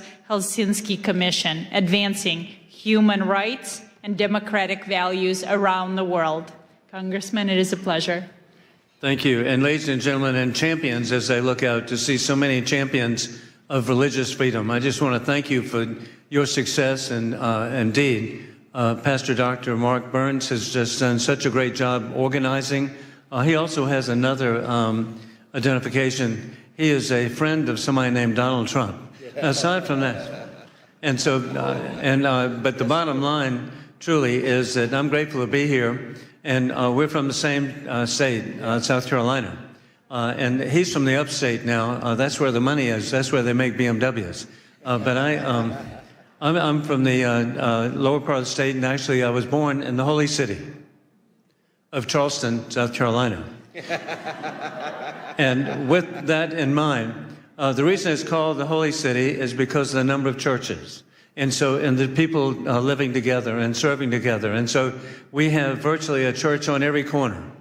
And so it's really exciting because most of the churches are from denominations or from people who had to, were expelled or flee from other countries. And so from that, what an example indeed South Carolina, the United States is. And that is, and for example, I grew up in the First Scots Presbyterian Church. And I want you to visit Charleston, the only church in North America with the seal of the Church of Scotland on the front in stained glass. And so the reason the Scots, my ancestors, came is because they were expelled from the villages in Scotland because the landowners realized that they could make more money growing sheep than having people to support. And so they actually expelled the population. And I'm very grateful that my ancestors came to South Carolina.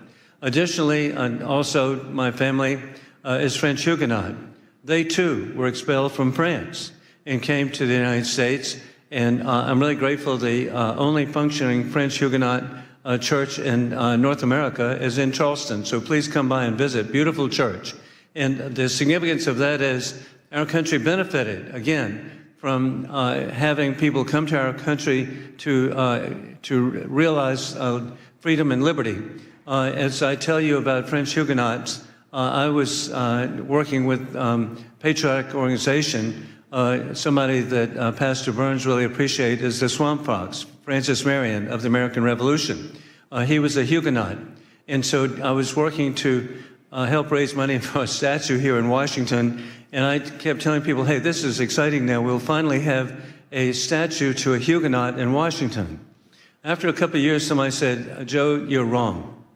There are statues to a Huguenot in Washington. I said, well, who? George Washington.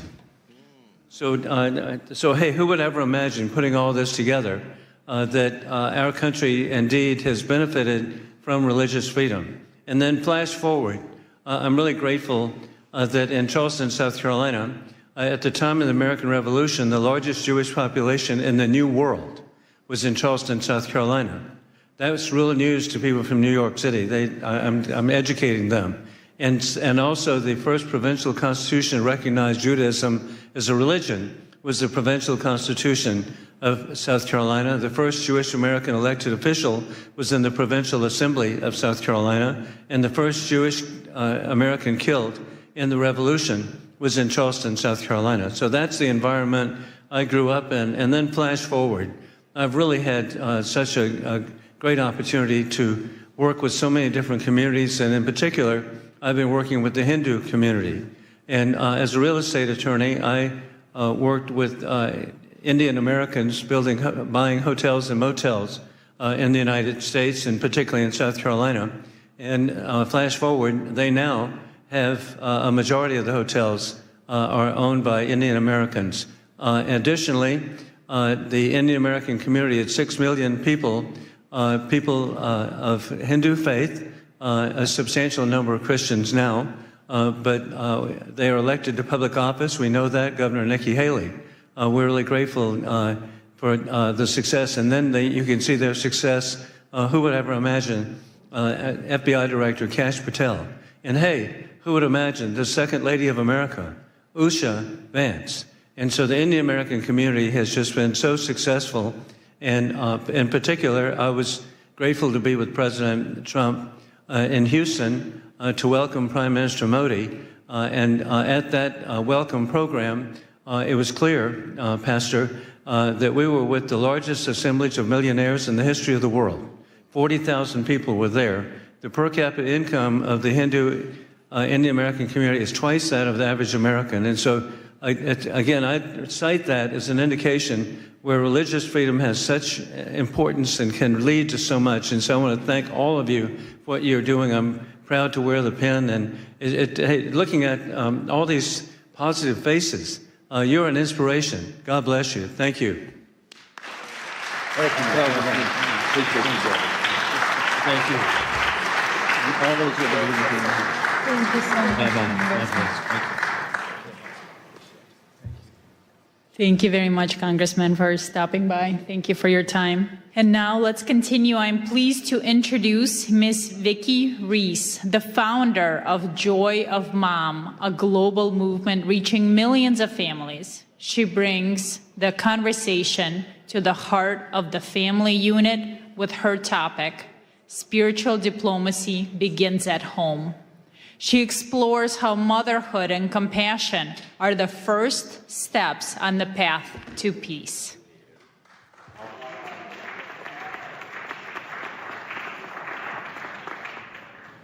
Hi, everyone. First of all, thank you, Pastor Mark, and everyone else who's gathered here today. It's incredible to be standing in this room with leaders from so many faiths, cultures, and communities. You are entrusted with the care and soul and protection of our conscience.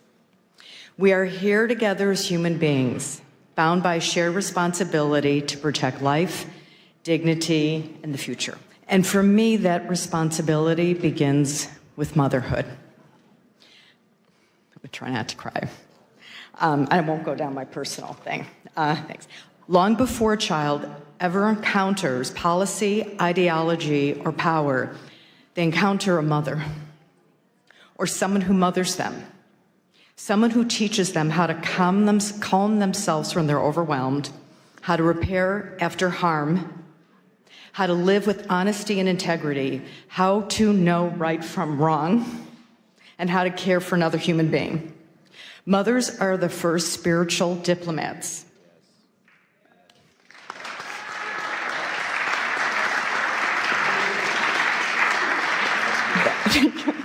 That our children will ever know. I think that was the most important thing I could say out of this. In kitchens, in classrooms, in car rides, in quiet moments, mothers teach empathy, accountability, courage, and compassion in action. They are not soft skills. They are the foundational skills of peace. This is why spiritual diplomacy cannot be separated from maternal wisdom. Shifting. Because peace is not enforced from the top down, it is formed from the inside out. Wow, that's good. When mothers are supported, heard, and connected, families stabilize. When families stabilize, communities heal. And when communities heal, peace becomes possible. not as an idea, but as a lived reality. Spiritual diplomacy asks us to lead beyond labels and ideology. Motherhood asks us to lead with responsibility. Both are rooted in the same truth. Love is not passive. Love is protective. Love is courageous. And I'm almost done. We are living in a time of extraordinary division. Fear is amplified, trust is eroded, and too often the burden of holding families and communities together falls quietly on mothers, unseen, unsupported, separated by noise, a lot of noise, that tells us we are more divided than we truly are. But when mothers come together across faiths, across cultures, across borders, something powerful happens. They don't argue ideology. They protect children. They restore dignity. They remodel repair instead of revenge. That is spiritual diplomacy in its most human form. This is not about erasing difference. It's about honoring honesty first. It's about choosing wisdom over outrage, compassion over condemnation, responsibility over indifference. Spiritual diplomacy is not soft. And as we know, motherhood is not weak. And conscience is not optional.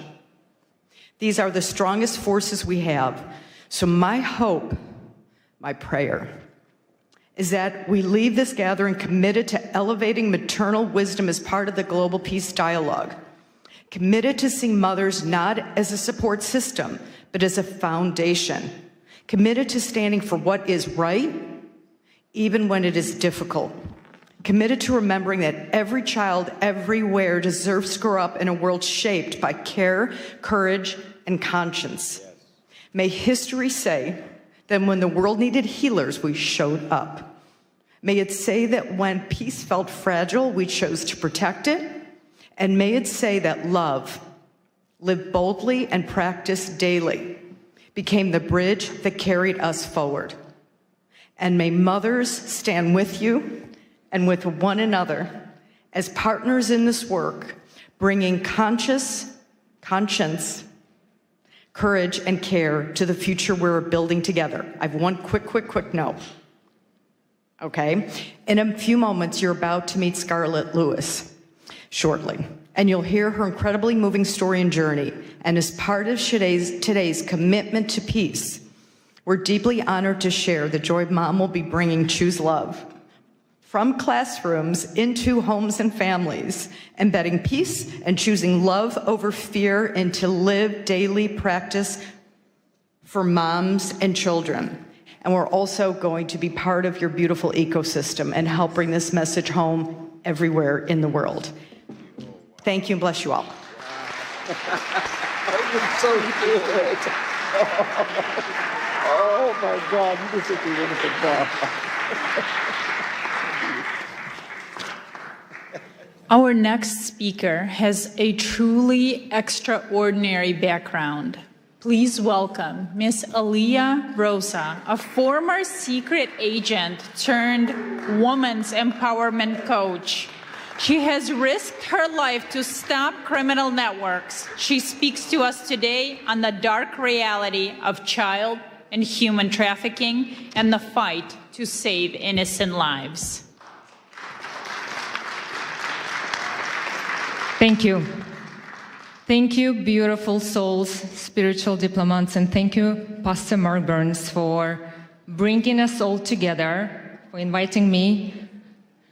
I would never imagine being a little girl born in corrupted communism, the country which doesn't exist anymore, thank God, USSR, that one day I'll stand here in front of you in the nation's capital, the symbol of freedom, liberty, unity, hoping for peace, right? We are all ambassadors for the peace, right? And the hope and love.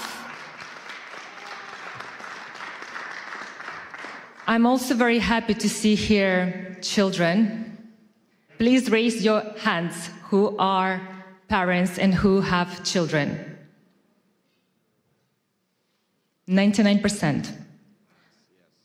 Did you know that according to United Nations report, there are over 27 million people are sex trafficked globally? Think about this number, 27 million people. Once I was working as a secret agent in Russia, in FSB, fighting against human and drug trafficking.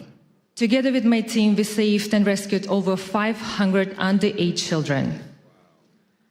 Unfortunately, some of those children we couldn't rescue, it was too late. And I still remember their faces, and I still remember the faces of their parents who begged us to help them, but it was too late. Some of my colleagues have died during these missions, and let's take a moment to pray for their souls to rest in peace. So that's why, as adults, it's our responsibility to educate children, not just our children, but all children. Thank you. And that's why it's so important for us to speak about these global issues, to check social media of our children, speak with our children's friends, to support and report to adults or authorities if they will see suspicious behaviors. Create communities and speak about these social issues like we do right now. And hopefully, maybe today, tomorrow, you will share this information with your friends, with some kids, and they will remember that. And one day, when they will go to public places, they will not take from someone a drink or a sweet, and they will not leave their drinks unattended, because this is very important. My son is 16 years old. He was going out with his friends at 6 p.m.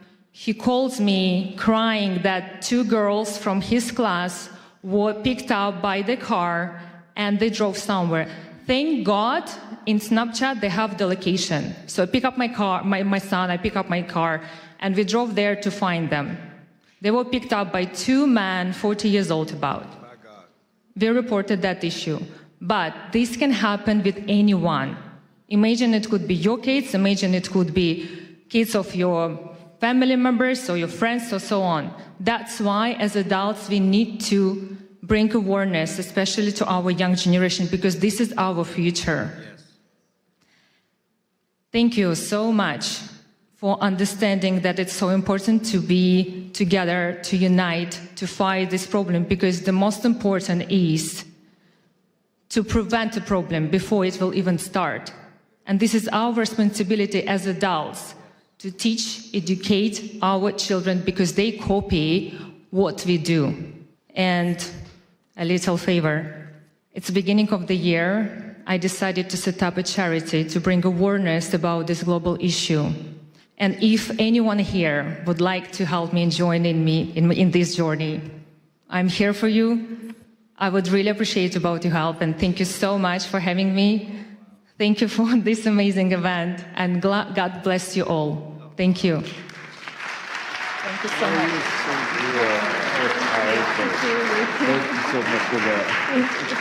Thank you so much.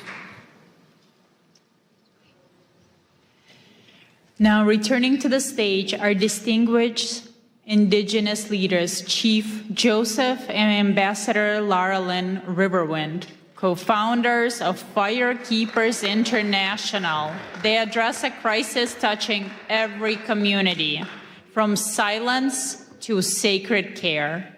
They will share how faith leaders must respond to the youth mental health crisis. I knew you were going to make us follow either Dr. Burns or the secret agent. Thank you for Pastor Burns for bringing a microphone to the Indigenous voice. It's an honor and blessing. Thank you. She sits on her bed behind a locked door in a dark room. Mascara-stained tears streak her cheeks as she watches blood drip from her arm. This self-inflicted wound, vying for space among many others. Next time it will be deeper. She says. Next time I'll go all the way. And just like that, ideation becomes a painful plan. Statistically, before this gathering ends, a depressed and hopeless Native American will take his or her life. But God. Taigwe, Oma Bahari, da kakasike guasabara mahura, da katais boriken ota danaboria yaya ota kasike bosibakan. Good day with respect and honor to all the dignitaries that are here. I am Chief Joseph Riverwind, Ward Chief of the Arawak Taino tribe of Puerto Rico, the tribe of first contact. I'm also a servant of Yahweh, the supreme spirit of all spirits and a disciple of the great chief cornerstone, aka Rabbi Yeshua. Shio, ganik di layelene ekwani unole dakudoa, tijalagi kenusida, dohi gesesti. Hello, I am Dr. Larlin Riverwind, the ambassador of the Georgia tribe of Eastern Cherokee. I serve Creator Yahweh, and I walk the white path of Yeshua, Jesus, whom my people have an ancient story about. For generations, Native people have lived with intergenerational trauma. Depression, identity crisis, and suicidal ideation are often lifetime struggles rather than temporary obstacles. As a result, American Indians and Alaskan Natives face suicide rates 91% higher than the general population and lead in depression, anxiety, PTSD, and substance use disorders. We can name the contributors of forced assimilation, racism, socioeconomic disparity, cultural incongruence, generational trauma. These matter. And in our tradition, we make our decisions based on 7 generations ahead. And these issues are not exclusive to the indigenous population of America. I have seen them abroad in the indigenous population of the Republic of the Marshall Islands, where I lived during my youth. But personal reasons often boil down to relationship problems, violence, and lack of access to care. Yet each of us must make and take the responsibility for our own mental health. Healing is not accidental. It takes time, faith, hard inner work, wise counsel, humor, and miracles. Humor is a core Native tradition, so we'd be remiss if we didn't ask you, how many psychiatrists does it take to change a light bulb? 1, but the light bulb has to want to change. And speaking of change, did you know that Native Americans will be the first ones in heaven? We have reservations. There you are. Jeremiah 29:11 declares, "For I know the plans I have for you," says Yahweh, "plans to prosper you and not to harm you, plans to give you hope and a future." We must help people envision a future worth living for. Often the first step across that bridge is moving from silence to speaking up, because evil flourishes in silence. It is often through sacred care that people find the courage to speak. Sacred care takes many forms. At Firekeepers International, our Good Medicine program provides sacred care through ancestral teachings passed down by our elders, through art, music, storytelling, dance, counsel, honor, and ceremony that brings holistic healing to the soul. Yet our culture should strive for much needed refinements. To 1, celebrate heroic whistleblowers. Normalize ongoing counseling. Honor mental health professionals. And develop emotionally intelligent leadership. For many, there is no dramatic crossroads between victim and victor. Victimhood is often a default survival mode. But this world, though filled with pain, is also filled with love. A soul's journey from victim to victor is forged through forgiveness, healthy boundaries, and discernment. It is our sacred duty as faith leaders to teach and model healthy, holy, enforced boundaries. Without them, encroachment is normalized, victimhood is enabled, abusers protected, and spiritual necrosis left unchecked. Across Turtle Island, what we call the land here, indigenous wisdom teaches a foundational truth. Life is sacred. It is a gift from the Creator. Important question. So where does spiritual diplomacy end and sacred heroism begin? When there are mobs of serial murderers currently slaughtering Christians, Jews, Druze, Alawites, Kurds, Yazidis, Persians, Syrians, Hindus, Nigerians, Masalit, Hutus, Tutsis, and moderate Muslims, we must speak up. As faith leaders, we must break our cultural taboos surrounding violence, sexual, physical, emotional, and spiritual abuse. Silence is compliance. Silence is condoning. Silence is abetting. We cannot teach tolerance of violence or endorse violence as resistance. We must model the sacred care of speaking up and breaking the silence, and we will now. This great nation protects freedom of religion, our right to serve any God or none.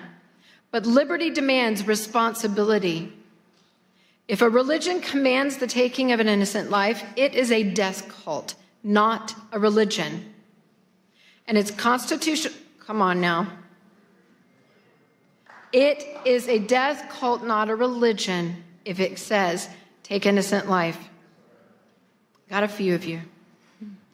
And its constitutional protections then are null. Speech defining holy versus profane is protected, but breaching physical boundaries to commit violence is not. As indigenous spiritual authorities from these ancient lands of Turtle Island, we want to make a clear declaration. Radical Islam, death cults, anti-Semitism, and enslaving ideologies disregarding the sacredness of life and liberty are not welcome on Turtle Island. We must become divine interruptions on someone else's path to destruction. And let me just say this. It's a big deal to have somebody with spiritual authority of indigenous people to say what is and is not welcome in their land. Meditate on it. As we leave today, return with me to that dark room and that bleeding girl. She was not unseen. Her faith leader knew. He knew intervention was needed. He knew there were options. Now the only question left is this. What is he going to do about it?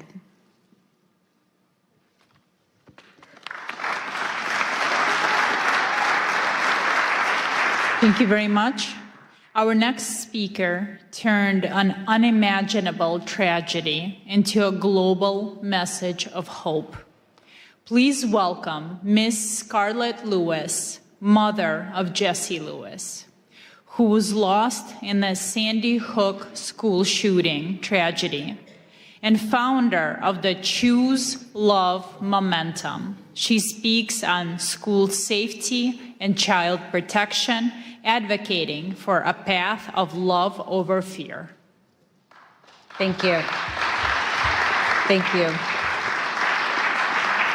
I want to thank everyone for showing up today as boots on the ground soldiers, capital S-O-U-L,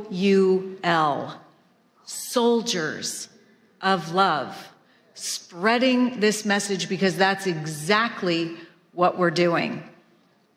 Hope and peace live and grow in this room. I can feel it.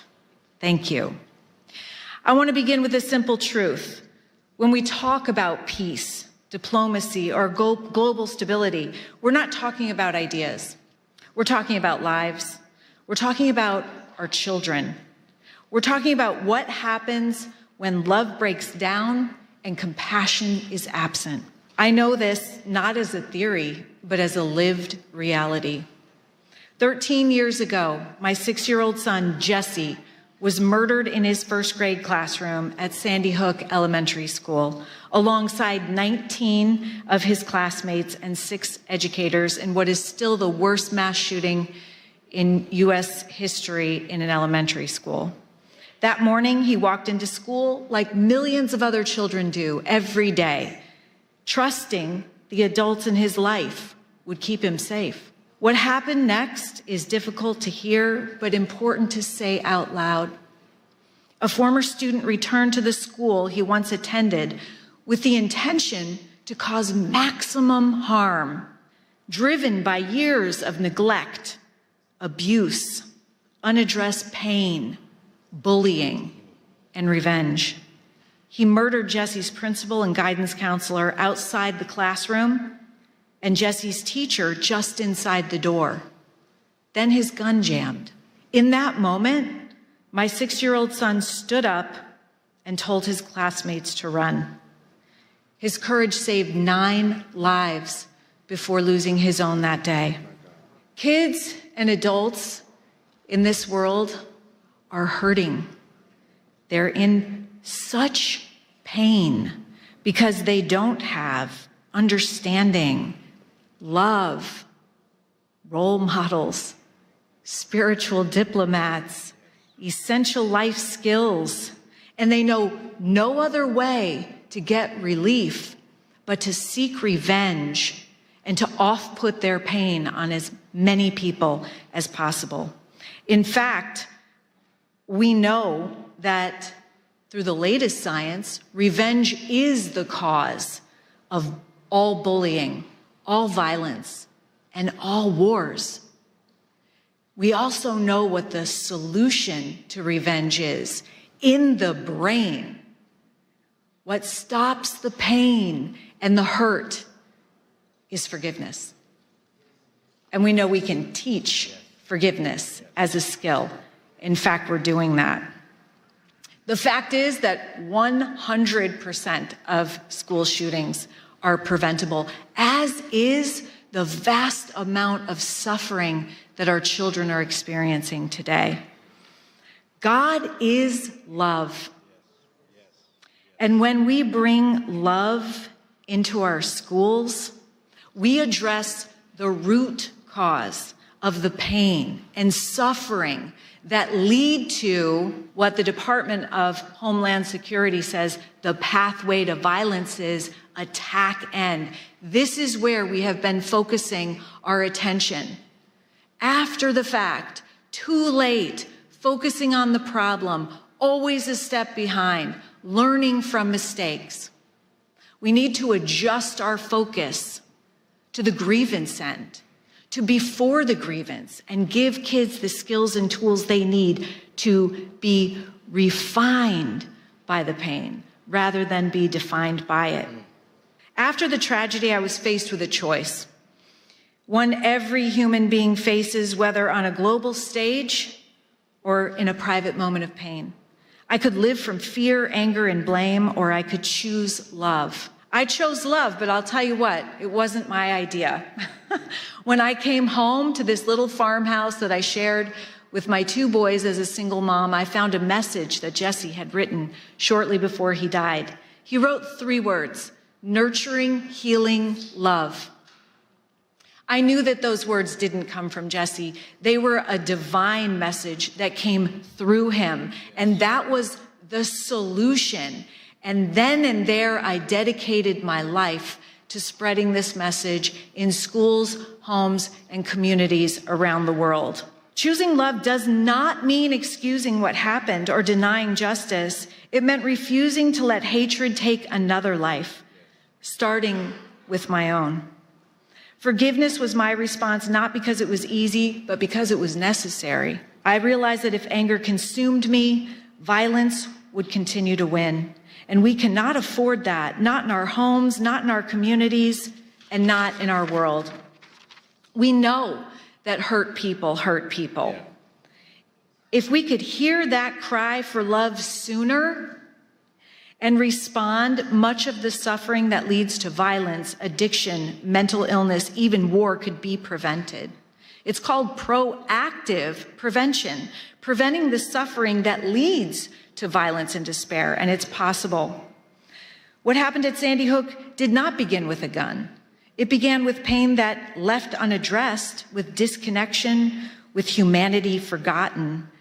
And violence is always the final symptom of something deeper. Across cultures, faiths, and nations, our children are showing up with the same signals: bullying, mental illness, despair, addiction, suicide, violence. These are not separate crises. They're signs that love is breaking down and compassion is absent. Everything can be seen as either an act of love or a cry for love. It's our moral duty to answer that cry. And here's the uncomfortable truth. We cannot legislate our way out of this. We cannot blame or argue our way out. We cannot outsource or off-put our own responsibility. Peace begins with us. We can't wait for someone else to fix it because there is no one else. And it turns out love is a skill that can be taught and practiced, and this makes it available for everyone. I created the Choose Love movement to teach how to choose love as a thoughtful response in every situation, circumstance, or interaction, especially the hard ones. At its core is a simple understanding. Every day we choose love or fear, and the outcomes of these decisions look dramatically different. We were created in love, but our brains are wired to defend us and thus attuned to fear. Having these essential life skills enables us to have the courage to face pain, grow, and be strengthened by it, and not pass it on. And as Vicki from Joy of Mom mentioned, our work doesn't stop there. We're honored to bring Choose Love from classrooms into homes and families with Joy of Mom, because the home is where peace is practiced and the next generation is shaped. We can't always choose what happens to us, what someone else says or does, but we can always choose our response. When we choose love, even in the face of hatred, we reclaim our true, authentic power as humans, our self-control and our humanity, because the opposite of love is not hate, it's fear. When we understand this, we can look upon hate as suffering and with compassion. This is the work of spiritual diplomacy. It's choosing to see people not as enemies, but as human beings. It's responding to fear with courage, the same courage Jesse showed that lives inside every single one of us. It's replacing judgment with compassion and hearing the cries for loving action all around us. It's understanding that every thoughtful response rooted in love creates safety, locally and globally. Our children are learning how to respond to conflict by watching how we do it. They need leaders, spiritual diplomats, who understand that peace is not passive. It is active, it is courageous, and it is a choice. Spiritual diplomats must exist because the world is aching for moral clarity. When humanity disconnects, our children suffer. And every act of love, no matter how small, restores hope and reduces fear. The courage to spread nurturing, healing love is why we're here today. This is why spiritual diplomacy matters, to teach our children to be spiritual diplomats. And this is why the work you're doing and we're doing together is so urgently needed today. Thank you for choosing love. This is Jesse's favorite pillow. Thank you so much. Oh my God, that was so beautiful. I love you too. You're so great. Seriously. Thank you for giving us courage. And now we are honored to receive a special address from His Excellency Caleb Mutfeng, the Executive Governor of Plateau State, Nigeria. Through his video address, he speaks to us today on promoting peace and liberty amidst global challenges, sharing a governance vision anchored in justice, mercy, and the sanctity of human life. Distinguished faith leaders, policymakers, members of the United States Congress, diplomats, and esteemed guests from all around the world, I bring you warm greetings on behalf of the good people and government of Plateau State, Nigeria.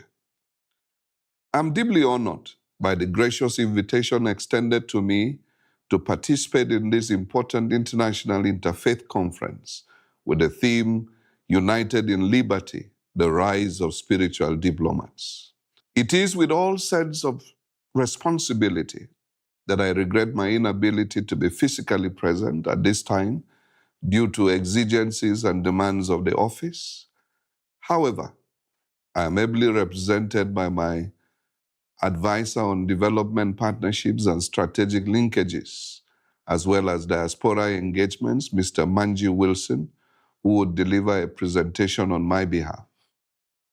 I want to specially commend Pastor Dr. Mark Burns and the conference conveners for creating such a global platform that recognizes the vital role of faith, conscience, and moral leadership in diplomacy and peace building.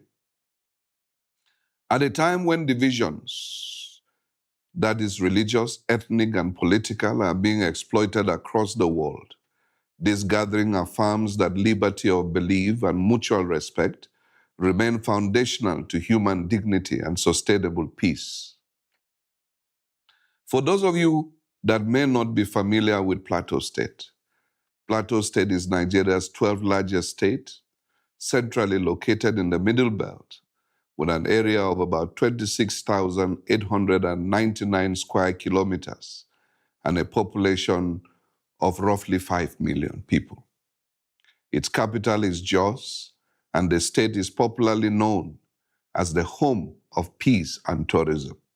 Despite being in the tropical zone, Plateau State enjoys a near-temperate climate due to its high altitude, with average temperatures ranging between 18 degrees centigrade and 22 degrees centigrade. The coldest period occurs during the Harmattan season, which lasts between December and February, while the hottest months are March and April. Additionally, Plateau State serves as a major watershed and source of several important rivers in northern Nigeria. Now back to the reason we're here. The prophet Micah raises a pertinent question and immediately provides an answer, as recorded in Micah chapter 6 and verse 8, which reads, "What does the Lord require of you? To act justly, to love mercy, and to walk humbly with your God." This timeless call speaks not only to people of faith, but to all who hold positions of responsibility. It captures the essence of spiritual diplomacy, justice in policy, mercy in leadership, and humility in power. Plateau State is often described as a microcosm of Nigeria because it is home to diverse ethnicities and faith traditions that have coexisted for generations. Under the administration I am leading since coming on board in May 2023, we have made deliberate efforts to rebuild trust, strengthen interfaith dialogue, and restore the social contract between government and citizens. We're investing in inclusive governance, youth empowerment, agricultural transformation, infrastructure renewal, digital and economic reforms aimed at restoring livelihoods and hope for our people. However, it will be incomplete and indeed dishonest not to acknowledge the grave challenges we continue to face, especially with regards to the persistent attacks by violent extremists and criminal elements that have led to the loss of lives, the displacement of tens of thousands, and the destruction of communities. Christians and moderate Muslims alike have been targeted, and internally displaced persons, including women, children, and the elderly, continue to bear the heaviest burden. These are not merely security issues, they are moral issues that test our collective commitment to freedom of belief and the sanctity of human life. Yet we refuse to surrender to despair Our response has been anchored on justice, compassion, reconciliation, and development. We believe that peace is not sustained by force alone, but by improved socio-economic opportunities, equity, and dignity. This for us is reflected in the books of Matthew 5, verse 9, "Blessed are the peacemakers," and Romans 12:18, "If it is possible, live at peace with everyone." It is therefore my earnest appeal that this conference catalyzes meaningful partnerships with governments, faith institutions, development agencies, and the diaspora to as well support our modest efforts in humanitarian relief for displaced communities, strengthen peace-building initiatives, investments in education and livelihoods, enhance healthcare provisions, rebuilding and resettlement of affected communities, and amplify global advocacy for religious freedom. Plateau State stands ready to engage as a partner for peace, development, and interfaith cooperation. It is my earnest belief that together as spiritual diplomats, united in liberty, we can transform shared values into shared action and prosperity for our people. As I conclude, let me mention that Plateau State is open for engagements, as well as explore areas of cooperation and interests. As a government, we are dedicated to creating an enabling environment for all our partners. As Chief Executive of the state, let me assure you of all the political will and support as you consider a partnership with us towards making a difference for humanity. By God's grace, I intend to be in Washington the first week of February and attend the Presidential National Prayer Breakfast. I'll be delighted to meet with some of you that will be in DC at that time towards deepening our relationships and partnerships. My advisor, Manji Wilson, who is on ground, will coordinate on this and make meeting arrangements. Thank you for your attention, and may our collective efforts advance peace, justice, and human dignity across nations. God bless you all. God bless Plateau State. God bless Nigeria. God bless the United States of America. Thank you.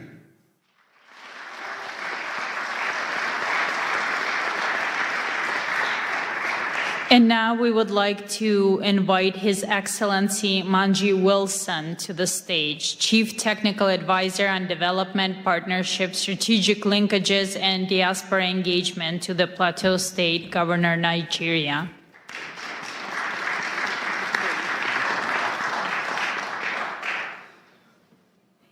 Good evening, everyone. I know it's been a long day, and we are all loaded with all the information we've received from various speakers, so I wouldn't take much of your time, considering also that His Excellency has also delivered a speech. Distinguished members of the U.S. Congress and House Committee on Foreign Affairs, faith leaders, spiritual diplomats, Pastor Mark, thank you very much for having us today.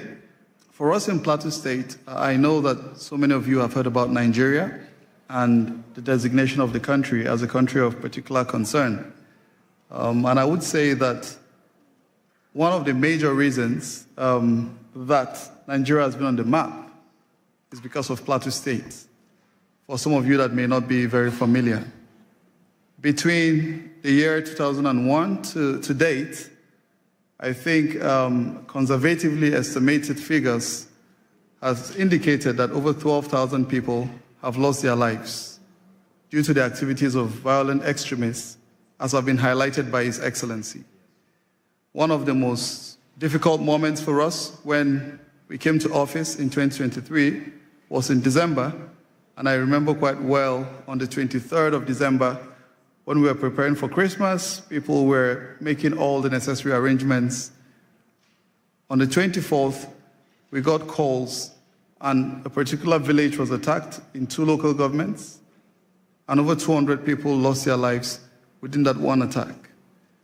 This is not just an isolated incident. We've had so many incidences that have been recorded. And for so many of you, you must have also heard of Reverend Ezekiel Dachomo, who raised his voice on the genocide that has been persistent over the years. You know, as I speak, I read just a short while ago of about 6 people that Reverend Ezekiel had to bury today that were killed just yesterday. 5, 6 days ago, a family of about 4 were attacked. The father was killed, the mother was killed, the son was killed, and the only surviving person of that family is a 4-month-old baby. She was actually butchered, you know, with a machete, but for some reason, God kept her alive. Earlier today, a friend posted, you know, he visited her in the hospital. She was just discharged today from the hospital. There are so many stories, and I do not really want to weigh us down with a lot of these very difficult situations that we found ourselves in. I recall one of my friends, Stedman Harrison of the Global Outreach Ministry here in the United States, and a significant lesson he taught us during one of our sessions. And he draws from the book of Nehemiah, you know, and for so many of us, we remember when Hananiah came visiting and Nehemiah inquired of what had happened, you know, to the remnant that were left. And he shared the story of how the walls were all broken, the gates were burnt, and that completely weighed Nehemiah. Of course, when he went to serve the king observed, and you dare not come to the king with such a countenance. And the king inquired to know, what is wrong? You are not sick. I believe this is simply from a heart that is sick. Of course, he inquired of the king and asked of him, you know, informed him of the situation and said, if it pleases you, please send me back to go and rebuild my land. The king granted his request, but he also further requested that the king should give him letters that he will take to the governors across the rivers. And he also inquired for support to get the timber, you know, that he would rebuild, and he got every support that he needed. I'm just bringing this story to put together everything, you know, that I would have been presenting today. To say for so many of us that are seated here, some of us had to travel. I just arrived last night from Nigeria, came across the river, came across the Mediterranean, just to come here and meet with all of you doing very important work, you know, to alleviate this very difficult situation that humanity has found herself in. We are looking forward to seeing how we can join hands together like Nehemiah, because for such a time as this, God has called us to rise up and to serve as leaders that will transform nations and communities even beyond the shores of our immediate environments. The capital of Plateau State is known as Jos. It has a fantastic synonym, and we call it Jesus, our Savior, because Jos is in the central part of Nigeria, blessed with abundant natural resources, and it's known as one of the cities that hosts everyone, you know, irrespective of ethnicity or religion. Very accommodating set of people that have kept Nigeria, you know, up till this moment. Plateau State is a city upon a hill, and her light will continue to shine. Plateau State is looking forward to seeing how to welcome you. Pastor Mark, I gathered you at contemplating coming to Nigeria. You know, His Excellency will be quite pleased and delighted to host you.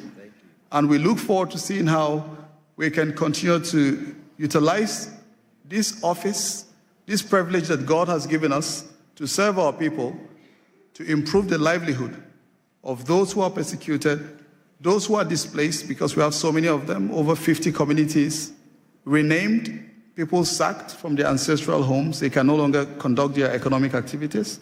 Or we're doing what we can do as a government to provide all the succor and support.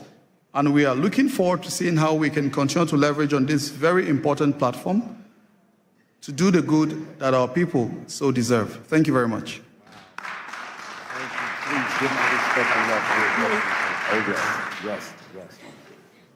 Okay, right now we're going to have a quick presentation by Dewey Honig. He wanted to present something to Pastor Burns. Thank you, Pastor Burns. It's a true honor. I have to head out, so I'm sorry for cutting a bit over here. First of all, a pin for you. Thank you. Thank you so wow. I could put it on. Yes, I'm going to hold it there. Okay, good. Thank you. Oh, wow. This is an award, Advancing Peace Beyond Politics Award, presented to Pastor Mark Burns, spiritual advisor to President Donald Trump, founder of Spiritual Diplomats, in recognition of your visionary leadership and selfless dedication to advancing peace through faith, uniting leaders across religions, building bridges where politics cannot, and fostering peace where policies fall short. With admiration and blessing to the Honig, founder and CEO of the Orthodox Jewish Chamber of Commerce, and our chairman, J. Morton Davis, who's 96 years old and very close friend of President Trump for over a half a century. Wow.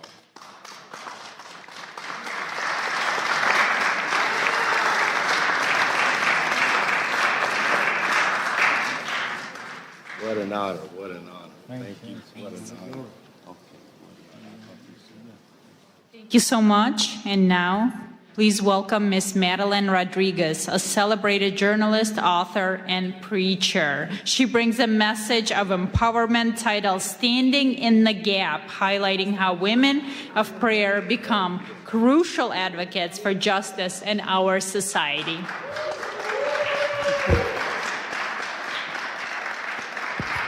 Thank you so much.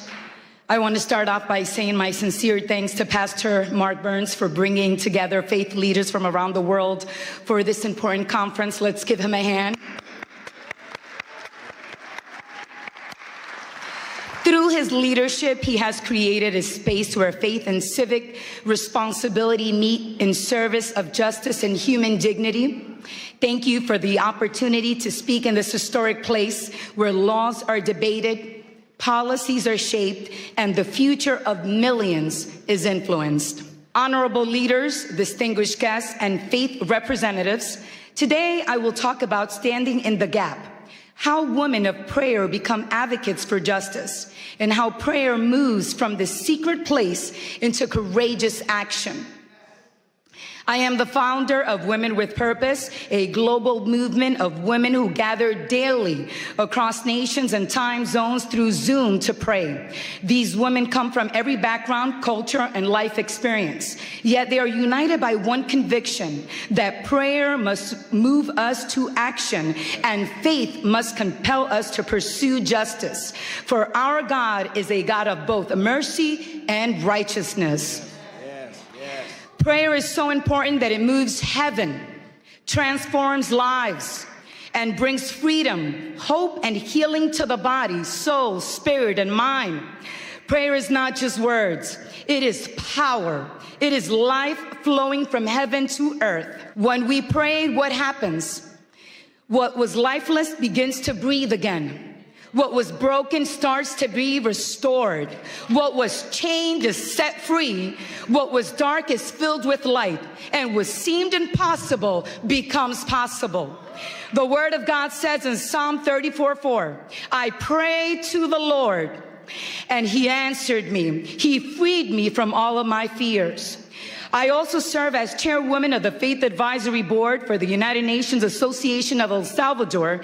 In this role, alongside the president of the organization, we are committed to cultivating and sustaining a prayer-rooted presence at the UN, at the United Nations. One that invites the global Christian community to engage through intercession and God's word. This work is grounded in the belief that when faith communities approach global engagement prayerfully and with integrity, they help foster peace, uphold human dignity, and strengthen cooperation among nations. Prayer doesn't just change our circumstances, it changes us as well. It makes us more compassionate, loving, and full of grace towards all people.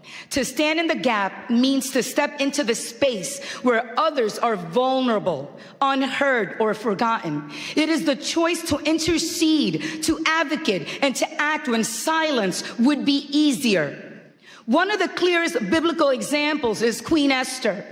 Esther was a woman of faith, positioned within power, yet initially hidden.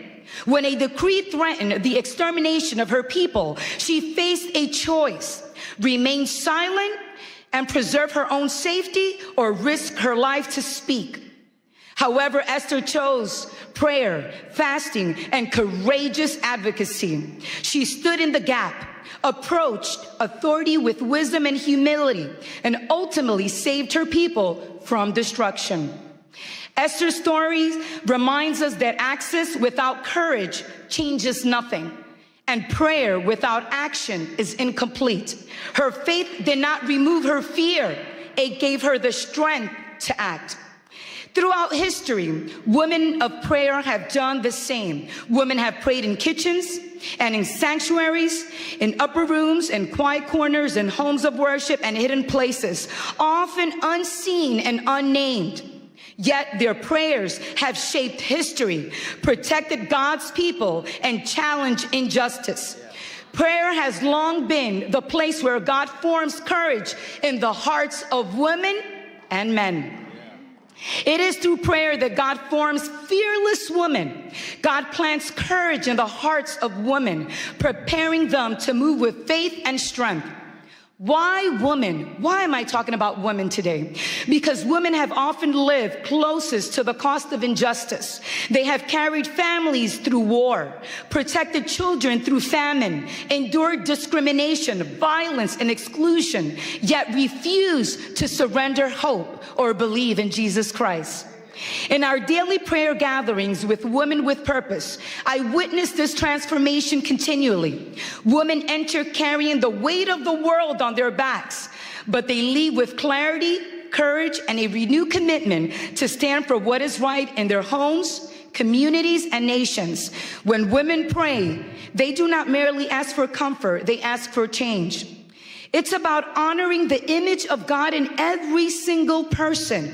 It is about defending the widow, the orphan, and the stranger. It is about ensuring that no one is overlooked or forgotten in the eyes of the Almighty God. Just as Esther stood to protect her people, so God calls us to stand for those who cannot stand for themselves. Standing in the gap is not passive spirituality.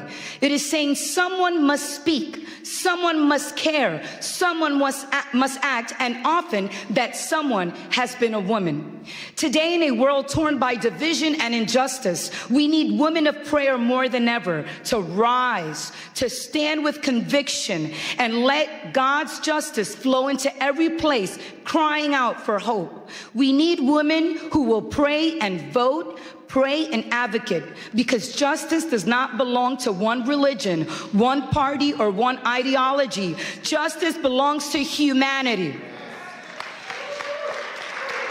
And prayer at its best does not divide us, it unites us. And we stand here on Capitol Hill. Let us remember to protect the sacredness of human life in all its form. Let us pursue justice that is compassionate, courageous, and enduring.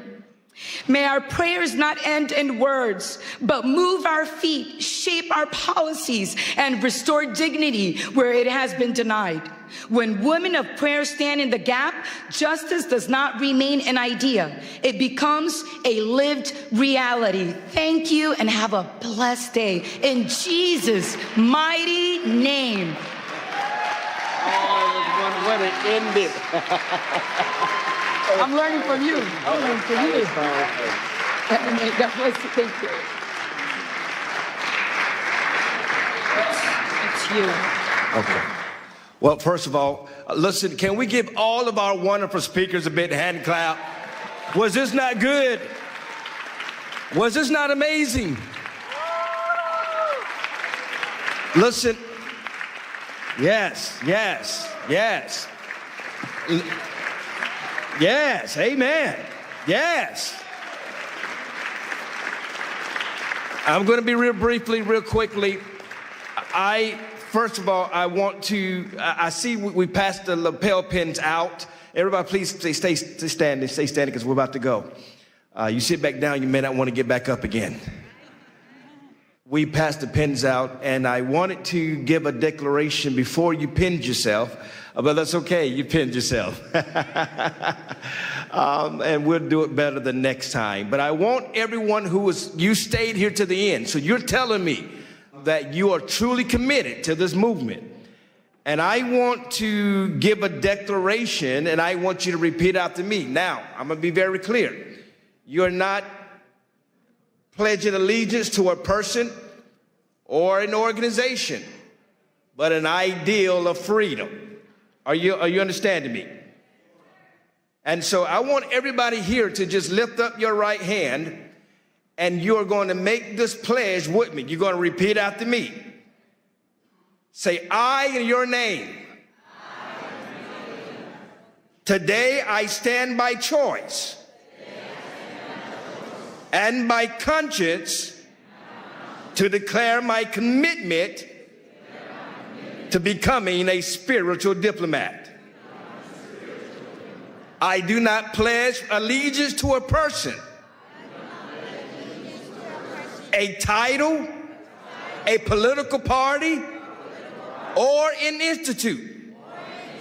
I pledge myself to a higher ideal of peace, the sacred responsibility of peace. I commit to carrying peace before all conflicts, wisdom before reaction, and truth before pride. I choose honor, the dignity of every human life, regardless of faith, culture, color, nationality, or background. I will be a bridge where others build walls. A voice of calm where anger seeks control. A servant of reconciliation where division has taken root. I accept the responsibility to listen before I speak, to seek understanding before judgment, and to act with courage guided by compassion. I commit to protecting the vulnerable, advocating for justice, standing firm against hatred in all forms. I recognize that peace is not passive. It requires discipline, humility, and strength. I will pursue peace in my own words, my actions, and my influence, in public and in private. In public and in private. In public and in private. In moments of ease and in moments of challenge. Today I declare that I am accountable to my conscience, my Creator, and future generations. I choose the path of peace. I declare and accept the calling of a spiritual diplomat. So let it be said, so let it be spoken, so let it be committed. Congratulations, spiritual diplomats. Congratulations. Congratulations. And I want to quickly, before we dismiss, I want to thank, we got a couple of people to thank. We've got to thank ALLATRA, Miss Marina. Come on, give her, the president of ALLATRA. Y'all give a big shout out to all of ALLATRA. Where's Miss Valerie at? Where's she at? She's running around here somewhere. Where's Valerie at? Valerie's so busy, she can't even tell that I'm calling her name out. Valerie, thank you. Y'all give Valerie a big hand clap, who's so hard. Miss Olga from the president of Creative Society. Y'all give a big shout out to Olga. And to every spiritual diplomat that helped make this happen, God bless you all. Many thanks to you all. And don't forget, in February the 5th, we're coming right back here during Ukrainian Week to have our Ukrainian conference. It is called Freedom Has a Name, and it's called Ukraine. You don't want to miss it. Be right here. And also, in 6 months, June of 2026, we're doing this again, but we're doing it at Mar-a-Lago in Palm Beach, Florida.